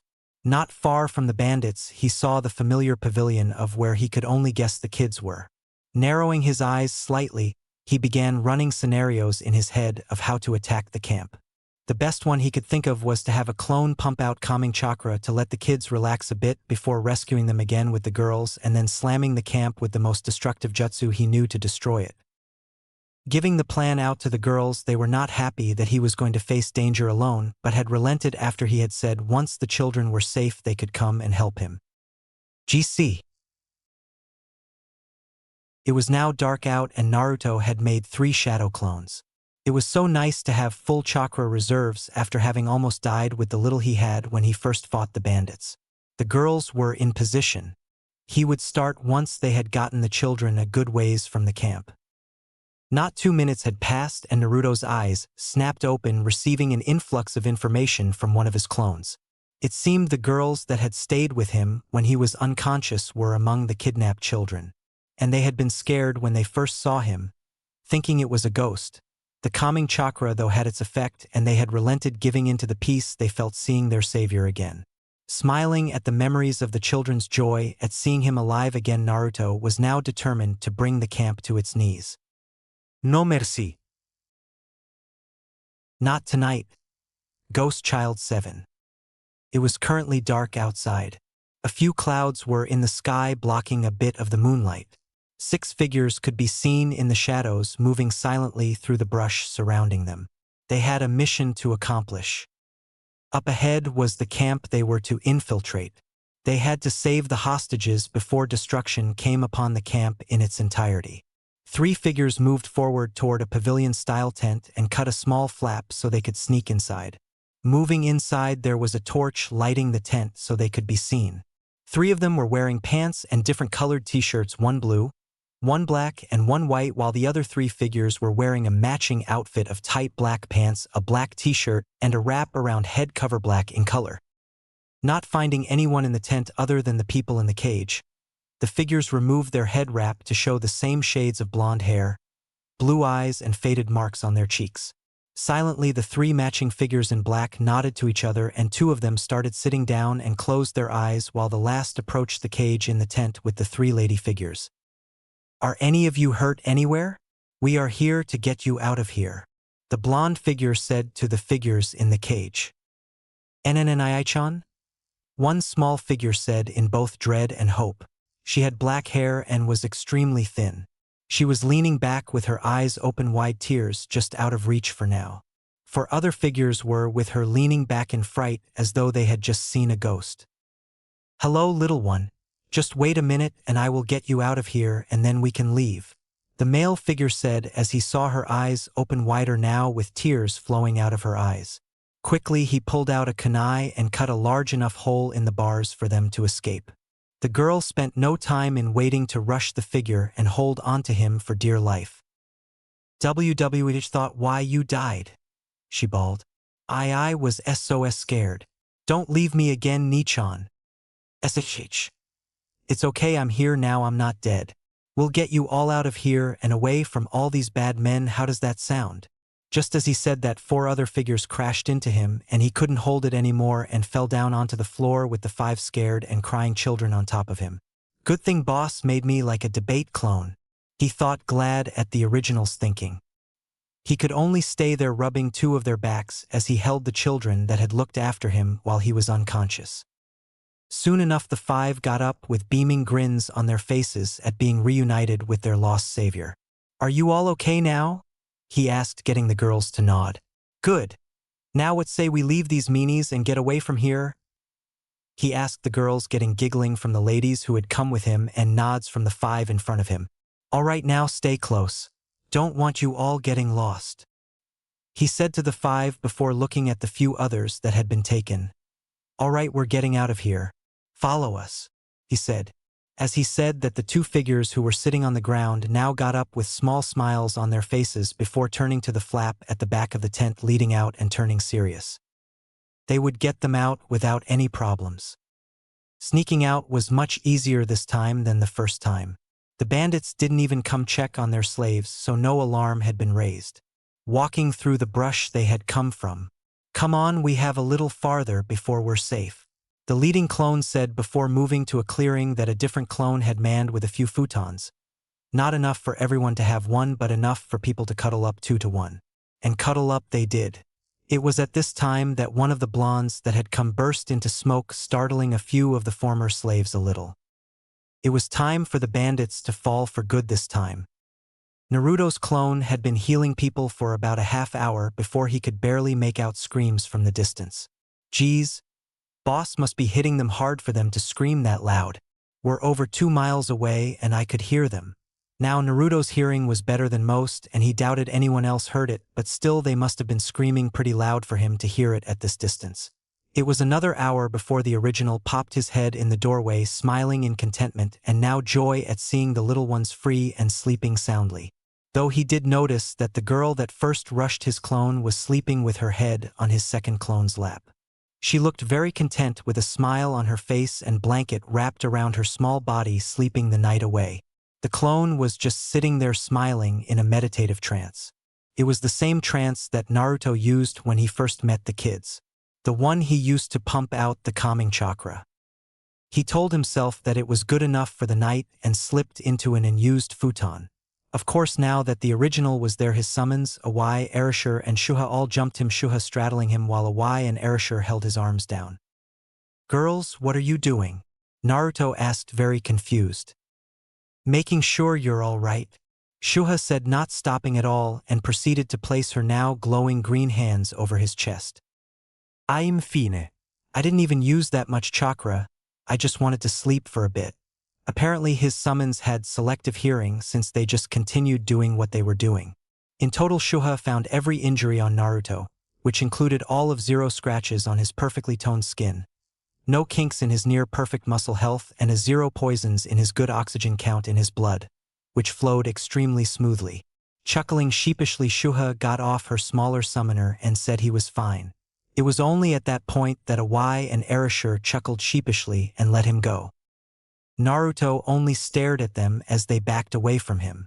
Inwardly, he was smiling at their devotion to ignore what he said to ensure he was completely safe. Chuckling a bit, Naruto laid down to sleep, still smiling softly at his summons antics. GC. Morning came too quickly for Nagako. She was having a good dream. Her and Ai-chan had come back from the grave and said she would be safe forever. Bringing her hand up to her eyes to wake them up, she hit something. Wait a minute. They didn't have pillows in the cage. So what was she resting on? Looking up, her eyes widened and her tears renewed at seeing a familiar face. "Hello, little one. Good morning. Did you have a good sleep?" her savior asked. Absently nodding her head, Nagako did the only thing she could at the moment. She let her barriers down, jumped up, grabbed his shirt and cried into it. She felt his arms go around her and her comfort renewed as she felt his warmth radiate into her as she cried. Absently, she heard words in her ear as a warm hand rubbed her back. It was like that forever in Nagako's eyes. Though at some point she stopped crying and just beamed at him from her place on his lap.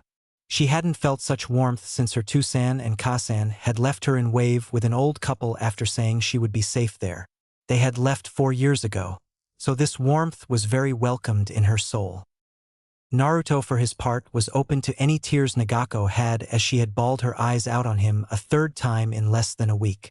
It was a good thing that she didn't really cry this time, just tears and sniffling, as Naruto didn't want to wake the others. A half hour passed and Naruto felt 4 more bodies press onto him from his sides and behind him. Chuckling slightly, Naruto carefully moved his head and saw the other 4 children wrapped in blankets and their head on his back and sides. Wondering how to get out of this mess, Naruto couldn't, so just sat there and let them cry and stay there for a while.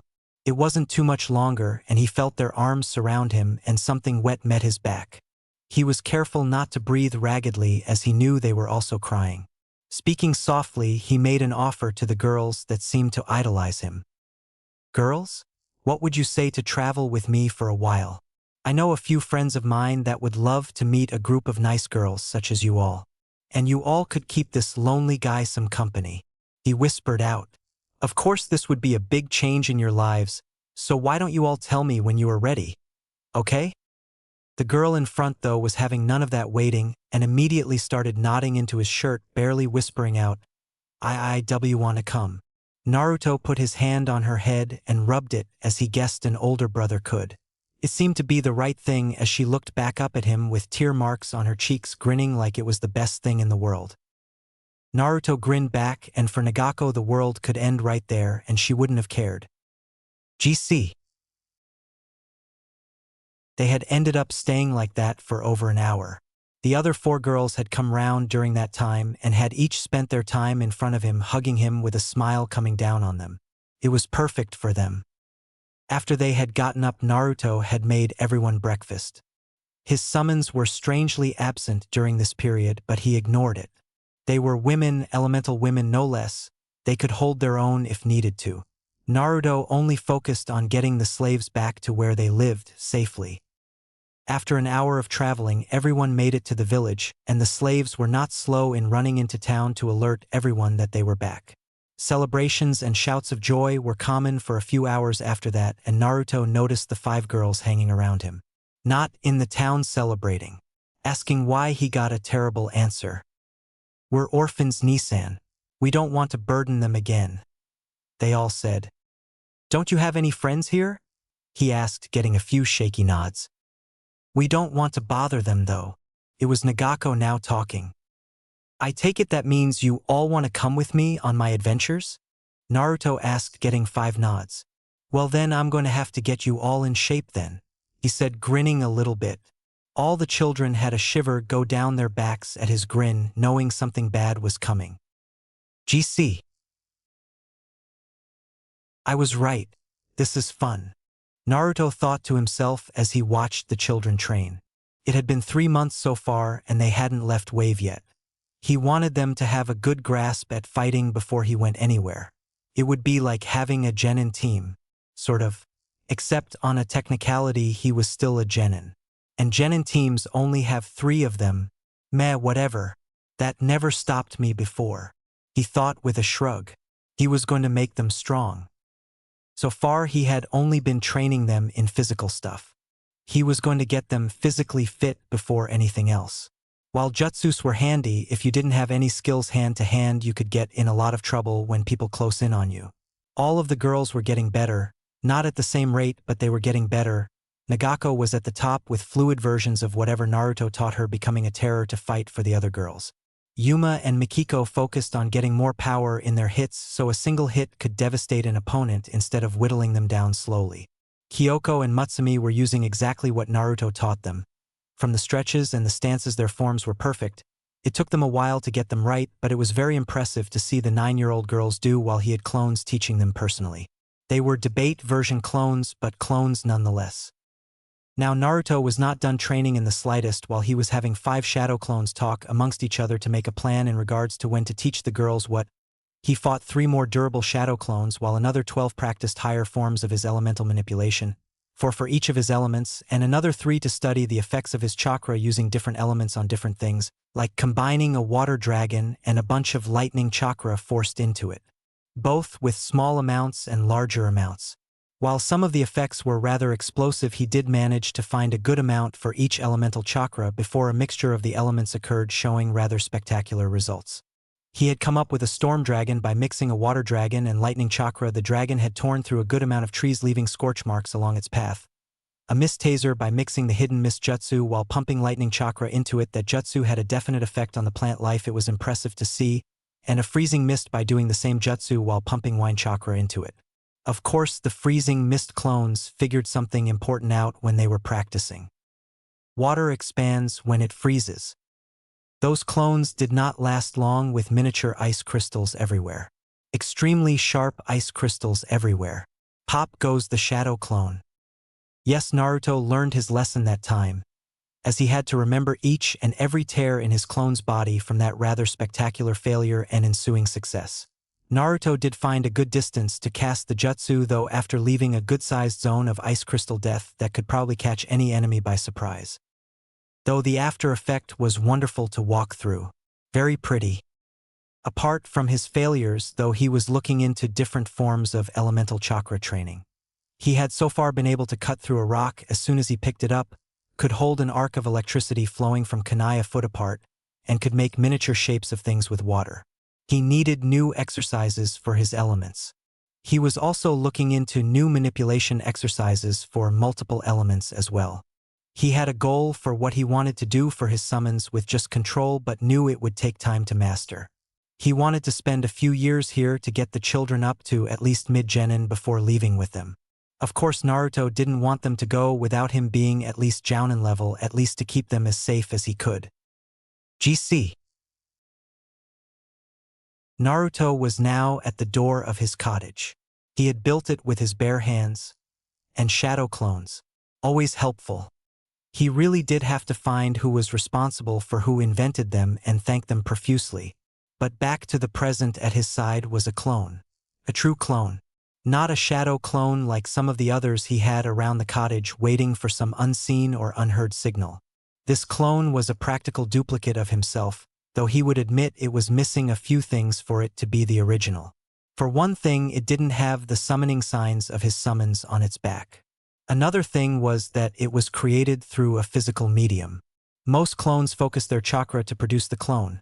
Sure, some clones, such as the elemental ones, had other partial mediums such as water for a water clone or rock for a rock clone. Not very inventive of people to name them after that, in my opinion.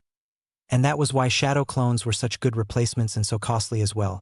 They reflected everything about the original: personality, ability, chakra reserves, after splitting it and sharing it with the clone, and intelligence. The true clone was different than that. This one used a dual medium of blood and chakra, both for a different purpose. The blood for a full copy of the DNA of the person using it, creating the body. The chakra for the full reflection of the person, giving it the semblance of the original life. In this case, the blood making the body is the yin, while the chakra giving it life is the yang. Inside chakra is two parts, the physical and the spiritual. Yin and yang, like some would say opposites. They rely on the other to be complete. Inside the yang chakra is the physical aspect of the body and the characteristics of their personality. Inside the yin chakra is the spiritual stuff, the emotions and stances on certain subjects. Chakra, in Naruto's opinion, was like a planet, the yin chakra giving it the body of the planet or country or the very land itself, while the yang chakra gave life to the otherwise dead planet. Overpower one and the other withers, become balanced with both, and you have a good chance at achieving what monks could call enlightenment with a little effort. Complete attunement with oneself. Keep them training.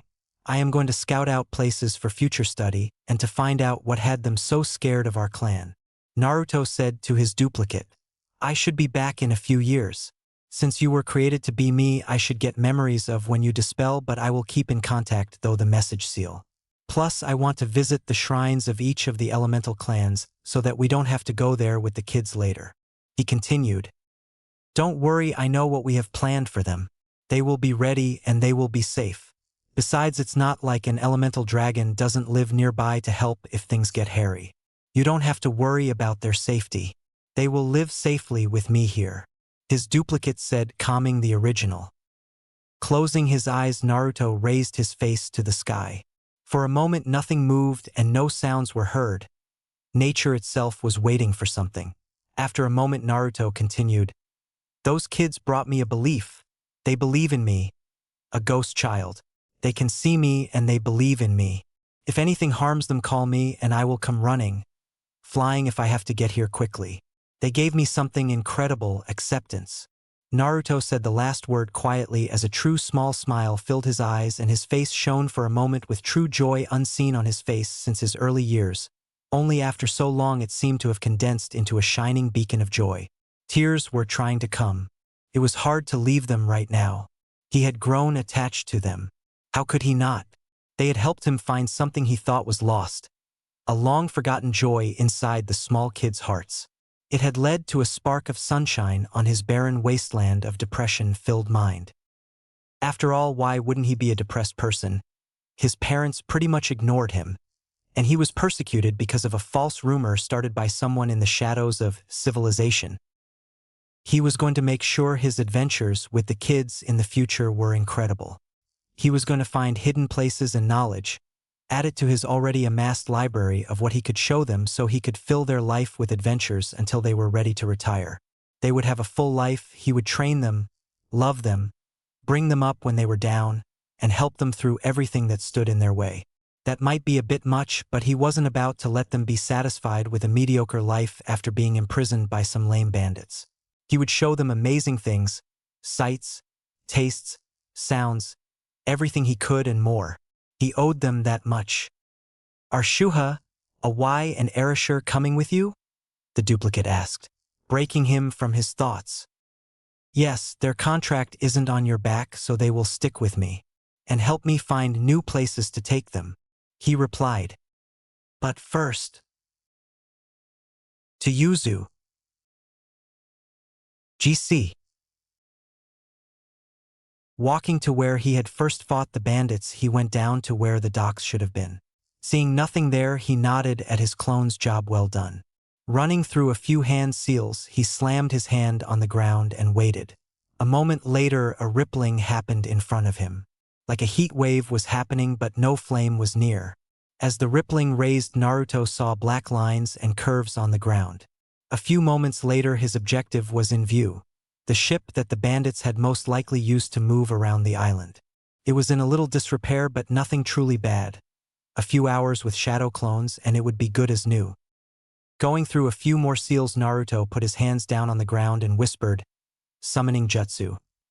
Soon all three of his summons stood in front of him, though much to his annoyance, Awai first looked around confused for a moment before looking down, blushing and looking away a little sheepishly as if she couldn't see him from where she stood. Damn it. It was only a foot difference. Damn it. "We are leaving," he said with a slight twitch that was gone after a moment. "We are going to Uzushiogakure to look for anything that the old Uzumaki clan left behind." "The kids aren't coming with?" Shuha said a little sadly.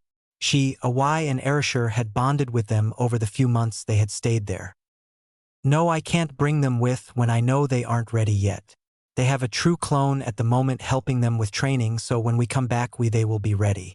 I will not endanger those kids by bringing them somewhere that I need to visit," he said with conviction. He could not bring them somewhere he didn't know was extremely dangerous or not. He would not. Not without them being able to fend for themselves at least and keep each other safe. ****, okay then Narutan. How are we getting there? Yuzu is surrounded by natural whirlpools. It won't be easy to get there, especially on such a boat," Awai said, gesturing to the boat they were next to. "Have you been there before?" he asked curiously. If they had been there before, then they might know where everything he wanted to look for is. "Not me, but Shutan has. She went with her mother a few years back. It was so much fun. Their architecture is truly impressive, and to survive and thrive on an island surrounded by whirlpools. They truly were a great clan," she said, remembering the time she had been there with her mother. "How did you get to the island?" Naruto asked. "We walked through the whirlpools," she said helpfully. Naruto only deadpanned. "If only, no need to get annoyed at the girl. Do you know of a way to get people not from the Ankai clan there?" he asked as his twitch came back for a moment. Yeah, I remember taking one path that is open. Do you know how to walk on water, Naruto-sama? She asked. Yes, I do, he said, trying to keep his twitch back when he had fought her mother on the water. Then we need to set sail. I don't suppose you have a crew that knows how to sail, do you, Naruto-sama? Shuha said, turning to him. Do you know how to sail? Getting a nod, Naruto then replied with, Then yes, I will be able to get a crew and set sail. As long as you man the wheel and tell me and some clones what to do. After thinking for a few moments, Shuha smiled and then nodded. All right, that will work.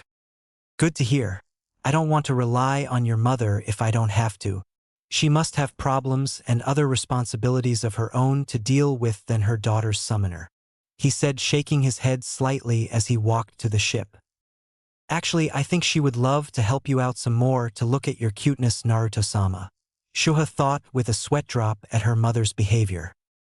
As they got on the ship, Naruto immediately made 20 clones and they all lined up in front of Shuha, including the original that held a scroll and a brush behind them.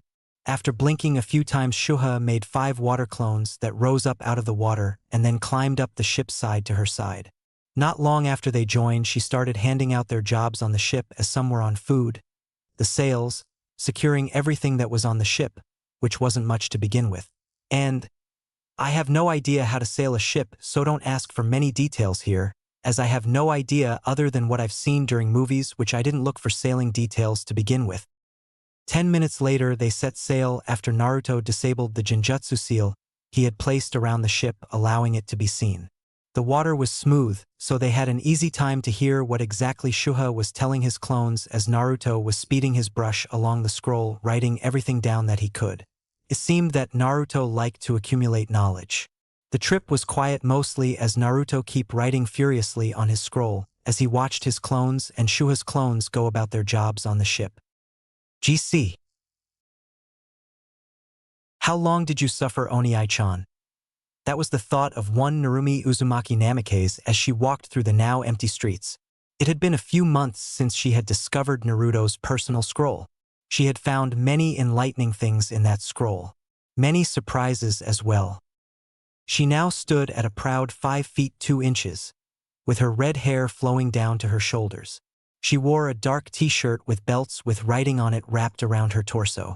On her legs were dark ANBU pants with a kunai holster on her thigh and shinobi sandals on her feet. She stood proudly as she walked through the village to her house.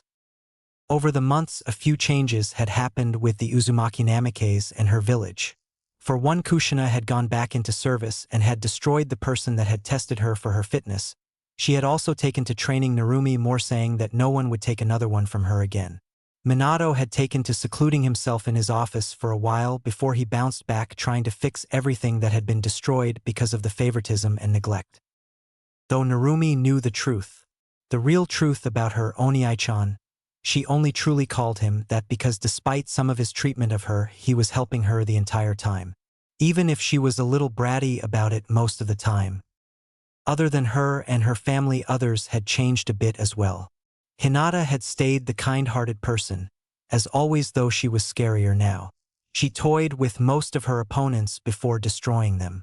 Like her little sister, Narumi had been present as a guest to a fight as a favor for Hinata. Hinata had danced around her sister's attempts to strike her and close her tenketsu points.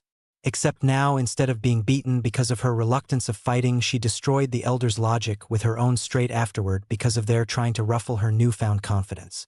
Several of them had almost called her out on trying to challenge their authority and battle her to put her down when she merely dismissed them as they had been trying to get her to do her entire life. Coldly, cruelly, as if talking about the weather, not really paying attention to them, as if their existence didn't matter. It was humiliating to the elders. They had brought it to Hayashi's attention, though, from what Narumi had heard. He had nearly laughed at their complaints of getting Hinata to finally do what they had been trying to get her to do her entire life. Only to the wrong people. It must have been terrible to be on the opposite end of the Stoic Hyuga act. After hearing the story, Narumi had debated showing her the scroll. Naruto had left but decided to wait. It would wait until the absolute best time to be unveiled for it to be shown. She still remembered what she had found in that scroll. It had not been what she thought it was. Flashback. Staring her in the face as she held the scroll open was Naruto's personal journal and a few papers that showed different lines and words that she didn't care about at the moment. She was frozen. How could she not be? She was staring at something that could shed more light upon what was possible the biggest secret in her life. What were her Oni-chan's thoughts? Tenderly grabbing a chair, she pulled it behind her and held the small book in her hand. Shakily, she opened the first page. On the page was a chart that she could only widen her eyes at. It showed the numbers of everything that had happened to him. The teachers dismissing him, parents dismissing him, mobs beating him, teachers refusing to give him help, and a column with a much smaller number was titled, Friends. It showed the lowly number 5. How did he manage with only 5 friends? She thought. Flipping a few pages forward, she saw a date marked.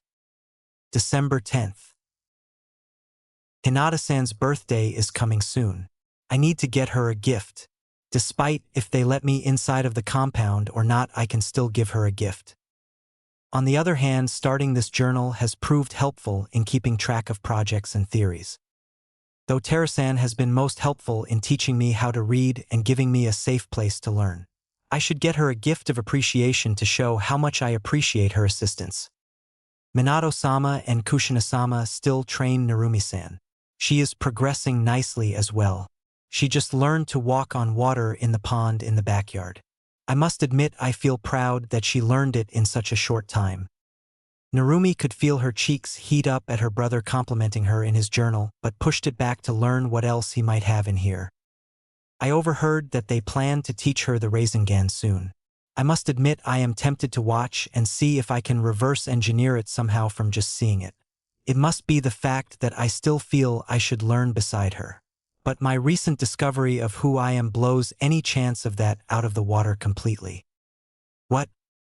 I must again get a gift for Terasan to show my thanks in helping me find out exactly who I am. That equipment was hard to find. I stuck the proof next to my journal. I do wonder though what someone was feeling at replacing me in the form of Narumi-san's twin. What? I found it quite both okay and upset at the fact that I am only so much as a cousin to Narumi-san in blood. What the hell? It was quite amusing to find out that I am as much a part of the Uzumaki as Narumi is though. Only half an Uzumaki, though I wish I had the red hair. It truly is a lovely color. Well, my day is done and I am tired, so I must rest.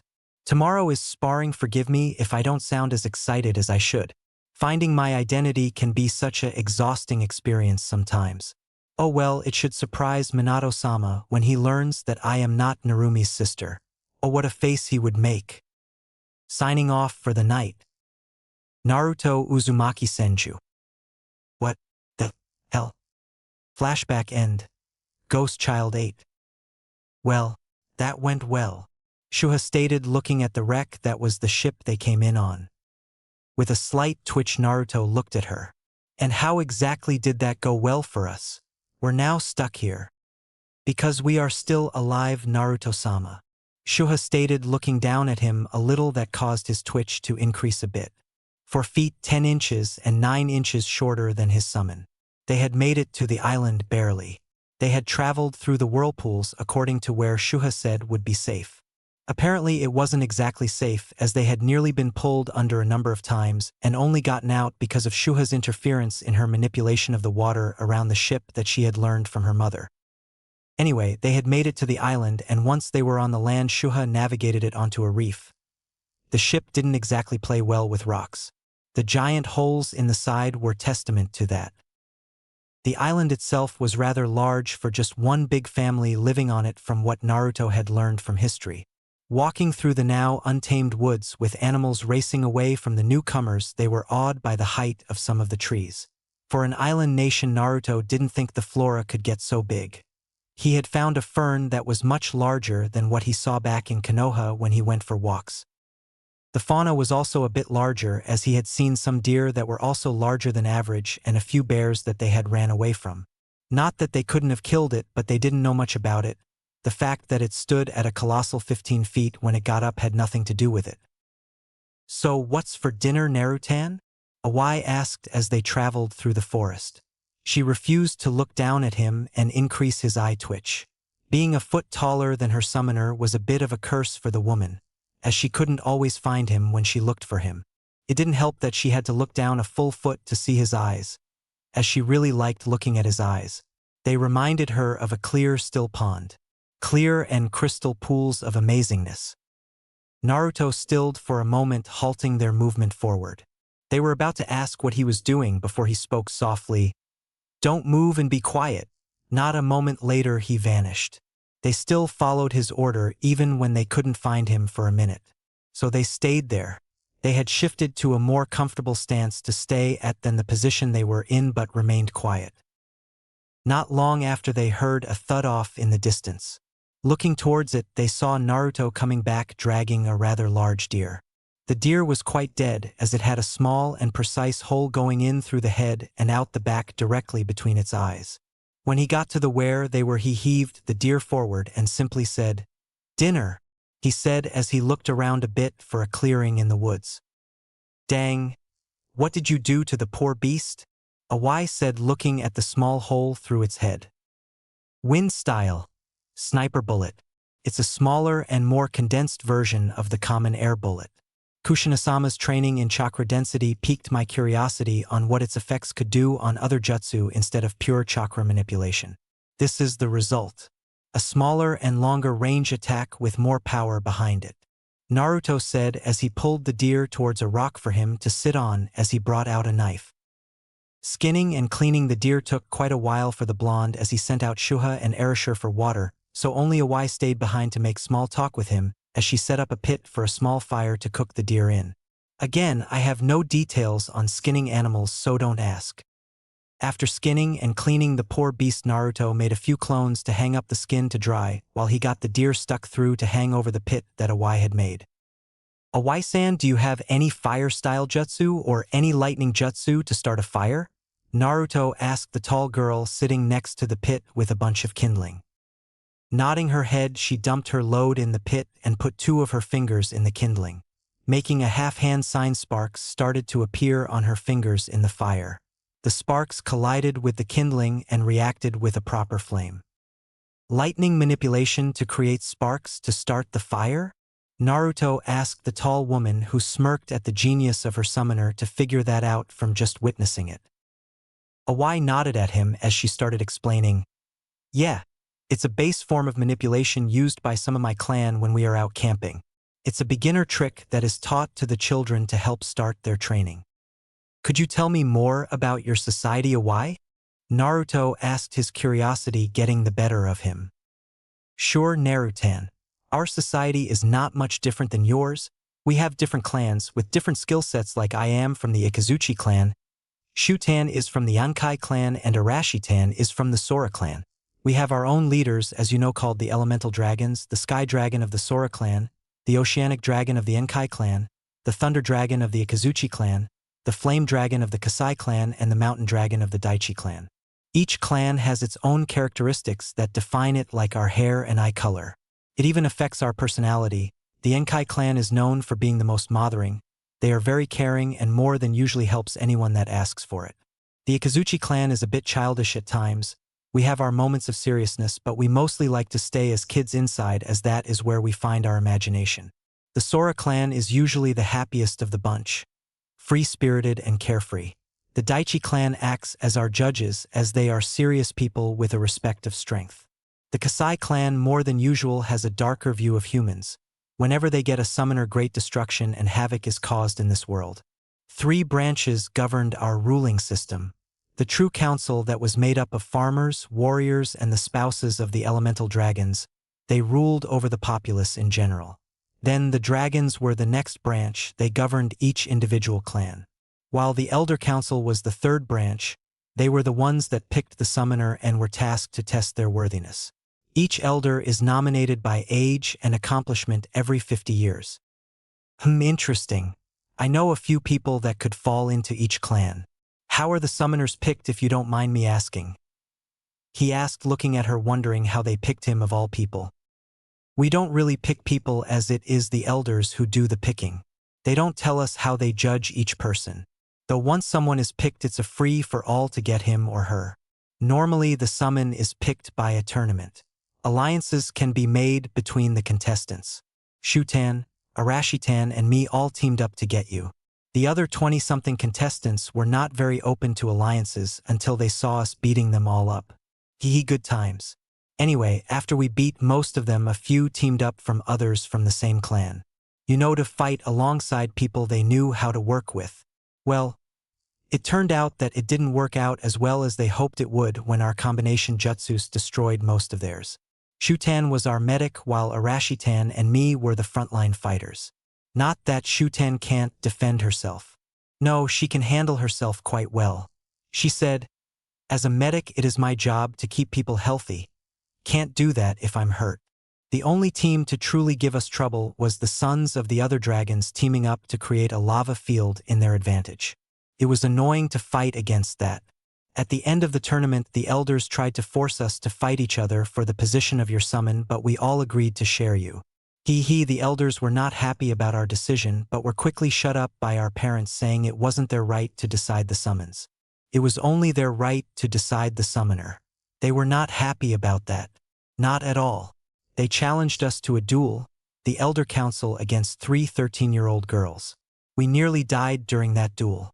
They took their anger out on us, but our parents came in and saved us when the elders were about to kill us. Awai said as she started telling the story of what happened that day with a bit of a shake in her voice, recalling the incident. Flashback.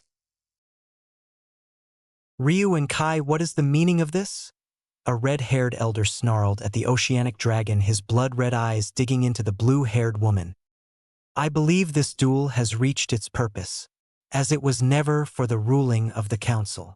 She replied as she held a barrier made of clear water around the children. Behind her, the barrier had ripples dancing across the surface of the water. The purpose of the Elder Council is to seek out a summoner. Should they neglect their duty or impose on the duty of others, it is up to the parents of the elementals to remind the elders what they can and cannot do. You may have gotten away with being brutal to the children, but do you really think you can get away with killing a dragon's daughter? She asked the question as the elder's eyes widened a bit before snarling again. Do you really believe that a mere human can take on 3 elementals at a time in Kaisan? Now I do believe it's in Kaisama to you, dear elders. And it depends on the human in choice. A new voice said from behind them. Whipping around, they now found their eyes widening again as they now looked at another dragon with yellow hair sparks flying over his hair. He stood at a colossal 6 feet 10 inches. As with his golden hair sparking dangerously and his yellow eyes glinted, he was a terrifying presence to behold. Indeed, Ikazuchi-sama, indeed it is in Kaisama to them. And the human you so kindly picked has such nice reserves. He could easily supply 3 elementals with his reserves. A third voice said from above them. Looking up, they found themselves paling a small amount as they stared at the floating form of the sky dragon, who happened to be swaying side to side upside down with his head bent to look at them above them. He was a smaller figure than his fellow dragons, standing only at 5 feet 9 inches, but his white eyes and white hair dancing maliciously in the non-existent breeze, he was a terrifying presence to the elders. Hello Ikazuchi-sama, Sora-sama. Thank you for your support, and Kai said, smiling. Shall we show them just what it means to step out of their authority against us? She said as blue light surrounded her. When the light dimmed, she was wearing dark blue samurai armor with wave patterns on them. On her hip was a blue-hilted katana with a large dark blue gem on the bottom of the handle glowing softly. Behind them, the thunder dragon also glowed briefly, showing his own armor with clouds at the top and lightning bolts coming down on his back. Was a vicious-looking spear with a serrated head and wrappings going down part of the handle with black lines surrounding the top of the shaft near the head. Directly beneath the head of the spear and above the black lines were 4 yellow gems glinting in the sunlight. Above them, the sky dragon also glowed, showing dark pants and a muscle shirt with twin knives sticking to his waist, all glinting with green gems, and mid-torso a bloodthirsty smile on his face. Flashback end. It was good to hear their screams of mercy. Our parents were not happy with the elders almost killing us, and so they beat the elders black and blue to return the favor. The true council tried the elders with their sentence being stripped of their position and banished for the intention of knowingly killing an elemental. We don't know what happened to them, but we know they are still alive," she said with a little shiver at the end. Apparently these elders had scarred her. Naruto made note of that and silently promised to hunt them down. With her tail done, Awai sat contentedly as she stared at the pit with the deer roasting above it. With no warning, Naruto stood up abruptly and walked over to where Awai was sitting. Smiling softly, he sat down and put an arm around the woman's frame and gave her a hug. "You won't have to worry about them. I will help if the time ever comes, Awai," he said in a soft voice. With all the conviction in the tone, Awai's heart had no guards able to do anything but to let loose the tears built up from that day, so long ago. They came slowly, but the tears eventually fell freely silently, as Awai made no motion to move, but Naruto did it for her, as he pulled her around and gave her a full hug. Tears now stained Naruto's shirt as he held the crying woman, silently making a shadow clone to watch the dear Naruto cradled the much larger woman. Her arms came up and she pulled Naruto into her ample chest as she began to cry into his hair, her body shaking slightly. A few moments passed and Naruto felt two more presences as Shuha and Erashur made their presences known as they both wrapped their own arms around the crying woman and their summoner. Minutes passed and Naruto had fairly moist hair as he was released from their combined hold on him and Awai. Smiling up at the girl, she smiled back until she snorted, as he looked a bit ridiculous as part of his hair was flattened and part of it was sticking up like normal. She chuckled a few times before everyone started laughing at his hair, while Naruto only smiled, seeing her back to being a bit more cheerful. GC. Morning greeted the group as they woke up in an interesting position. Naruto's eyes snapped open. He could feel a presence not where it should be. But first, what in the world was he laying on? He didn't bring a pillow, did he? And why in the world is it moving? Moving his arms to the side of whatever he was laying on, he felt the ground of the tent and he pushed up. Moving his body to the side, he looked up, only to comically widen his eyes as sweat started pouring down his face as he saw the thinly covered ample assets of his summon Awai Akazuchi, moving extremely quietly so as not to startle her and wake her by accident. After he had moved off of the woman, he looked around and saw Shuha and Erashur where they were cuddling each other on the other side of the tent. Awai must have moved during the night. But how in the world did she manage to get under him while he was sleeping? He was a light sleeper. Glad that he was off of her, he put the blanket back over her from where he had moved and left the tent, intent on finding a stream and dunking himself in it. GC. Breakfast for the group was a simple affair of unsealing a bit of the uneaten deer from the last night and then cleaning up the campsite so to leave no trace they were here. After cleaning up, they resumed their hike through the now untamed woods towards the center of the island. At about noon, they made it to an open hill that allowed them the incredible view of the ruins of the hidden village by whirling tides. Overrun by plant life, the village looked like a ghost town from where they stood. Remarkably, in the center of the town stood the unblemished tower of the Uzukage, untouched by wilderness. It stood proudly among its fallen village. On the outside of the village was a ruined wall that had the swirling symbol of the Uzushio nation. It took the group a good hour to reach the ruins, but they were awed by what they saw when they got there. The walls were cracked but still stood. The buildings had scorch marks and great holes missing but refused to fall. The village itself had its pride. It had withstood the test of time and would continue to do so. Naruto stood outside the gates and bowed his head in respect for his fallen ancestors. A minute later his head rose and he continued inside the village toward the tallest standing tower. The door to the tower was made of wood that had no cracks in it. Walking toward it, he held his hand out to touch the door and was stopped by an invisible force. Blinking and widening his eyes a fraction in realization, Naruto raised a kunai and cut his palm as his summons gasped but stayed where they were, not daring to break the silence any more than they had already. It seemed to the women that nature itself was waiting to see what would happen as he brought his bloodied hand forward to touch the barrier again.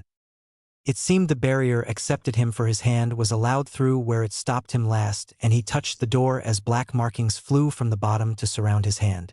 It seemed the seals accepted him as they glowed briefly green, and sounds that reminded Naruto of gears working greeted his ears. After a moment of the sound of moving gears, an unlocking sound was heard and the door cracked open. Well, that was dramatic, Erashur said, breaking the stillness. Chuckling was her response from Naruto, and a why while Shuha stood to the side with her eyes wide. Seeing Shuha's reaction, Naruto raised an eyebrow while simultaneously asking, "Something wrong, Shuha?" "That door. When I was here with Kasan, she said that only the blood of a royal Uzumaki could open that door. The ones that were to be the next head of the clan. I wasn't aware that we were in the presence of royalty, Naruto-sama," she said, awed at first, then a little teasingly at the end. "And if it changes anything, then I will be beating you up on the head," he said not a beat later with a deadpan stare at all three women. They only snickered at his quick response. Walking inside, Naruto made to look around when he realized he wasn't followed. Turning around, he motioned for them to follow him, but they shook their heads saying, "You deal with your ancestors, Naruto-sama. We'll look around for anything else interesting." And with that, they walked off to further explore the ruins of Uzushio-gakure. Smiling at their thoughtfulness, Naruto walked up the stairs to where he thought the office of the Kage would be. The inside of the tower looked like it had just been left for the night. The carpet was a deep blue, with the walls being blue at the bottom near the ground, while the middle of the wall was green and the top was a white color matching the ceiling. At the top of the stairs, he found a forest green door. Opening the door the same way as he did the front door, Naruto moved inside to see a desk where he imagined the Kage would have sat at. Moving around the desk to a chair, he sat down in it and looked at the desk. Opening a few drawers on the desk, Naruto found papers that, with a brief scan, could tell were worthless at the moment. In a moment of curiosity, he channeled some chakra to his hand and reached underneath the desk, seeing if there were any seals there. A poof of smoke and a weight falling into his hand was his answer. Bringing it out to look at what he unsealed, he saw a leather journal with the Uzushio spiral on it. Opening the cover, he saw two names on the page. Amain Uzumaki Shodame Uzukage. Mana Uzumaki ni Daima Uzukage. I just found the Uzukage's journal. I wonder if it will give any light to what happened near the fall of Uzushio, Naruto thought before flipping to the last few pages of written pages. December 10th, Nidame Uzukage's reign. Today marks the last days of Uzushio-gakure. Scouts have found tracks of Greshi walking the higher tunnels. Not only that, but we have gotten reports of the largest army ever amassed by the shinobi nations marching to our doorstep. We have taken precautions and sent our civilians to our sister village Konoha. I hope Benkisochi and Kushino-otome made it safely. It broke my heart to hear them leaving, but I could not allow them to stay here. Not when we are about to be attacked. If it was only the army, we would have a better chance, but with the Greshi walking so close, I'm not sure how long we will last fighting a war on two fronts. They are always aggressive whenever they make it up this far. I hope to whoever finds this can at least stop them from spreading, or at least push them back to the lower tunnels again. Humanity is not ready to fight the Greshi. Not separated as we are. It has been Yuzu's task to keep the world safe from them. And we have done our duty well. But now, we need to focus on the positives for now. The mines have been sealed, with no access to the elemental countries. Humanity will be safe a while. I have sealed the entrance to the room that the Tenrai Chikenfuin, sealed divine knowledge, is in. Nothing will ever be able to open it when we die. Only a member of our house could hope to open the door to that room. If they do come, then I wish them luck. I only hope that when this journal is found, the elemental countries are ready for war again. Because the Greshi are waiting. They will not sit patiently for long. They will come and destroy everything in their path. If anything is still standing when this journal is found, then I pray that some of the armory can still be salvaged in the basement of this tower. Forever live my children. My prayers and spirit will watch out for you. Now to make some heads roll for threatening my family. Mana Uzumaki ni Daima Uzukage. Leaning back in the chair after finishing the entry, Naruto took in everything he read. After a few moments of pondering, he realized something. Looking back at the book and reading one specific line, he read out, "I hope Benkisochi and Kushino-otome made it safety. That's my Basama." Basama was the Uzukage.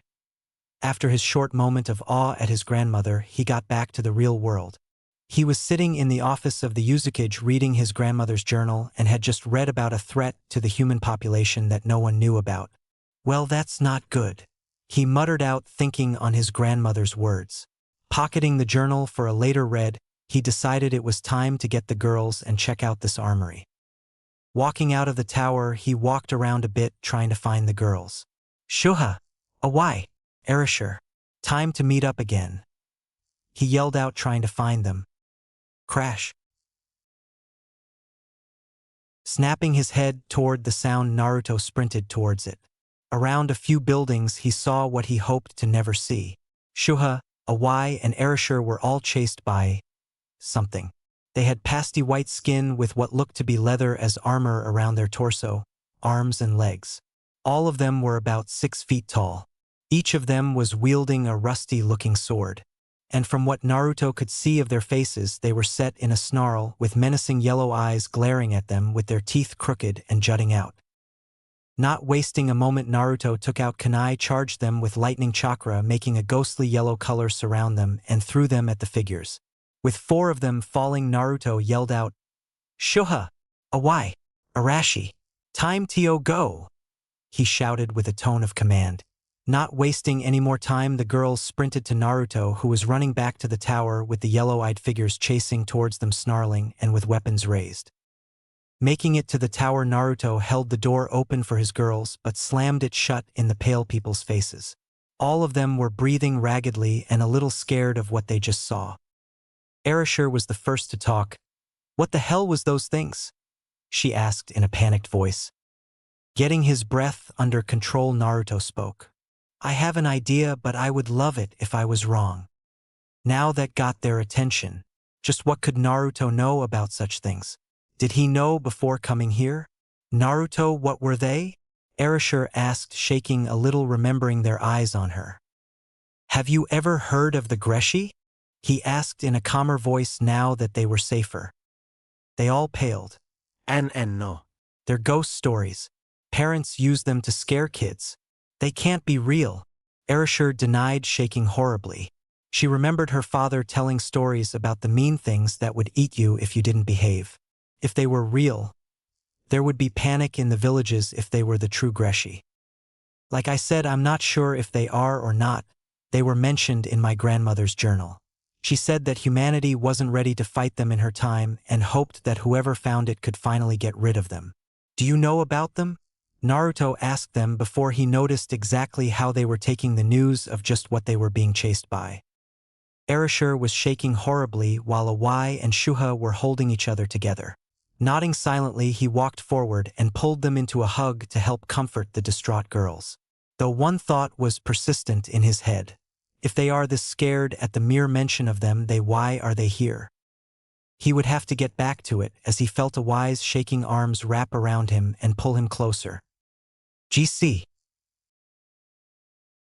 They ended up spending an hour like that, just huddled together for comfort before they broke apart. Worry was clear in Naruto's eyes as he looked at each of them. They were his friends. Even if his adoptive parents didn't really show him such love that an Uzumaki should, he would show just how loving an Uzumaki should be to their friends and family. They were his new family. They hadn't been with him long, but they treated him with respect, kindness. They cared for him. They helped him. He would show them his love. But he still had to visit that armory and that Tenrai Chiken Fuin. He really wanted to know what that seal could do. Now that they were a little more calmed down, he started speaking. First things first, before we leave, we need to get weapons. My Basama said there was an armory in the tower basement, so let's start there and work our way around here first to find anything else useful that we can find, he said as the girls nodded in acceptance. Finding things to defend yourself on an island that had Greshi was important. So was staying away from that island and living another day, but too late for that. Walking down the staircase, the group made small talk most of the way down until they reached a door along the spiraling staircase. Opening the door like he had the front door, Naruto walked in the room and whistled in appreciation for the sheer number of weapons he saw. All along the sides were racks upon racks of weapons, from katanas to chikudos, staffs to nunchucks, kunai to shuriken, daggers to swords, zanbato to long swords, scythes to kuzurigamas, even small fans to gunbai. It was an impressive collection, to say the least about it. Okay, first grab what you want to wield as weapons. Then after you put them on your person, bring the rest to me. I'm gonna seal them so we can take them with us in case we need a bit of extra money later. They went to decide what they wanted. Awai picked up a spear, swung it around a few times, smiled, and strapped it to her back. Erishur picked up a gun by and strapped it to her back, smiling at the weight of it. Shuha took after her mother in picking up a katana. They were all relatively plain-looking in appearance, but Naruto could tell they were crafted very, very well. Picking up a sword, he marveled at the balance of hilt to blade. It was incredible.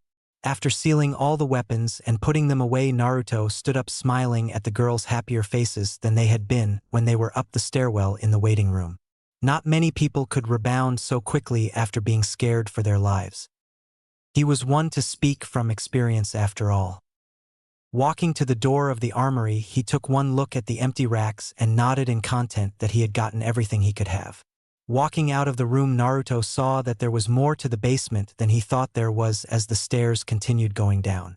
He was about to go down when he looked back and saw the girls looking at him weirdly. Looking forward again, he saw a wall. Bewildered, he looked back and asked, "Did any of you see the stairs continue down?" Getting confused shakes of their heads, he was about to push it out of his mind until, "Come, young Uzumaki." Narrowing his eyes a little, he looked around as Shuha, Awai and Erishur each looked confused at the action. It was as if he was looking for something.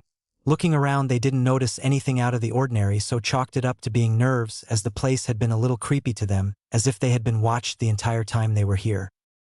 Naruto wasn't much better. He continued to look around but saw nothing. No one was there for that voice. He couldn't even call it a disembodied voice, as if it was something much more than some ghost. Something much greater. He was about to give up when he heard more. "Down the stairs. Leave the others. Only Uzumaki are allowed into my chambers." Hearing the instruction, he paused. Was it worth following some voice in his head that he wasn't sure was safe to listen to? Yet there was a powerful curiosity pushing him forward. How did it know his name? How did it know he was even here? What was it? How in the world did it communicate by telepathy? Even he knew seals like that were beyond him. Pushing thoughts into someone else's head required an intricate knowledge of the brain and lightning chakra to allow the electric charges to pass through the correct nerves. In the end, his curiosity won over his caution, and he motioned for the girls to wait in the armory again as he checked something, absently making a shadow clone to keep them company as he explored deeper into the tower of the Uzumaki. The girls were less than happy knowing that something had piqued his curiosity for him to leave the girls alone with a clone while he went alone into somewhere they couldn't help him if he got into trouble. Once the girls were inside the room, Naruto closed the door before he again looked to where he first saw the stairs leading downward to see they had reappeared. Blinking for a moment, a small frown marred his features before he started to slowly walk down the stairs. It took a minute of walking down the stairs for him to finally reach a stop. He could feel a powerful chakra source to his right behind a large wooden door. The wood itself looked like it was alive, felt like it was alive, as if it had grown there for the sole purpose of becoming a door to the room beyond. Staring at the door, Naruto continued forward until he was directly in front of the door. Bringing his hand up to the door, the wood parted around his hand. As if many trunks of trees had collected, the door peeled apart from his touch, allowing him entrance to the room. Stepping over the wood, Naruto took in the room. It was a plain white room, but one end of it stood a great throne. Walking up to it, Naruto could literally feel sheer power oozing from around the room as he walked to the throne. As if many people were watching him from somewhere unseen. Many unseen threats or unseen allies stood waiting some event to take place to finally move. This time the voice was much louder and sounded to come from everywhere. "Whom do you fight for?" The voice raged in his head, and he fought to stand against such a mental voice. He won out as his face showed nothing but determination as he walked forward to the throne and bowed to it. "I fight for those who need it. I fight for those cannot protect themselves.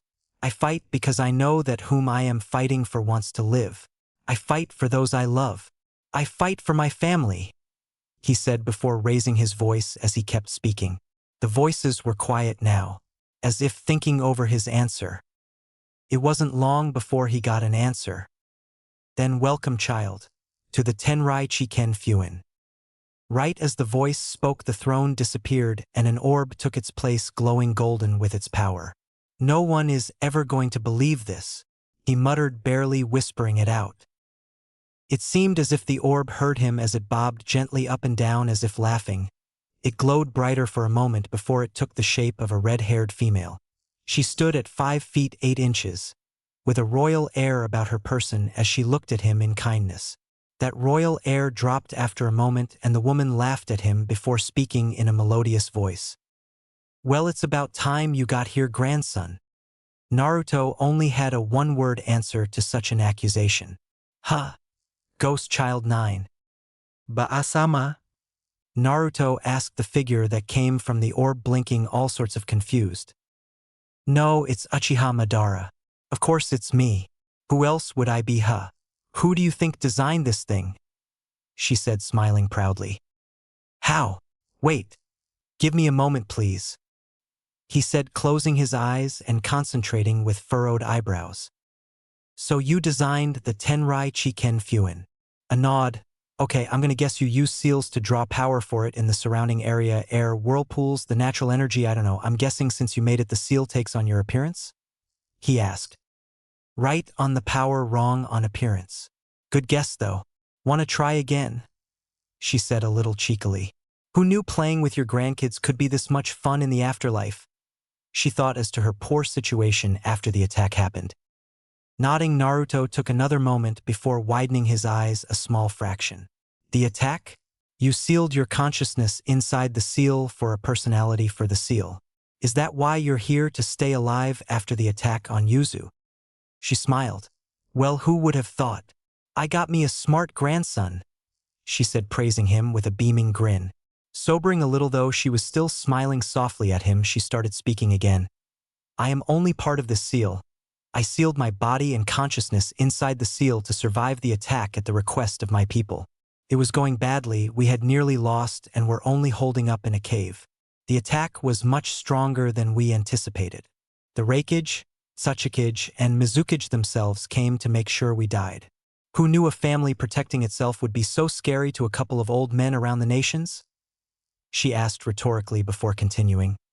"We were almost winning when those stupid Greshi showed up and started attacking. It was hellish trying to fend off both attacks from the allied nations with their Kages and the Greshi acting separate. While the Greshi may be no certain warriors, they do have a significant advantage over us. They can dispel ninjutsu. From what the seal saw in your mind, you saw only one type of the Greshi, the Kaze Kataki Greshi. They are not as annoying to most Uzumaki as the Nami Katakis, but they are still annoying as hell. They are strong and dispel most wind release techniques, and are resilient to lightning if your memories are anything to go by.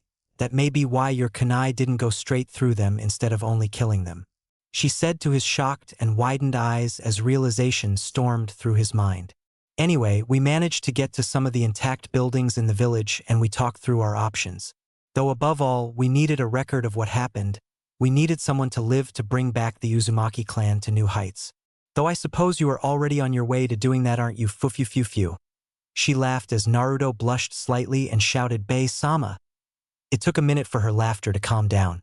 "Sorry, Naru-chan, but I couldn't help it. But back to the story, I was picked, as I knew the most out of all that were left. 4 Jounin, 3 Chunin, and a Kage, against the horde of Greshi and the Kages themselves. We certainly didn't disappoint them in their fear of us. No, we made it to the tower, barely, but we made it. Only I was left when we made it, as the others had stayed behind to guard the outside. I made it to this room and activated the Tenrai Chiken Fuin. My body was put in stasis by the seal as it came to term with my spirit lasting inside my chakra inside my body. It turned out that the seal's intelligence was smarter than we gave it credit for." As she said this, the room brightened a bit before going back to its ambient glow. "See? Smart cell. I'm not sure what happened afterward, as I was not really coherent at the time. Still getting used to being inside the seal. I still am inside it, as this is just a very realistic genjutsu brought about by the orb you saw. That is its power supply. Pure chakra given form by the mix of the different chakras around condensed down into an orb. It is quite powerful. I doubt anything less than a Biju could have anything more than what it is currently storing inside itself. Before she could continue, the same voice from before spoke. Perhaps you should stop focusing on my power supply and start focusing on if and how you are going to get out. While I will keep you sustained for however long you need, I will not be able to function fully if I am keeping you alive at the same time. Nor will I be able to function for the role you gave me when you made me. Naruto did notice the walls brightening while it spoke, signaling a seal's activation. Naruto was utterly confused by the wording of the seal's words. What purpose did she/it serve 100 years after it was made? His answer was a chuckle and more telepathy from the seal. My purpose when I was created was to help the Uzumaki clan in battle with seals and chakra supply. That orb you keep talking about is what I would call my own chakra supply after it is merged into something. More than what conventional chakra can do, as it is thicker, denser, more powerful, and overall more potent than even the coveted Senju chakra. But I digress. We are not here to talk about me. We are here to talk about your training and how you are going to get off this island with your grandmother.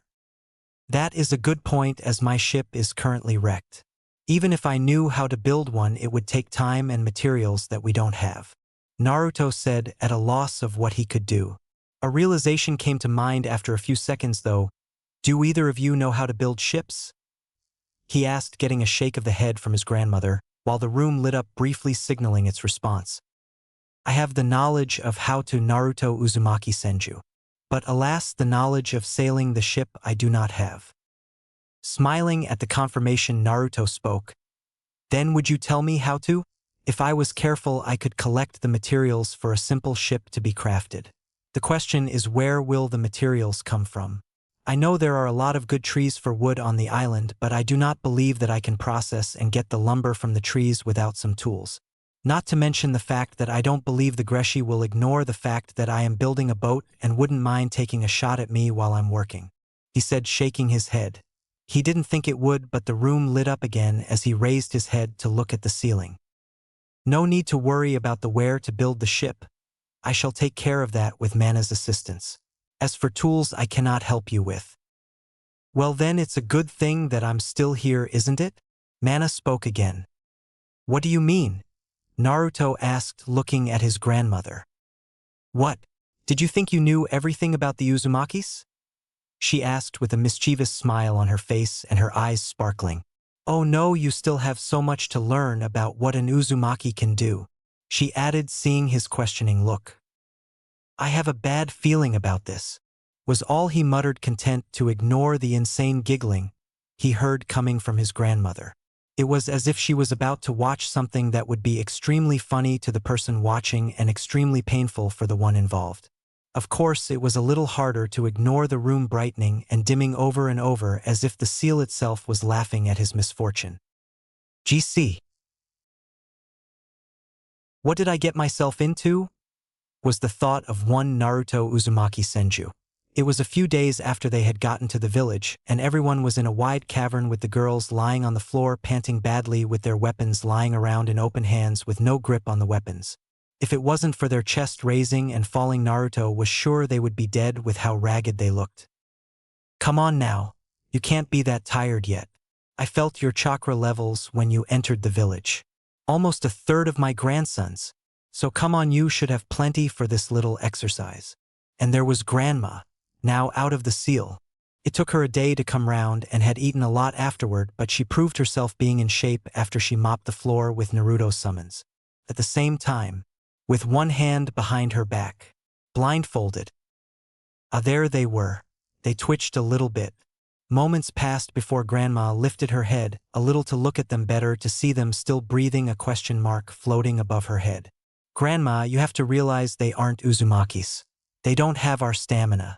And this little exercise is for Uzumakis. Oh right. On a completely unrelated note, how is your medical jutsu? She asked, looking first at me then them. Shaking my head a little at her, I make 2 clones and walked over to a Y and started healing her bruised bruises, while the 2 clones picked the other ones and start healing their bruised bruises. 10 minutes later and everyone is healed back to being significantly more alive than before.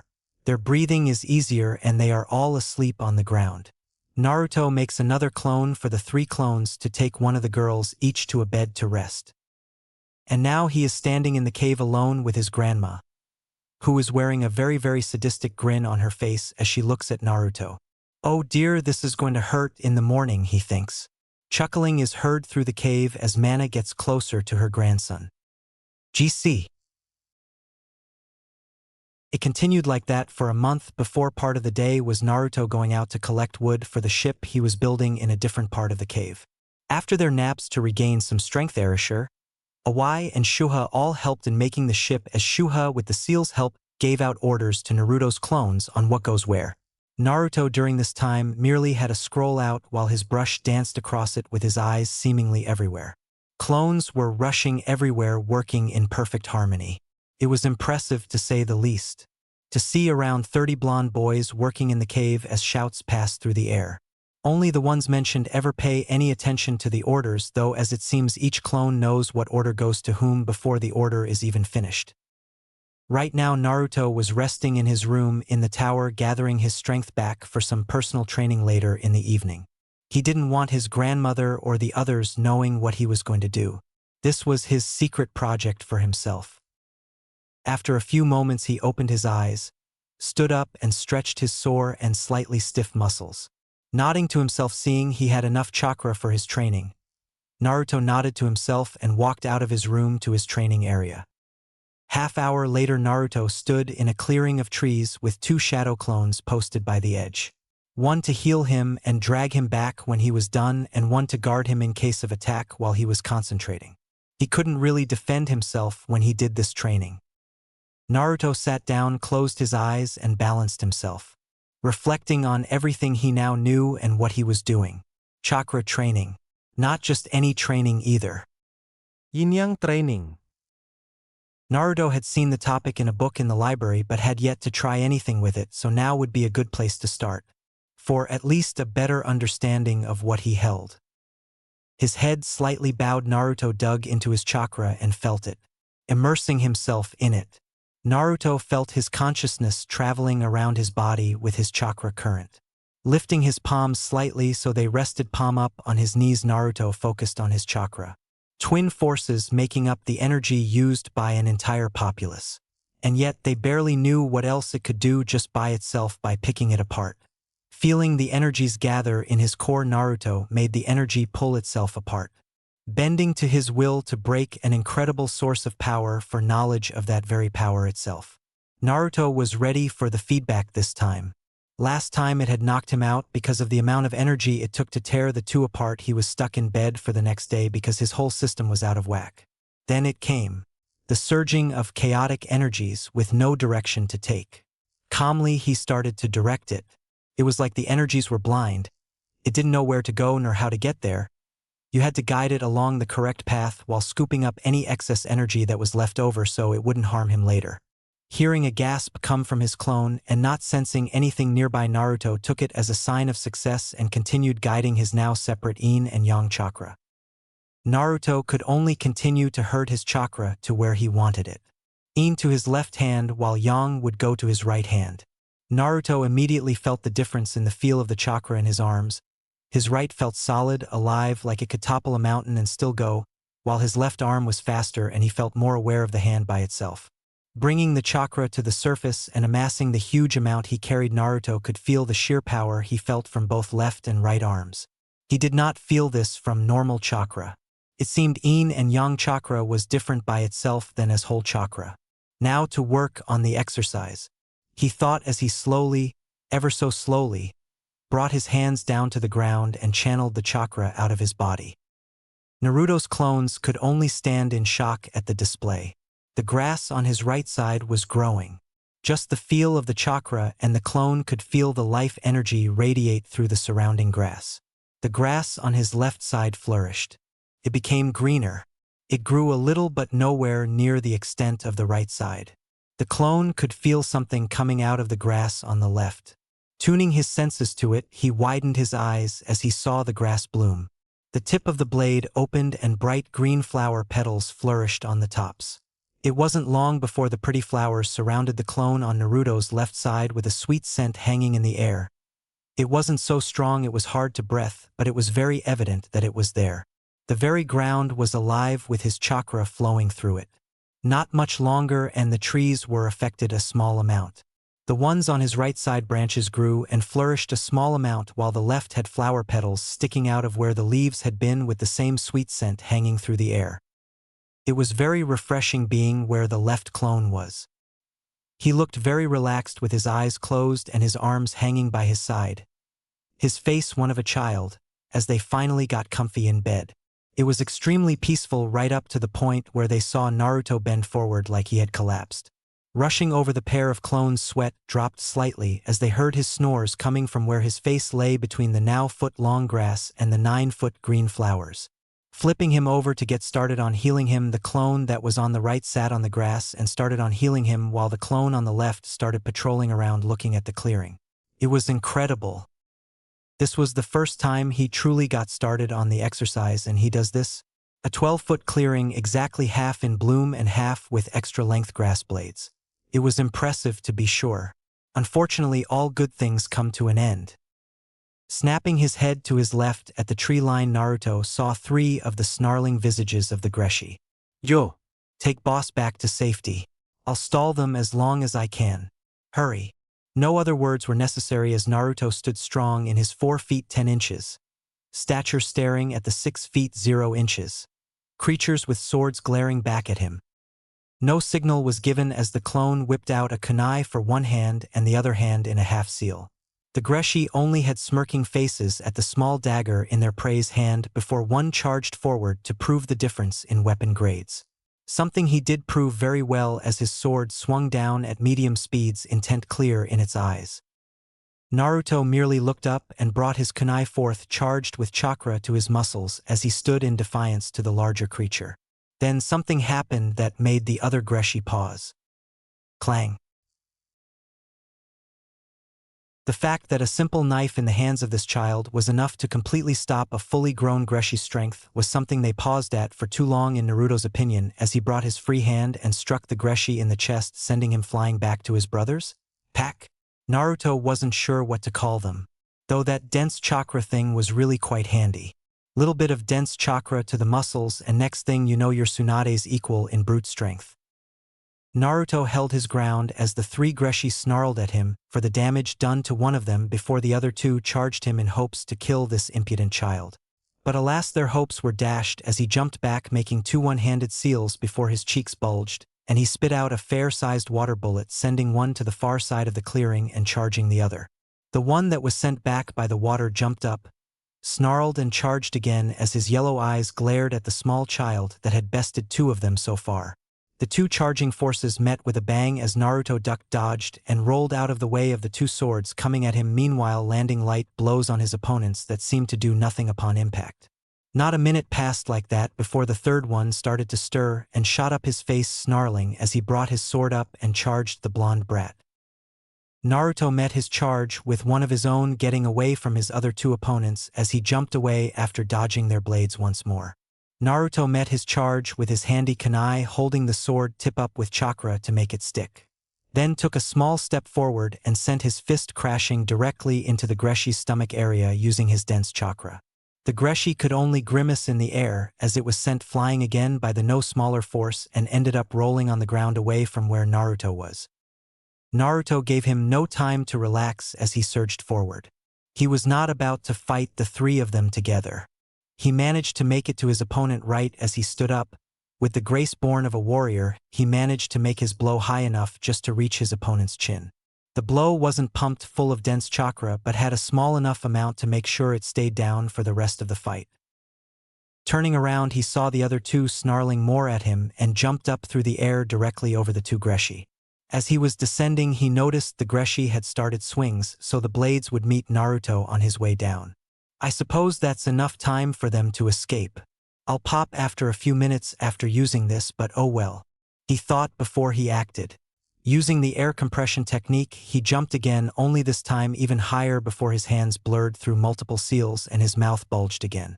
Water style. Exploding water colliding wave. Water surged from his mouth as his mind shouted the technique. The force of the technique slammed into the ground. The Greshi were sent backwards from the force of the water. Naruto waited on top of his small wave of water as he watched for any signs that they had survived the water's onslaught. Bringing his arms to his sides, the clone relaxed and nodded before it dispelled. None of the participants noticed the widening of light purple eyes at the show. I never thought he could do this much. And to think he managed to separate his chakra. And from the show of the chakra's effects it had on the grass and trees, it was wonderful for the life here. Mana thought before she stepped into the now only damp clearing she could see the remnants of the grass/flowers and elongated grass blades. Walking over to one of the trees at random, her features relaxed before she put her palm on the tree, feeling the energy left over from her grandson's chakra. Mana could only shake her head at how powerful he could be if he mastered what he was using. Now let's go see how he's doing after that impressive display, she said rather cheerfully before starting to skip merrily out of the clearing, smiling after noticing a single flower blooming where Naruto had sat. GC. Snapping his eyes open, Naruto took inventory of where he was. Small nightstand and scroll sitting in the middle of it. Twin-size mattress. Plain brown room. The room was lit by a single light on the ceiling coming out of lines carved into it. Satisfied by his surroundings, he looked curiously at his arms. They felt fine. Considering how much yin and yang chakra he had poured through them, he figured they would be sore all to hell. I guess I need to thank my Uzumaki strength for that, he thought with a smile. Though I have to wonder how the flowers and grass will stand up to the wildlife around here. He thought before he remembered the fight his clone had with the three Greshi. His shoulders dropped slightly at not getting to see the result with his own eyes. When he had practiced that move, the results were quite catastrophic to the surroundings. After he mastered the yang chakra, he needed to go back to that valley in wave country to help it heal and grow. Naruto quickly noticed two more things his looking around failed to show him. He wasn't alone in his bed. Something was breathing softly beneath him. Freezing where he was, Naruto remembered what had happened the last time this happened.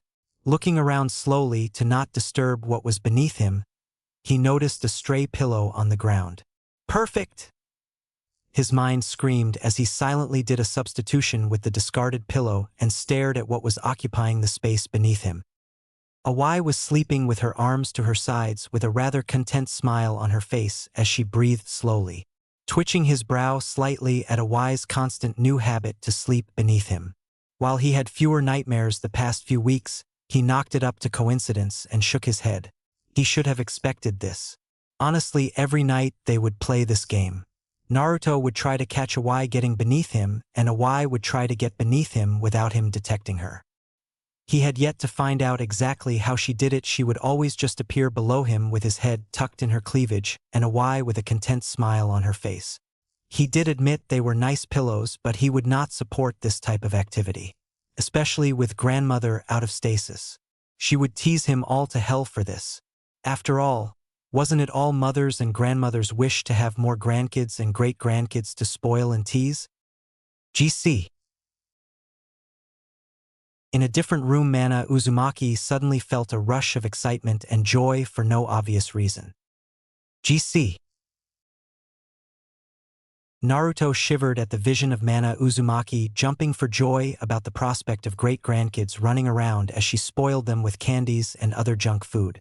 No, Naruto was going to raise his kids right, when he had kids anyway, and that would not be for a long, long time. He was only 13. He just had his birthday a few days ago. While he might entertain the notion of having kids in the future, he would be busy for a long time until he was satisfied that his kids could grow up safely, protected by family. But enough about kids, those thoughts were for another day. After sneaking out of his room so as not to wake Awai and make it horribly awkward for Naruto, he went to start his warm-ups for the day. Today they were putting the pieces together on the ship, so he wanted his muscles warmed up at least, so he had to get breakfast and then warm up. Walking to where they always had breakfast, Naruto sat down and thought about what he had finally accomplished the last night. The separation of yin and yang chakra, and the use of said chakra on surrounding objects. Sure, he had separated it before. The few times he had were met with disastrous results. There had been the chakra exhaustion aplenty when he had tried back in wave at his cottage. But in Yuzu he got it somewhat. He knew he didn't have full control over it like he did with normal chakra. With normal chakra, it was instinct to fight with it. Ninja use it for everything: walking, running, jumping, healing, fighting. It was a source of power that could be used for everything. Yet Naruto knew that wasn't all it could do if it was pushed. Yang gave the grass such life energy that the grass grew to nearly a foot when it was next to his legs. And on the other side was flowers, made from grass blades. Naruto couldn't really explain that one. Sure, he had heard myths and legends about yin and yang, form and life. Who knew that just giving energy from either could inspire such changes? He had felt drained for sure, but getting the hang of using the chakra would be extremely useful in the future, Naruto could tell. The night before wasn't a mistake. Couldn't have been a mistake. He had grown foot-tall grass blades and bloomed flowers from the same grass with the different energies. Yet, if he had given normal chakra, nothing would have happened. Such power from yin and yang. It was a wonder no one tried to reach for such knowledge and power before now. But for now, he would settle to get better control over it. He guessed his control over his yin and yang chakra was at most low chunin because of his ridiculously high control over his normal chakra. Naruto shook his head, getting rid of the thoughts between yin and yang. He had other things to work on before yin and yang again. His reserves weren't completely full yet, so he would have to wait a bit before he tried something so tiring again. Looking around the room, he noticed only his grandmother was up. Noticing him, she waved and walked over to him. "So, how is everything? Been training on anything interesting recently?" she asked with an all-too-innocent smile on her face as she looked at him. Naruto deadpanned at her before speaking. "You were watching me, weren't you? How much did you see?" Her smile widening a bit, she chirped, "Oh, not much. Just an awesome scene with the grass and flowers from the grass. That was awesome, by the way. How did you do it?" Yin and yang chakra. The side with the abnormally tall grass was the yang chakra, while the flowers came from the yin chakra. As for how, I channeled either chakra type through a different arm and then forced it into the ground and giving it to the surrounding environment. Needless to say, my clones were quite impressed by the results. I am as well when I looked at their memories. It's not every day that someone can use yin and yang chakra, if they even use it at all. Mana could only stare at him with a blank face. A bit nervous, Naruto was about to ask what she was thinking before her face broke into the largest smile he had seen on her yet, and she shouted out, "Oh, my grandbaby is so strong. He can use yin and yang chakra like no other. Ha! Eat that, stupid Senju brother. Ha ha ha ha." Her laughter degraded into maniacal laughter that made Naruto want to scoot away a little for safety before his grandmother scooped him into a large bear hug and swung him around in the air like a child. "Please put me down, Basama," he asked, but got no reply from the mad woman as she kept twirling him like a toy. This was the scene the summons came into the room to see. A deadpanning Naruto with a laughing grandma spinning him around like mad. They could only sweat drop at the actions of the Uzumaki duo. Though one thing did come into their minds as they all walked to get food: they weren't about to get in between Mana and Naruto right now. Only with Naruto would I get to see something like this and consider it normal.